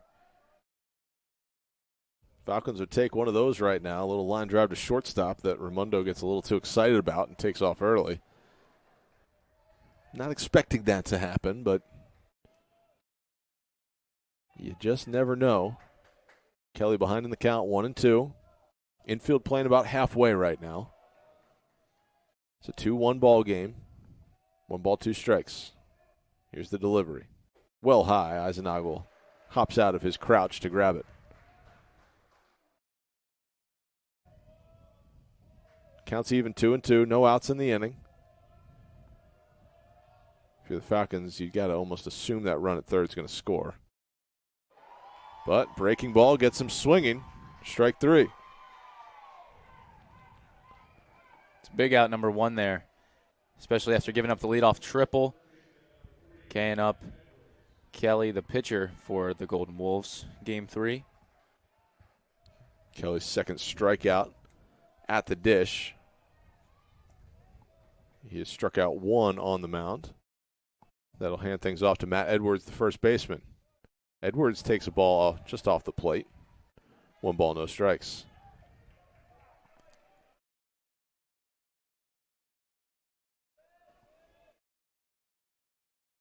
Foltz comes set. Backdoor breaking ball. They say doesn't get back to the plate. Said it was outside. 2 balls, no strikes. 2 good pitches to begin the at-bat against Edwards. So the sun is shining right now. Got to make note of it when it happens. 2-0 fastball is in there for a called strike. Catching the top of the zone. Haven't seen much of the sun the last couple of days. We have not. Had about 40 minutes of rain delays in game 1. Foltz comes set up by the neck. Edwards tries the bunt, gets it down, and Ammons lets it go successfully. Heads up play right there by Joshua Ammons. Saw the spin on the ball, and I don't think he was going to have a play at first base anyway. So wisely lets that ball go foul.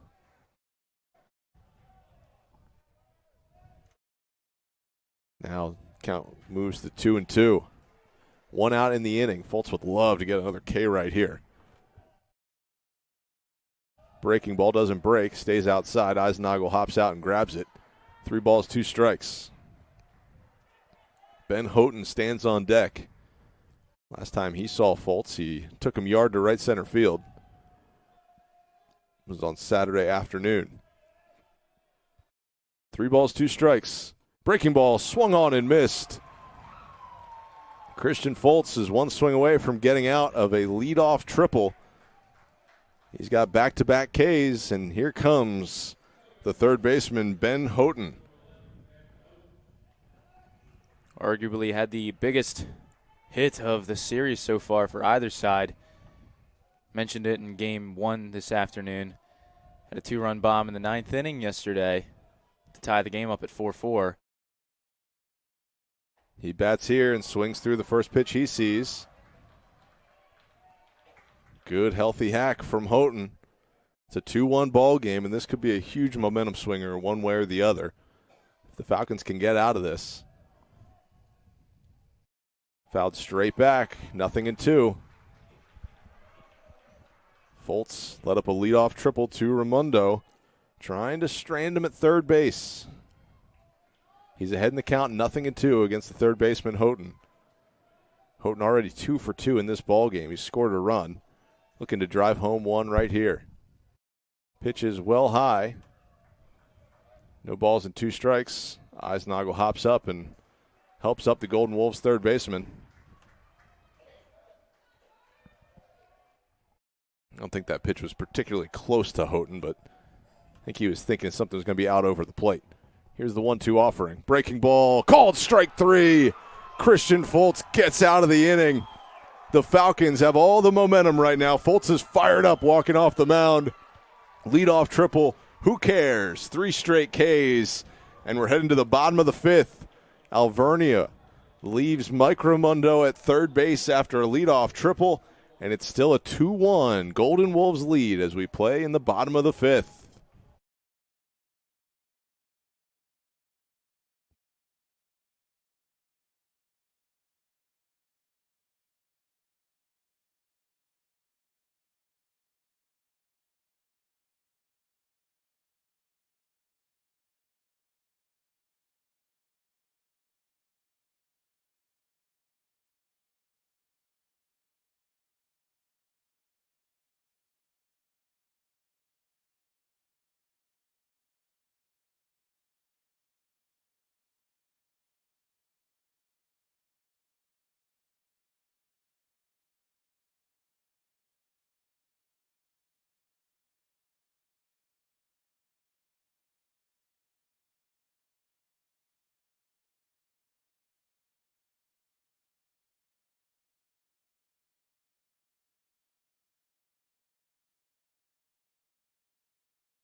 Falcons are going to try to cash in on some of that earned momentum in the top of the 5th inning. Christian Foltz.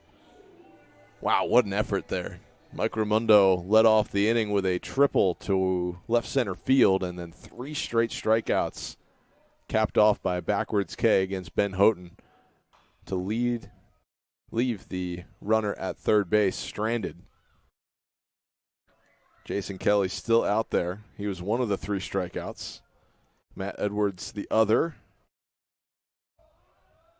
Kelly, the pitcher, out there on the bump for the Golden Wolves.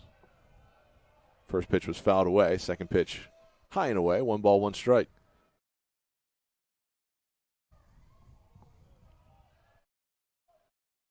Alvernia out hitting the Falcons 6-3 in this ball game. That one on the outer third is a called strike. 1 ball, 2 strikes. Here as we start the bottom half of the 5th inning. Ott grounds it to the right side. Raimondo ranging to his left, reaches down and snags it. Flips over to first for the first out of the inning. Thought for a second that had a chance of sneaking through the right side. And now Nick Moyer will come to the plate for the Falcons with the bases empty and 1 away.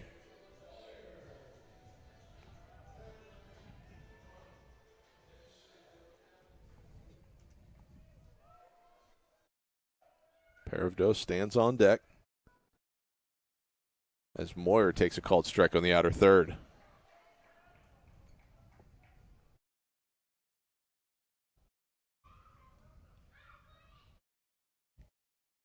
A 1 offering, miss. Oh, it catches the inside corner. Kelly's got it working inside, outside.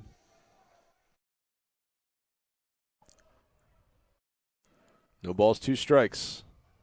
Moyer, ground ball to short. Hansen fields it, fires on the run to retire his counterpart. 2 up, 2 down in the 5th.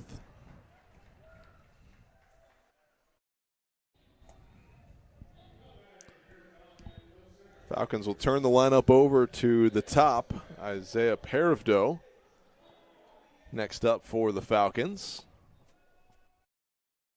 Parivdo 1 for 2. He led off the game with a single up the middle. Falcons stranded him on the pads. He takes a called strike on the inside corner. Kelly just painting the black this inning. A couple of really nice pitches. He's ahead in the count, 0-1. Kelly's delivery on the outside corner, and he's just picking his spots right now. Parivdo behind in the count, 0-2.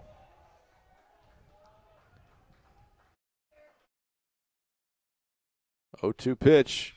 Swung on and fouled off. Parivdo stays alive. Count remains 0-2.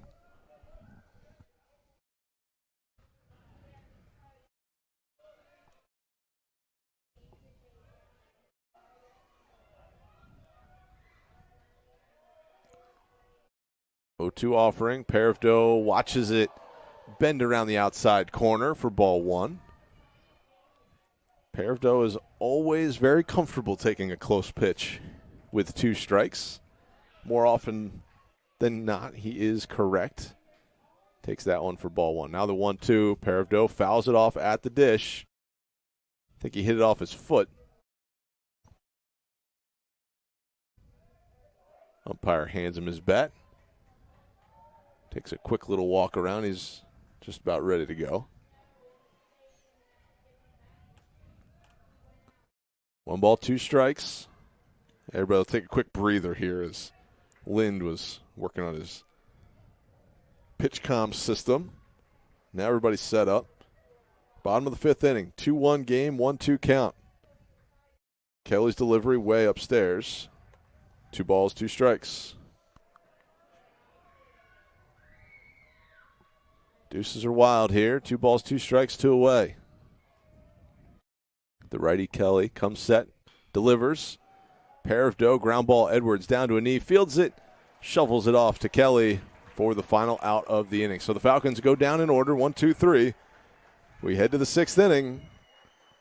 Alvernia leads 2-1.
Shortstop Bobby Hansen will lead off the 6th inning for the Golden Wolves. Christian Foltz back out there. First pitch swinging, fouled away over top of us for strike 1.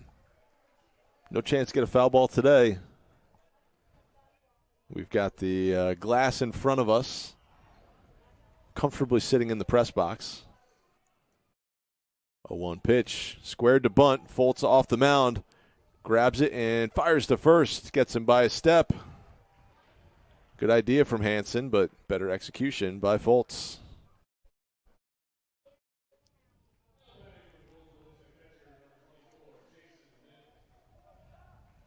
Now the catcher, Jason Lind, who's 2 for 2 in the ball game. Got an RBI, single to center field, score that run from second. First pitch swinging, fouls it away.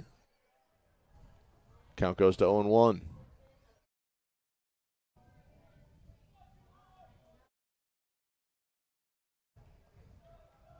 Foltz comes set out of the windup.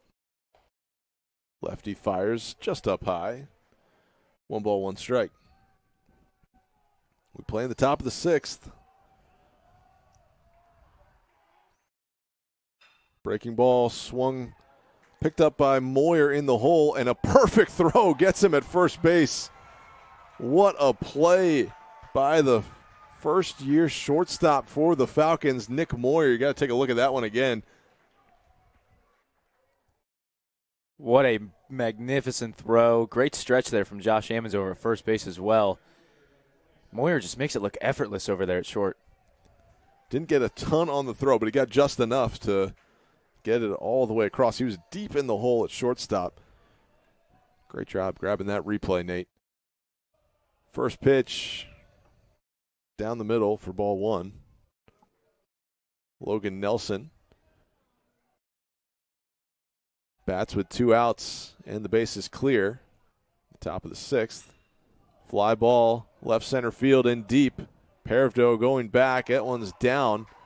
He fields it. He's going to hold him to a double. As the 9-hole hitter, Logan Nelson, cruises into second base with a 2-out double. We've seen Foltz work around extra base hits before. A double with 2 outs, it should be no problem for him. He's had a triple with no outs. Oh, Nate, you want to knock on wood? Knock on wood a little bit there. You can say it. We're trying to have some conversation here, you I know? know what you're saying. A leadoff triple. KKK, no problem. This one, 2-out double. Got all sorts of ways to get out of this jam. So Nelson doubles to left center field.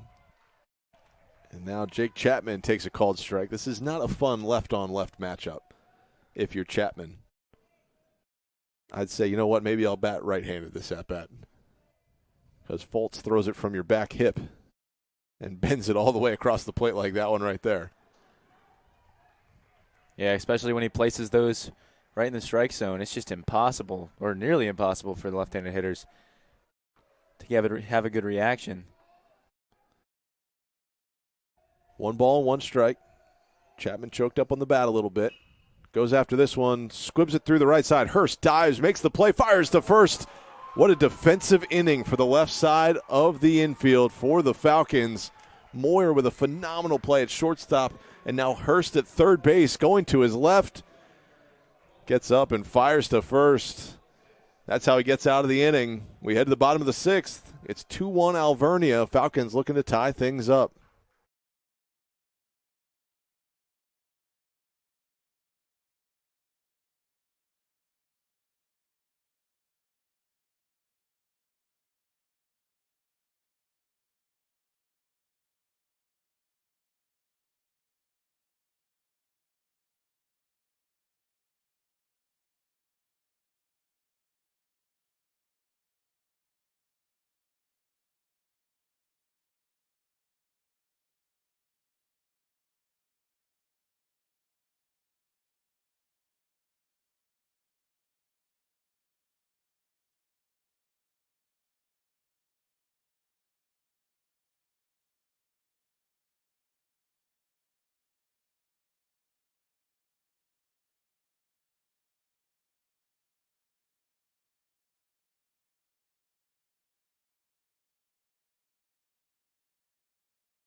Here's our MAC Commonwealth Championship bracket heading into the day. Falcons taking out York in the semifinal 2-1. They lost the first game of the series, came back, won the next two. Alvernia swept the Hood Blazers. Then Alvernia with an extra inning win yesterday. They had a 1-0 lead in the series coming into the day. And then the Falcons took game one, not updated on our bracket just yet. Now it got us to a game three of the MAC Commonwealth Championship Series. Drew Hurst takes a called breaking ball for strike one. Hurst 1 for 1 in the game. He's walked as well. He's had a fantastic Sunday here in Clipper Magazine Stadium.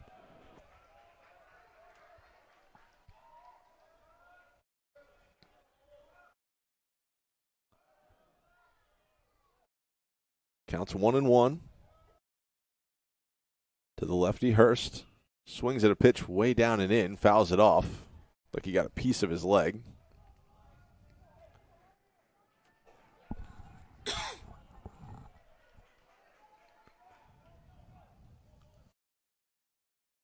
One ball, two strikes. No outs in the sixth. Kelly's been extremely pitch efficient. 66 pitches coming into the inning. Here's his 70th pitch of the day. Well outside. 2 balls and 2 strikes.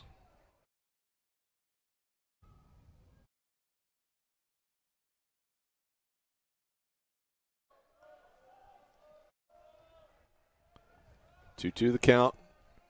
Hurst bats. Watches that one. Elevated and away. 3 balls, 2 strikes. Falcons would love to just start the merry-go-round, get a couple of runners on, see if we can string a few hits together off of Kelly, who has been very stingy with the base runners through the first 5 frames. Full count pitch, misses up high. Lind is telling him, no, that was high. He comes back to the dish, and Falcons once again have the leadoff man on. Perfect way to start here in the bottom half of the sixth. That's the 3rd time Drew Hurst has gotten on base in this one. 7th time today. Now Joshua Ammons bats for the Falcons. He homered yesterday in a spot very similar to this. Hurst had walked in front of him, and then he unloaded one to left field. Bumped the Falcons' lead up to 4-1 at the time. Now he bats with the Falcons trailing 2-1. Hurst standing on first base. Takes a strike on the outside corner. 0-1, no outs in the inning. Pick off play, Hurst back safely.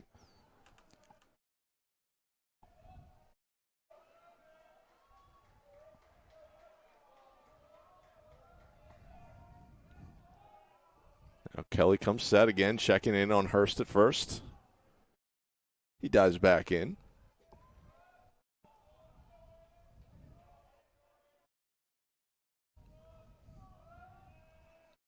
No balls and a strike. Kelly comes set. Delivers down low. Good read by Ammons to take that one. Saw it out of his hand extremely well.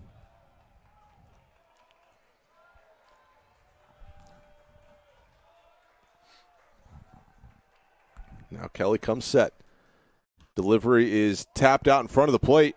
Fair ball is called. Hurst dives into second base. Throw gets away, but he's going to stay right there. Ammons is out.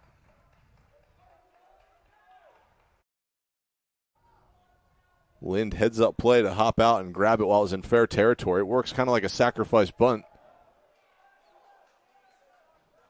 As the runner moves up to scoring position. So not the end of the world for the Falcons. It could have been if Hurst wasn't hustling to second base. But instead, acts like a sacrifice bunt. Ammons is out on the play. Lind hopped out, picked it up, and tugged him before he even got out of the batter's box. Hurst scampers down to second. Now Evan Wagaman bats and taps one to Kelly, the pitcher. Kelly bobbles it and lollipops a throw to first base. And Wagaman is out at first as the throw was in foul territory. Wagaman had to go almost toward the inside of the bag as to not force the collision. They bumped into each other anyway. And now it's up to Dylan Beard with a runner on third base. Falcons have not hit the ball hard this inning. Leadoff walk and then two balls that probably went a combined 65 feet. Here's a single up the middle by Dylan Beard. And the Falcons have tied the ball game up. So a leadoff walk, a ball that doesn't get beyond the batter's box, a tapper back to the mound, and now a soft single up the middle results in a run for the Falcons. So we've got a brand new ball game after the Dylan Beard single, and we're tied up 2-2 for Jarrett Gordon. Yeah, back-to-back-to-back pitches there. The ground out, then I believe it was another ground out, and then it's the single from Dylan Beard. On 3 pitches, and Falcons tie this game up. Yeah, it felt like it just went quickly there through the inning on a couple of odd plays, but Masai's tied it up, and now Jarrett Gordon goes after a pitch down low. He's down in the count 0-2. Gordon 0 for 1. He's walked in this game.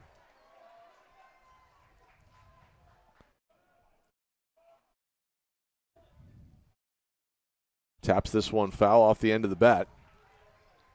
Kelly must be getting some good movement out of those pitches as the Falcons have not really hit one on the barrel since Wagaman's double back in the 4th.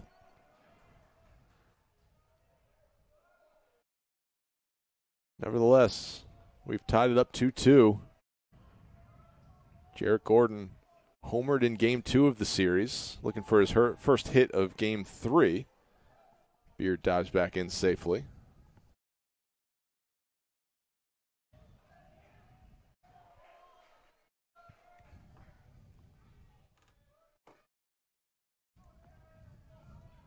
Kelly comes set out of the stretch. Delivers outside. Good eye by Gordon, not expanding the zone. 0-2. Now 1-2 the count. It's going to be a fun final 3 innings of this ball game. It's been a great series. All 26 innings so far. Had extras yesterday. A long 9-inning game in Game 2 of the series. Now as we play in the bottom of the 6th, 2-2 ball game. Gordon at the dish, Beard at first. Kelly on the bump. Pitch outside. Lynn slides to a knee to grab it. 2 balls, 2 strikes. Now the deuces are wild again here. Bottom of the 6th. 2-2 the score. 2 balls, 2 strikes, 2 away. Kelly's pitch. Gordon nudges it foul again. We're on the 2s once more. Staying alive in there, taking a nice cut on that one. Just got the end of the bat off of that.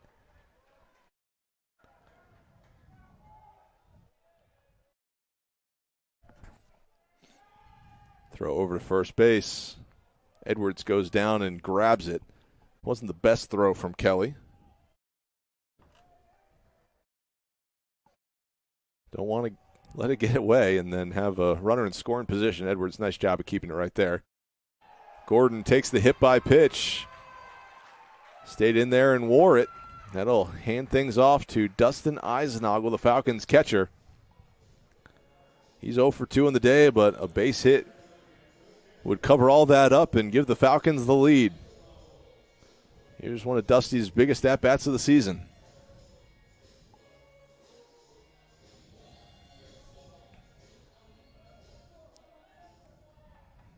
Dusty 0 for 2 in game 2, 0 for 5 in game 1. So looking for his first hit of the series. This would be a big spot for it. A lot of room on the right side of the infield if he can shoot a ball through it. Instead takes a strike outside over the plate for strike 1. No balls and a strike, 2 on, 2 away here in the bottom of the 6th. Kelly Checks it Beard at second. Now fires and hits Dustin Eisenagel with a breaking ball. The bases are full of Falcons for Luke Ott. So back-to-back hit by pitches. Eisenagel took the breaking ball right in the forearm, or excuse me, right in the tricep, somewhere in his arm. Was not a bio major. Hey, neither am I. Not even a little bit. But that was in the upper arm. Eisenagel took that one, and he'll stride to first base. And now the bases are loaded for Messiah. Got a little bit of a two-out rally going here. It was a leadoff walk to start the inning. Couple of ground outs. Got a runner to third base. Dylan Beard drove him home, and now back-to-back hit by pitches. Loading the bases up for Luke Ott. Ott hit 2 homers in the semifinal series last weekend. Doesn't need a homer here to do damage. A base hit will do. We'll see what Ott can do for the Falcons. Messiah has tied things up this inning. There's an extended meeting at the mound for Alvernia. Seems like they got a lot of people in there. Umpire's one of them. Lind and Kelly exchange fist pumps. And now it's time for Luke Ott in the bottom of the 6th.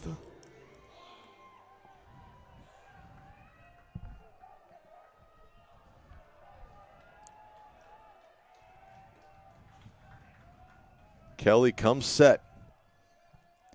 Bases loaded for the Falcons. Ott, first pitch swinging. He was trying to drive home all 4 runs right there.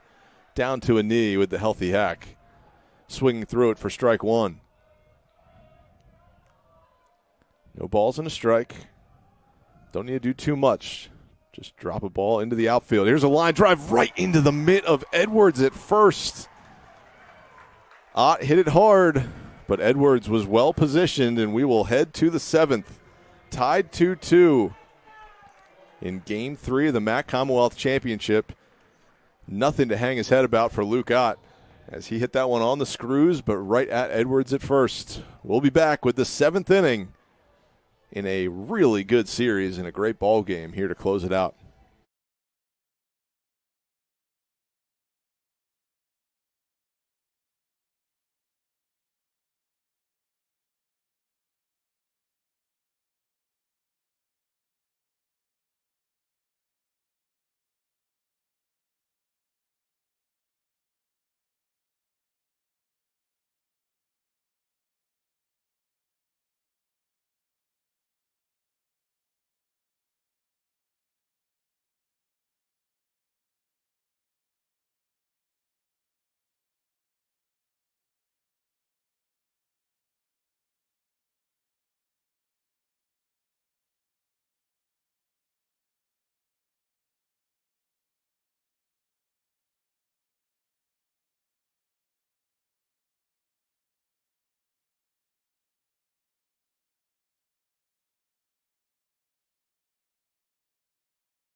Quincy Asanason leading things off in the top of the 7th inning. It has been a phenomenal series and a great Game 3 so far. 2-2 our score. Hard hit ball up the middle. Moyer ranges, going to have a really tough play to get him, and it's an infield single. Asanason running a little bit too well down the first baseline, the leadoff single for the Golden Wolves. Moyer made the play and was almost out giving Perivdo a high five in center field. He was that far away when it was all said and done, but a really tough play there. Now Mike Raimondo. Had the triple in his last at-bat and wasn't able to be brought home. It was a leadoff triple as he takes first pitch for a ball inside. Yeah, triple and then 3 straight outs from the Golden Wolves. Christian Foltz getting out of that one. Raimondo, a .453 hitter on the season. It's an extremely dangerous bat for the Golden Wolves. He'll take a called strike from Foltz. Got to talk about how well Foltz has been pitching in this ballgame. 2 2/3 innings so far. 3 hits allowed, no runs, 4 strikeouts, no walks. Love a ground ball double play. Instead gets a swinging strike. Raimondo unable to check his swing, and I think appropriately called by the first base umpire.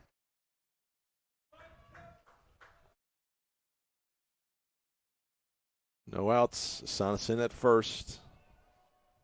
Foltz deals. Down and in. Eisnagel keeps it there.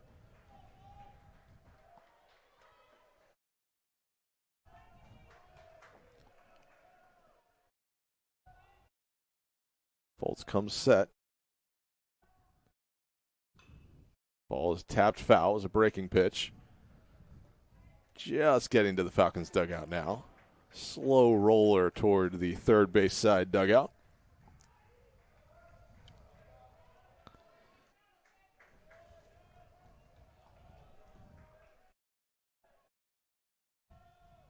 Two-two our score.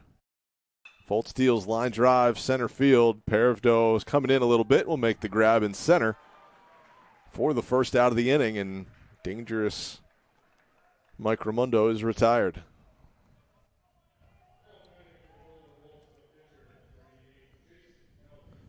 Now the pitcher, Jason Kelly, will try to help his own cause here. He's 0 for 3 in the ball game with a couple of strikeouts. Struck out in a big spot a couple innings ago after that leadoff triple in the 5th. He bats with a runner on first, 1 away.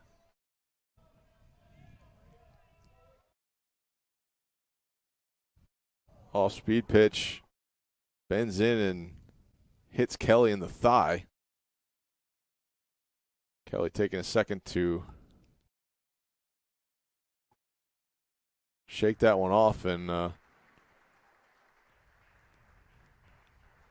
starting pitcher for the Golden Wolves has been banged up at the dish a little bit in this game.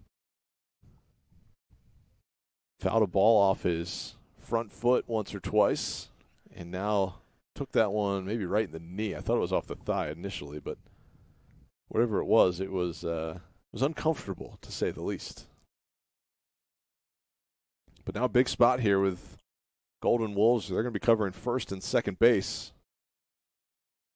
It looks like half the team is checking Kelly out there at the dish. 3 additional Alvernia Golden Wolves with helmets on are all standing around home plate. He'll shake it off and head to first base. Now the Falcons are going to meet at the mound for a quick moment. We're going to step away briefly. We'll be right back in the top of the 7th inning on GoMasai.tv.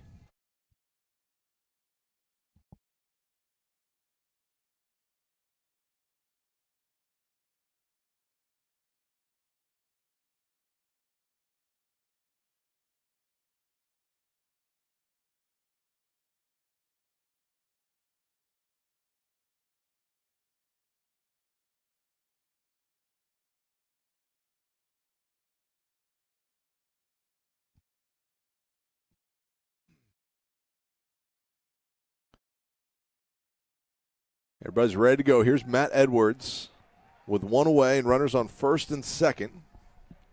Christian Foltz, the lefty, deals. Fly ball, left field. Going back on it is Ott at the wall, and Luke Ott unable to make the catch. It's a 3-run homer. Ott was tracking it to the wall. He got all the way there, was unable to make the play at the wall, and Matt Edwards has gone yard.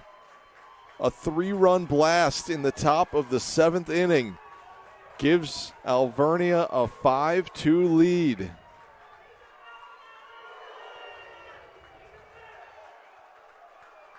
Hey, there's that home run for Matt Edwards that he didn't get yesterday. But this time, even bigger fashion, it's a 3-run bomb to give him the lead late in this one. I think the Falcons would have taken the solo shot yesterday over the 3-run shot in the 7th today. A tough moment there for the Falcons as that one just kept sailing out of here, and I honestly didn't think that had a chance off the bat. I thought it was a fly ball to left field, and Ott just kept drifting, and it sailed over the wall, right over that sign, the Casella sign in left center field for a massive 3-run homer for Alvernia. So a pitching change coming for the Falcons. We'll be right back here on GoMasai.tv with the Falcons trailing 5-2.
So a huge 3-run homer from Matt Edwards has turned this game on its head. It's a 5-2 Alvernia lead. New pitcher on the hill for the Falcons, Julian Butler, making his 10th appearance of the season, 3.86 ERA. And Nate, when he's good, he is really good. First pitch missed up high to Ben Houghton. We'll see if Butler can keep it in the zone, but he's got electric stuff when he's throwing strikes. That pitch is there for a called strike, 1-1.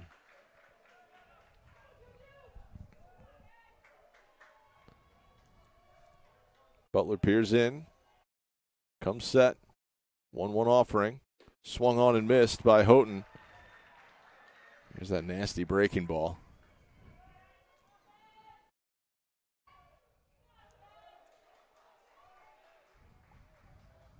One ball, 2 strikes the count. Bases are empty after the 3-run homer. And Houghton looks like he tipped it out of Eisennagel's glove as that ball was working all the way in.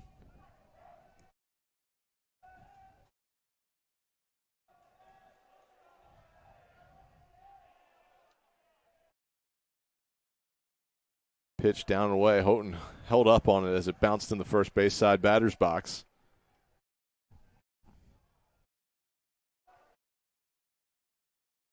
Two and two the count, 1 away. Falcons got to try to keep it right here. It's a 5-2 ball game. Still plenty of game left. Nate, we talked about during the pitching change just how big that line out was that Luke Ott had an inning ago with the bases loaded. Hit it right on the screws, but right at Edwards. Then a few batters later, Edwards crushes one to left field, and Julian Butler gets the swinging strikeout on a foul tip. Houghton goes down for the second out of the inning. Thought for a chance there on that home run that Ott might have had a chance to bring one back, and he might have been within inches, but we don't know quite sure. Surely looked like it with how he was working out there. He went back on it.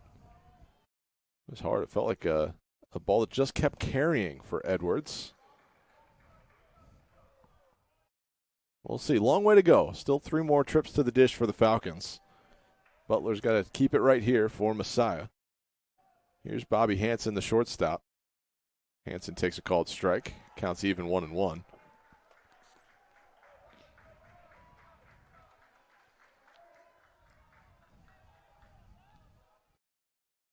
The righty Butler comes set.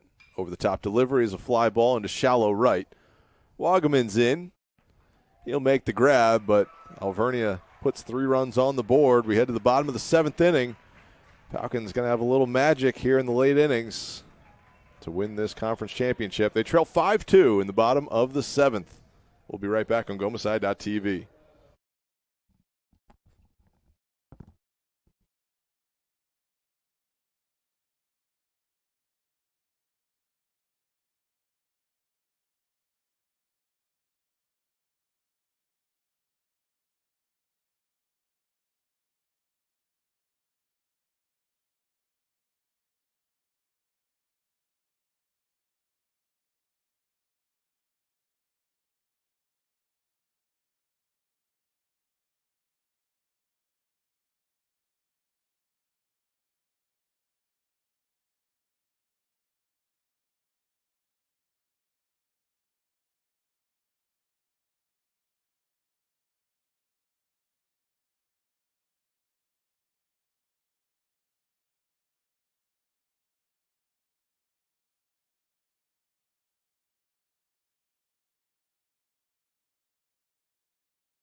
And the shortstop, Nick Moyer, will lead things off in the bottom half of the 7th inning. Moyer 0 for 2 in the ball game. Would love to be the rally starter for the Falcons. First pitch swinging. Fans through it for strike 1.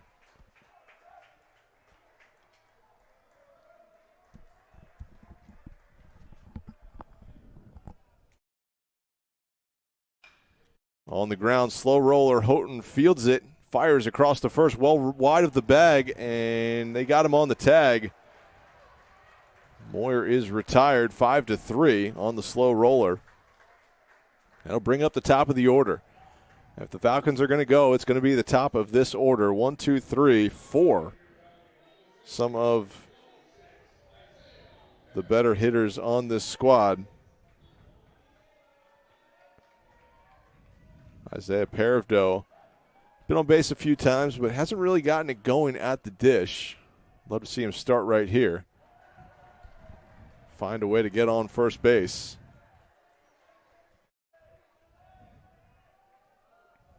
Falcons trail 5-2 now. We're in the bottom of the 7th.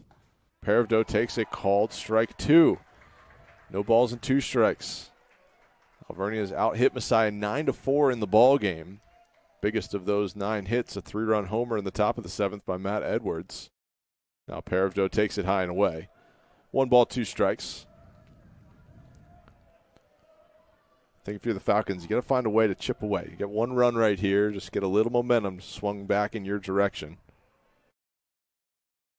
Here's the delivery. Paravdo watches it down low. He wasn't moving in there. If that ball was going to hit him, he was going to take first. That's a guy who wants to be on the base paths for the Falcons.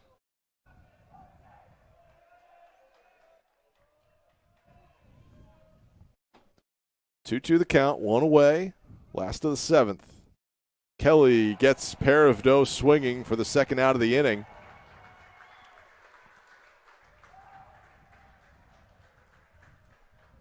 That'll bring up Drew Hurst for the Falcons.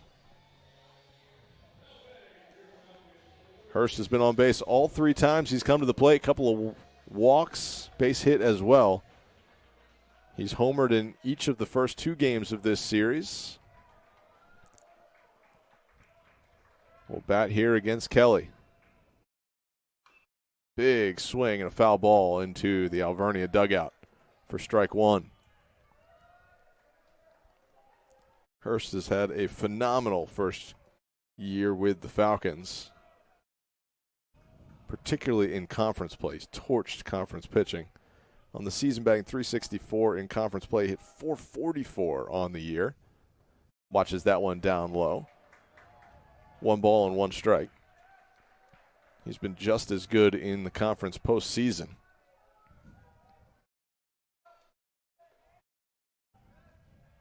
1-1 pitch from Kelly. Hurst off the mound. Tough play for Hansen. He makes it for the final out of the inning, a 1-2-3 7th. And we head to the 8th. Alvernia leads 5-2.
Julian Butler gets a foul tip to begin the top of the 8th inning. Jason Lind, the catcher, fouls it off. Lind 2 for 3 in the ball game. He's got an RBI and a run scored. Butler skips this one to the backstop for ball 1. Counts even 1-1. We're in game 3 of the MAC Commonwealth Championship. These two sides have battled through 2.5 wild games so far. They're looking to close this series out. Alvernia hoping to upset the top-seeded Falcons and win the series. They won in extras yesterday. Butler throws that one 58 feet for ball 2. Falcons had rallied back. They tied things in the bottom of the 6th. Were unable to get more with the bases loaded. Line drive from Luke Ott was caught at first base. Then Matt Edwards turned around and hit a 3-run bomb in the top of the 7th. Now Julian Butler behind in the count, 3-1 against Jason Lind, the catcher.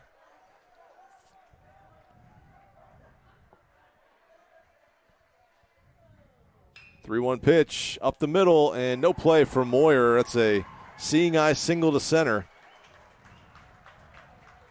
to lead off the top half of the 8th inning for the Golden Wolves.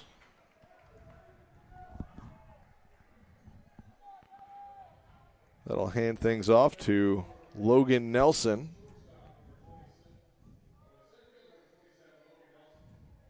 Nelson 1 for 1 in the ball game. He'll square to bunt. Eisenagel, great job of going down and picking that ball. Tough pitch from Butler to handle, but Eisenagel did a great job going down and scooping it.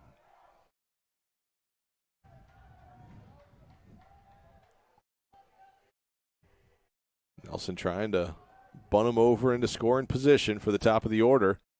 Bunts this one foul. Picked up nicely by Jake Chapman in the on-deck circle. Count moves to 1-1.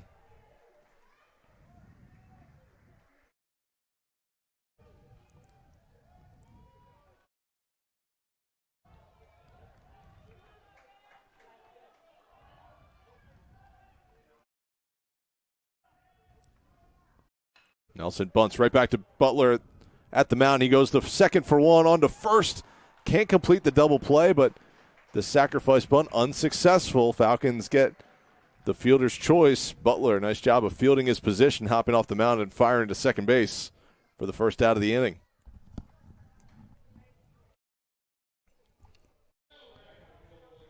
Now Jake Chapman comes to the plate for the Golden Wolves. With one away in the top of the eighth, Falcons need to keep it a 3-run ball game.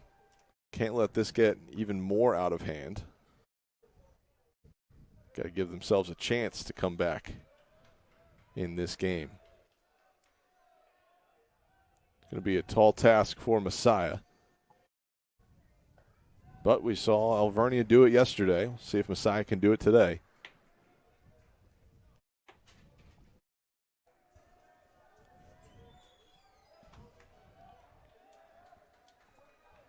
Chapman 1 for 4 in the ball game. Butler's delivery, high and away. 2 balls and no strikes.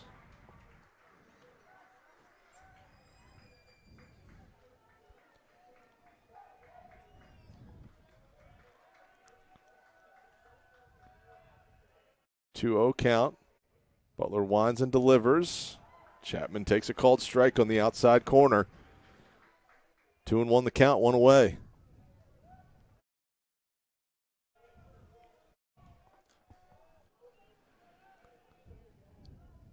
Nelson the runner at first. Chapman fouls it off. Count goes even, 2 balls, 2 strikes. The lefty Chapman choked up on the end of the bat, probably an inch or so. Getting a little more bat control.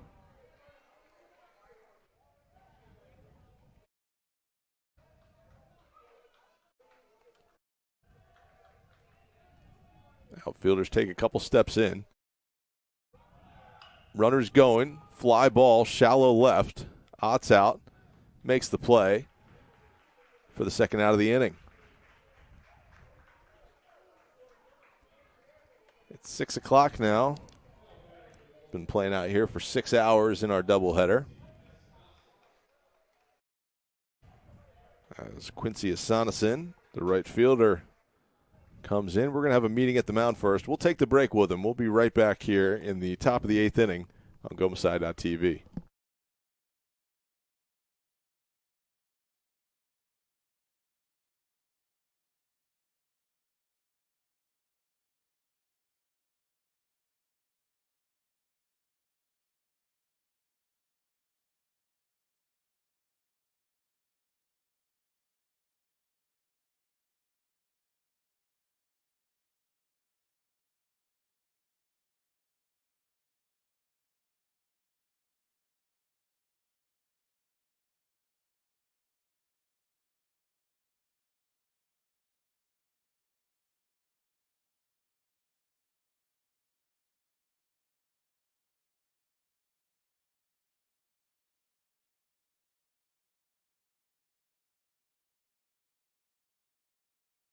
The right fielder, Asanasin, now ready to go. Butler on the hill. It's a 3-run Alvernia lead. Butler bounces that one in. Eisenagel, who has been behind the dish for every inning of this championship series, picks it cleanly. Takes a couple hops to his left, fires back to Butler. 1 ball, no strikes. Butler comes set at the belt. The righty Butler fires to the lefty. Asanasin just down low. 2 balls and no strikes. It's a good-looking pitch, but deemed just a hair low.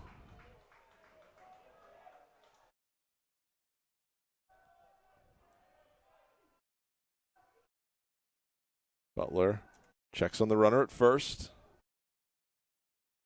Nelson dives back in safely. Nelson's on after a fielder's choice. After a heads-up play from Butler, got the runner at second on a sacrifice bunt attempt. Another throw over. Nelson dives back in safely.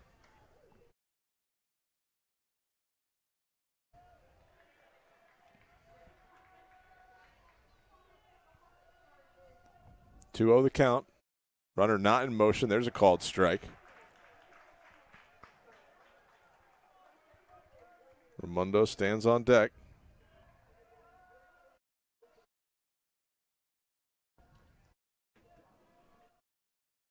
Two 1 Butler again before he throws. Checks on the runner at first.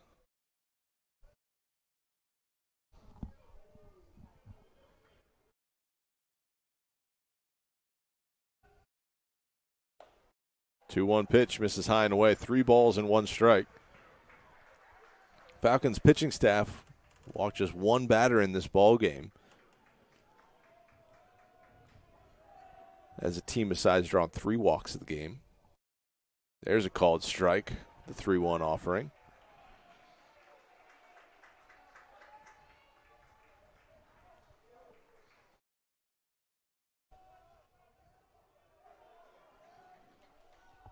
Three balls, 2 strikes. Here's the action pitch. Swinging foul ball. Sonneson, I think, a little annoyed with himself that he got the bat going at all there. And pitch was in. It grazed off the bat to the backstop. We'll do it again. Nelson, of course, was off from first. Might have caught a little bit of his hand there as well. Had one of those earlier this afternoon. 3 balls, 2 strikes, 2 away. Nelson will be running with the pitch. But first, a pickoff. Nelson back safely.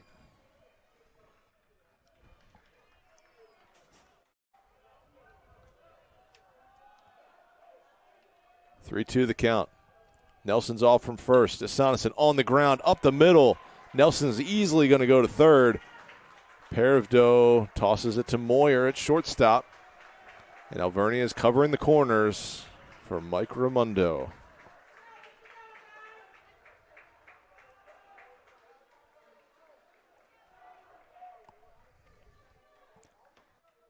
"11 hits now for the Golden Wolves in this ballgame. Messiah held to just 4 knocks so far.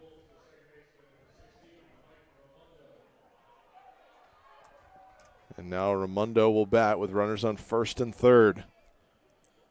Julian Butler, the pitcher. Raimondo watches one outside, ball 1. Raimondo 1 for 3 in this game. Has one of the 5 RBIs. 1-0 pitch. Off speed in there for a called strike. Got to be careful with Raimondo here. He tripled in this game for his only hit. Was stranded on third in that 5th inning. Swinging late at this one. Fouls it back. Didn't really commit to that swing, but did get a piece of it and fouled it off. Butler ahead in the count, 1-2.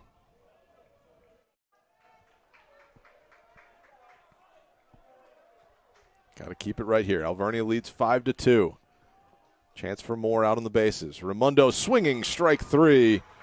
And that will do it for the top half of the 8th inning. Falcons are chasing 3 runs as they head to the bottom of the 8th, looking to keep their chances of a Commonwealth championship alive.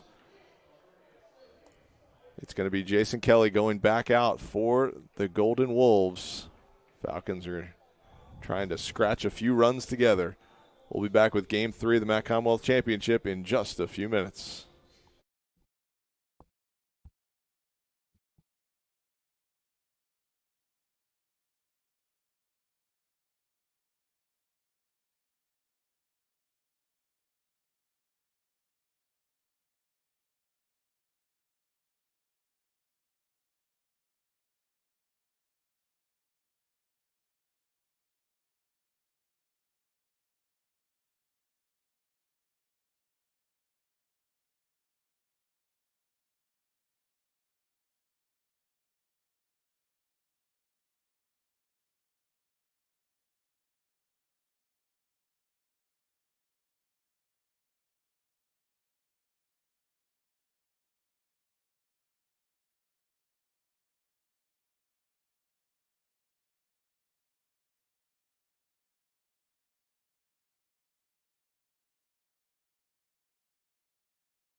Joshua Ammons will lead off the bottom of the 8th inning.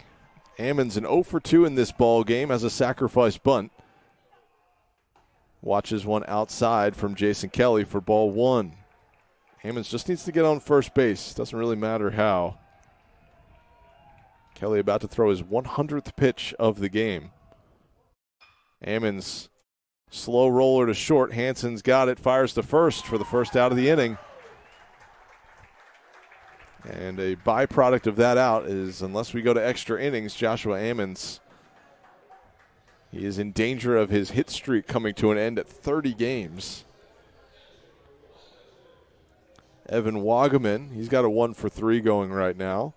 One of the 4 hits for the Falcons in this ball game. Hit a double back in the 4th.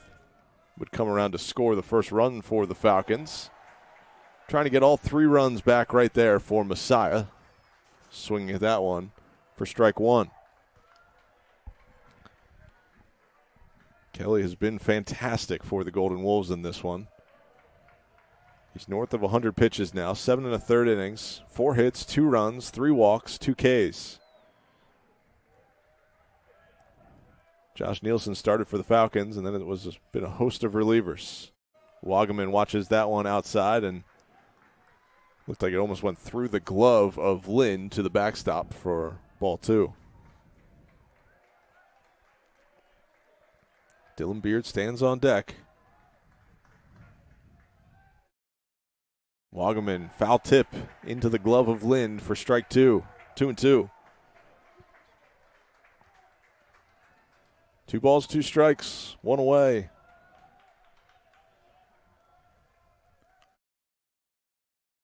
Kelly on the bump. Wagaman, fly ball. Medium depth left center. Chapman a few feet over will make the catch for the second out of the inning. And Alvernia edges ever so closer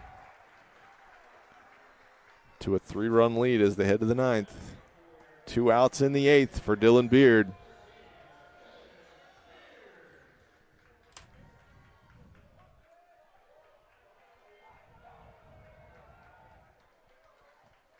Kelly comes set. Here's the delivery to Beard. He watches that one for a called strike.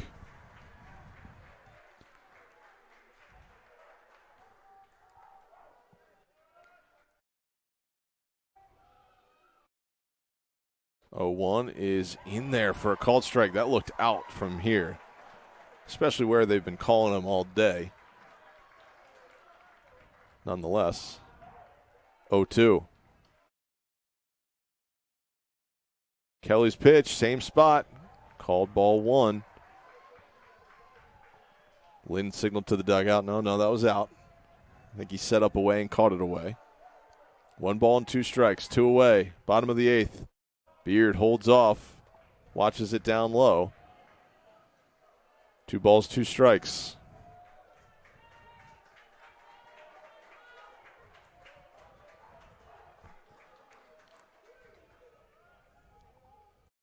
Jason Kelly's 2-2. Swung on and missed for the final out of the 8th inning.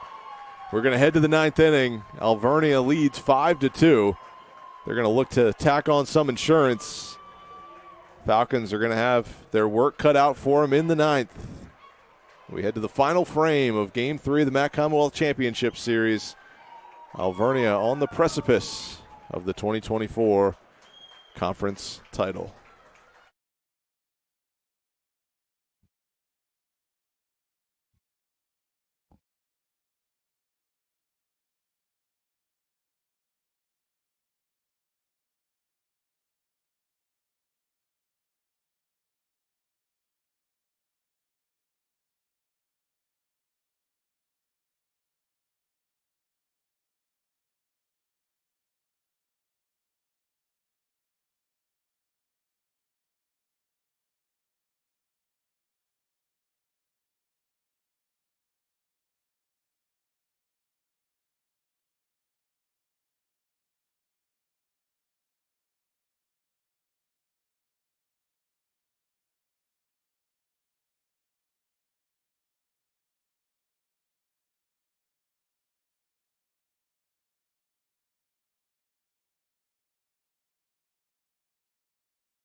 New pitcher for the Falcons, Brody Martin on the bump.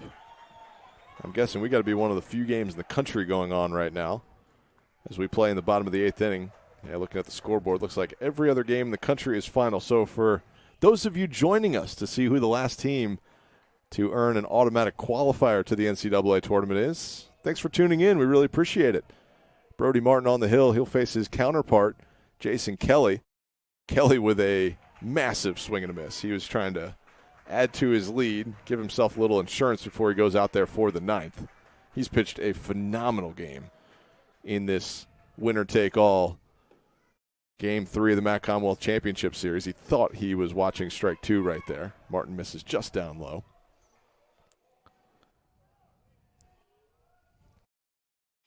On the ground, Hurst will cut off Moyer and throw to first base. A couple of nice picks. One by Hurst on the front end, one by Ammons on the back end. For those of you just joining us to try to watch hopefully an exciting 9th inning, Nate Harlacher, I'm Matthew Fenton. We're on the broadcast. It's been a fun one.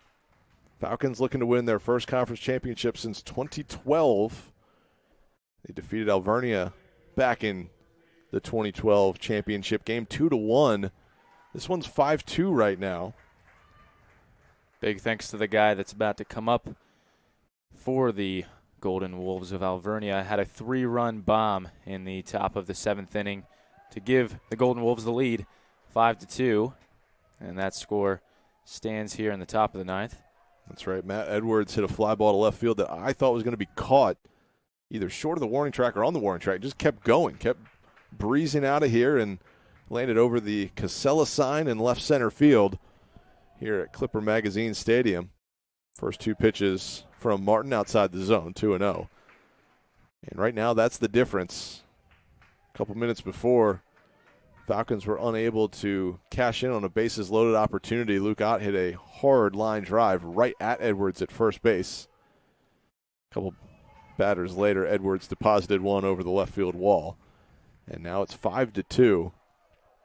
Falcons haven't had anything going against Jason Kelly the last couple of innings as Edwards takes the 2-1 offering outside. 3 balls and a strike. Good hitters count here for Edwards. Martin, the 4th pitcher for the Falcons in this one, as he hits this one to left field.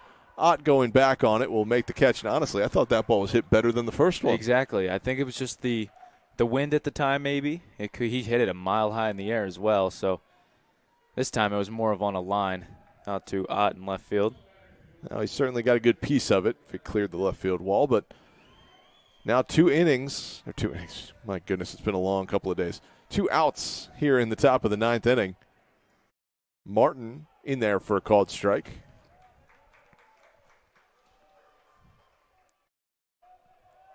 Houghton, he was the big home run hitter yesterday in Game 1 to give Alvernia a 1-0 series lead. That was a game-tying homer in the 9th. He bats now down 0-2. Martin gets the tapper foul at the dish. Count remains 0-2.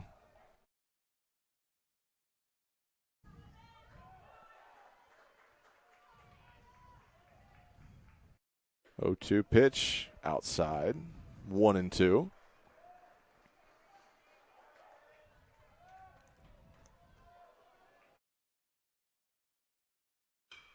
Off the end of the bat, shallow right field. It dumps in for a 2-out base hit for Ben Houghton. That'll hand things off to Bobby Hansen with 2 outs and a runner on first.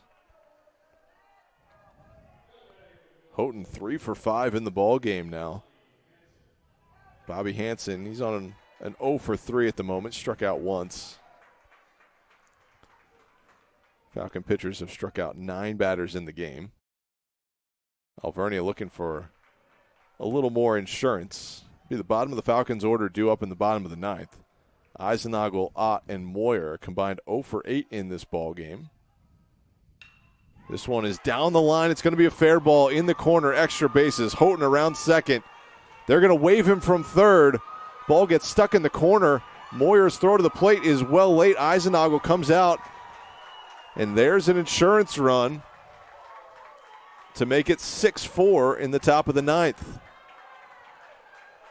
So Hansen with a key double down the line, his first hit of the ball game, drives home a run, and makes it a 6-2 ball game here in the top of the ninth with 2 away.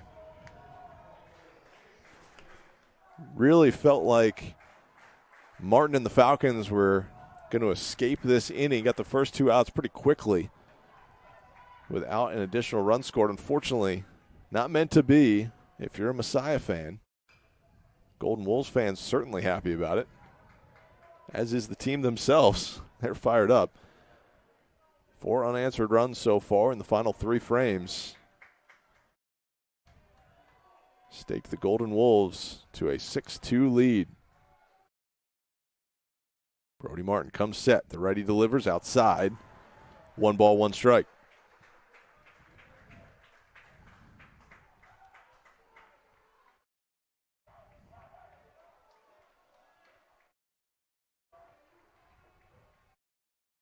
(6-2) lead for the Golden Wolves. Martin tries the pickoff, and that is a dangerous pickoff attempt in this moment.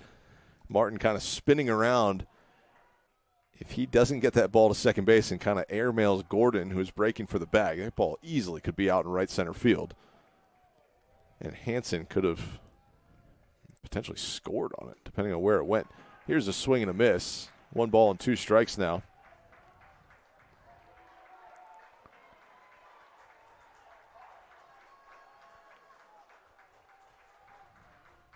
Martin comes set at the belt. 1-2 the count, 2 away in the ninth. Swinging base hit up the middle. Martin can't flag it down. Goes right back through the box. And a 2-out rally from Alvernia scores 2 runs.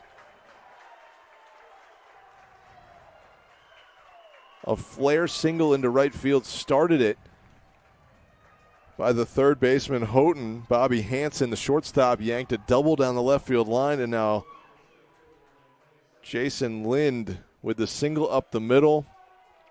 That'll hand it off to Logan Nelson, the 9-hole hitter, and it's a 5-run lead for Alvernia. Golden Wolves dugout pumping their crowd up as Nelson tried to add 2 more to the total with a healthy swing and a miss for strike 1.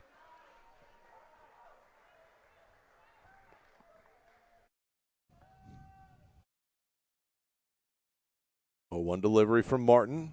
A second swing and a miss for strike 2. Alvernia seeking their 28th win of the year. It'd be a big one to claim the conference championship as Martin misses low and away. Falcons have had a phenomenal season, best in program history win-wise, 35-10 on the year. They were 19-2 in the conference. One of those 2 losses came against this Alvernia squad in the regular season as this is in the air. Medium depth right field. Wagaman's over, and the right fielder will grab it for the final out of the inning. So here we go. Falcons now trailing by 5. It's 7-2. They've got an uphill battle that they will need to face if they're going to win the 2024 MAC Commonwealth Championship. If there's a team up for it, I know it's the Falcons. They're going to need to get to this starting pitcher, Jason Kelly, who has been magnificent through the first 8 frames. He's back out there for the 9th. We'll see what's in store between these 2 sides.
I think I misspoke a half inning ago. Jarrett Gordon will lead off the bottom of the ninth inning. It'll be Gordon, Eisenagel, and Ott due up.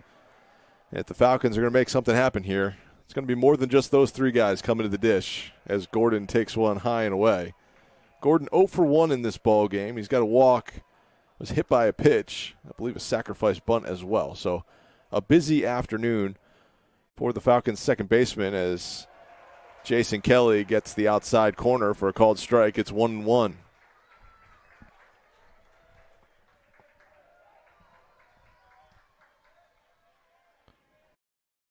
One pitch. Kelly delivers in there for a called strike. Kelly just been pounding the zone in this ball game. 3 walks, only 3 strikeouts, but nothing's been hit hard by the Falcons. On the ground, fielded cleanly at third. Houghton to first base. It's picked out by Edwards for the first out of the ninth.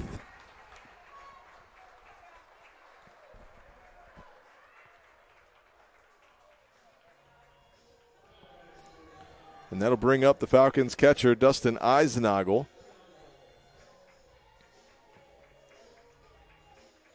Dusty 0 for 2 in the ball game. Looking for his first hit of the series.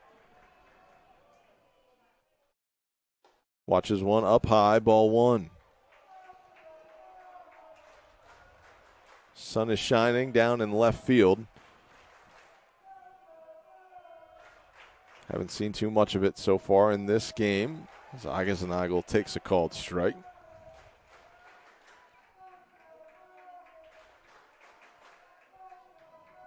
One ball, one strike. Kelly looking to cap off a complete game. Eisenagel on the ground. Houghton another chance. Stabs at it.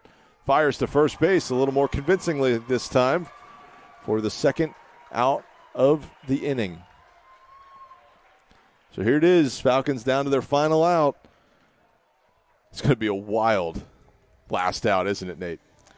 Surely is. And here comes a guy who really missed a chance to get some runs in with the bases loaded. Had an absolute bullet hit right to Edwards at first base for out number 3 a few innings ago. So bottom of the ninth inning, Luke Ott. Couple of hops to shortstop. Hansen has it. He fires to first, and the Alvernia Golden Wolves are the MAC Commonwealth champions of the 2024 season. Matt Edwards with a huge 2-run homer as the Golden Wolves pile on the field. They cap off their 28th win of the season and claim the conference championship. Ott with a ground ball to the shortstop, Hansen. He fired to first base for the final out. And Matt Edwards squeezes the glove for the final out of the 2024 title for the Golden Wolves. A magical 2024 season for the Falcons comes to a close, at least for the time being. There's a chance the Falcons get into the NCAA tournament. I think, albeit a very slim one, as the Falcons are ranked 7th in the region despite a 35-10 overall record. They were 19-2 in the conference this year. They didn't lose a series all year long in the regular season.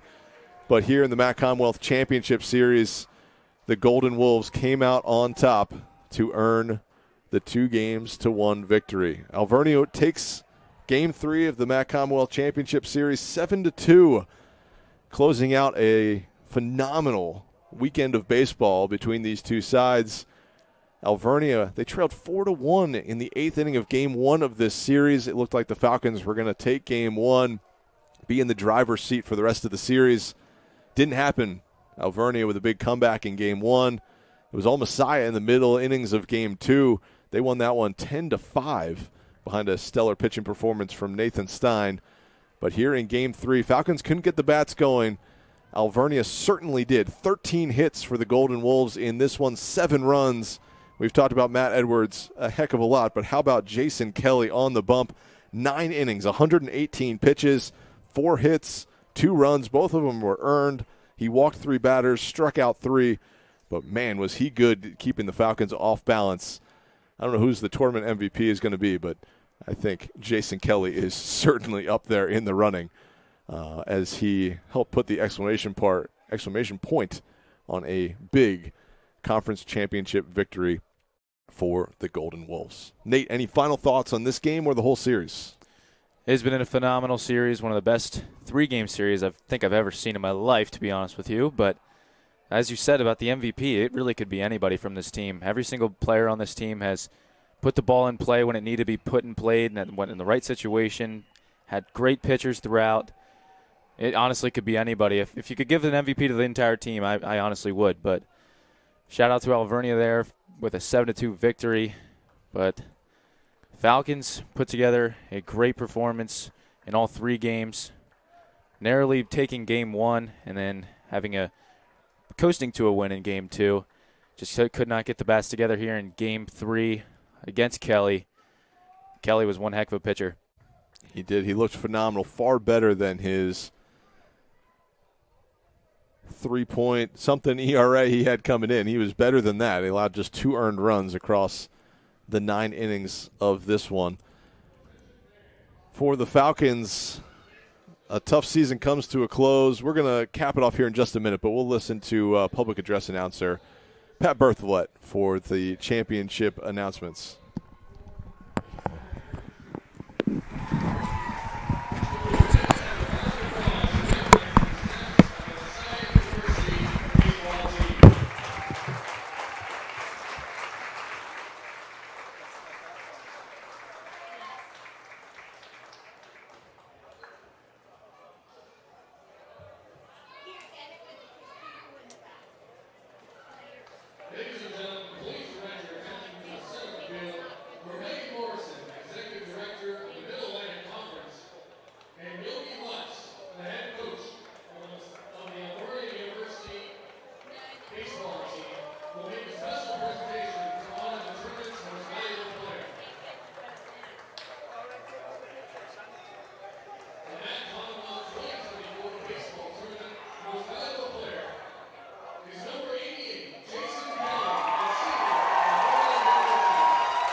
So Jason Kelly, your tournament MVP after a phenomenal pitching performance here in Game 3 to close it out.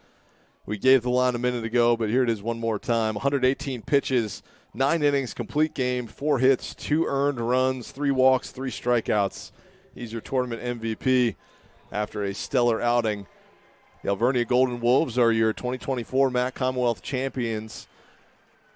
we said we'd close out the season for the Falcons. For those of you who have been tuning in all year long for Messiah Baseball, it's been a phenomenal season. The Falcons, 35 wins, most wins in program history, set the record for most home runs in program history as well.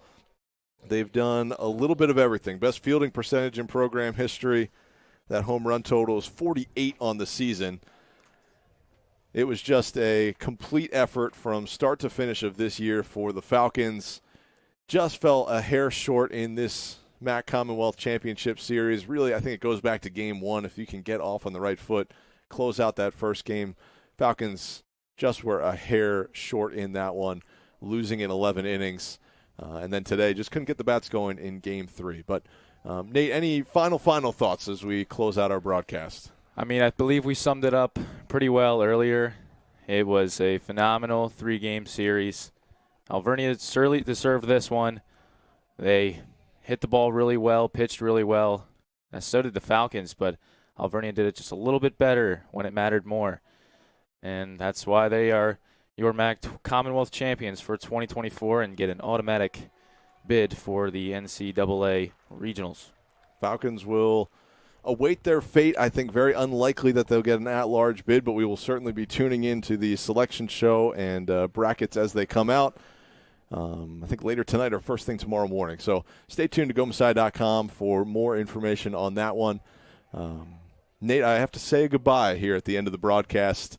As many Falcon fans know, this is my last broadcast with Messiah. I've had a phenomenal run here with Messiah Athletic Communications over the last 10 years or so.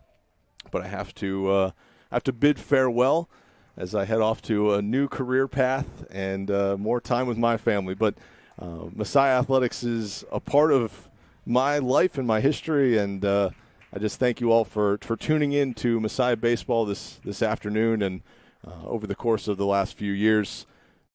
Great run and a great season for the Messiah Falcons this year. Unfortunately, comes to an end as a runner-up in the MAC Commonwealth Championship, but a great year, and the Falcons will hold their breath and maybe keep an eye on the NCAA bracket as it's revealed, but more likely than not, this will be the end of the line for the 2024 Messiah Baseball program. 35-11, their final record on the year. Just a great year for the Falcons. So from all of us here at GoMessiah.tv, I'd like to say thank you for tuning in and watching the MAC Commonwealth Championship Series on GoMessiah.tv. Have a wonderful rest of your night and a great summer.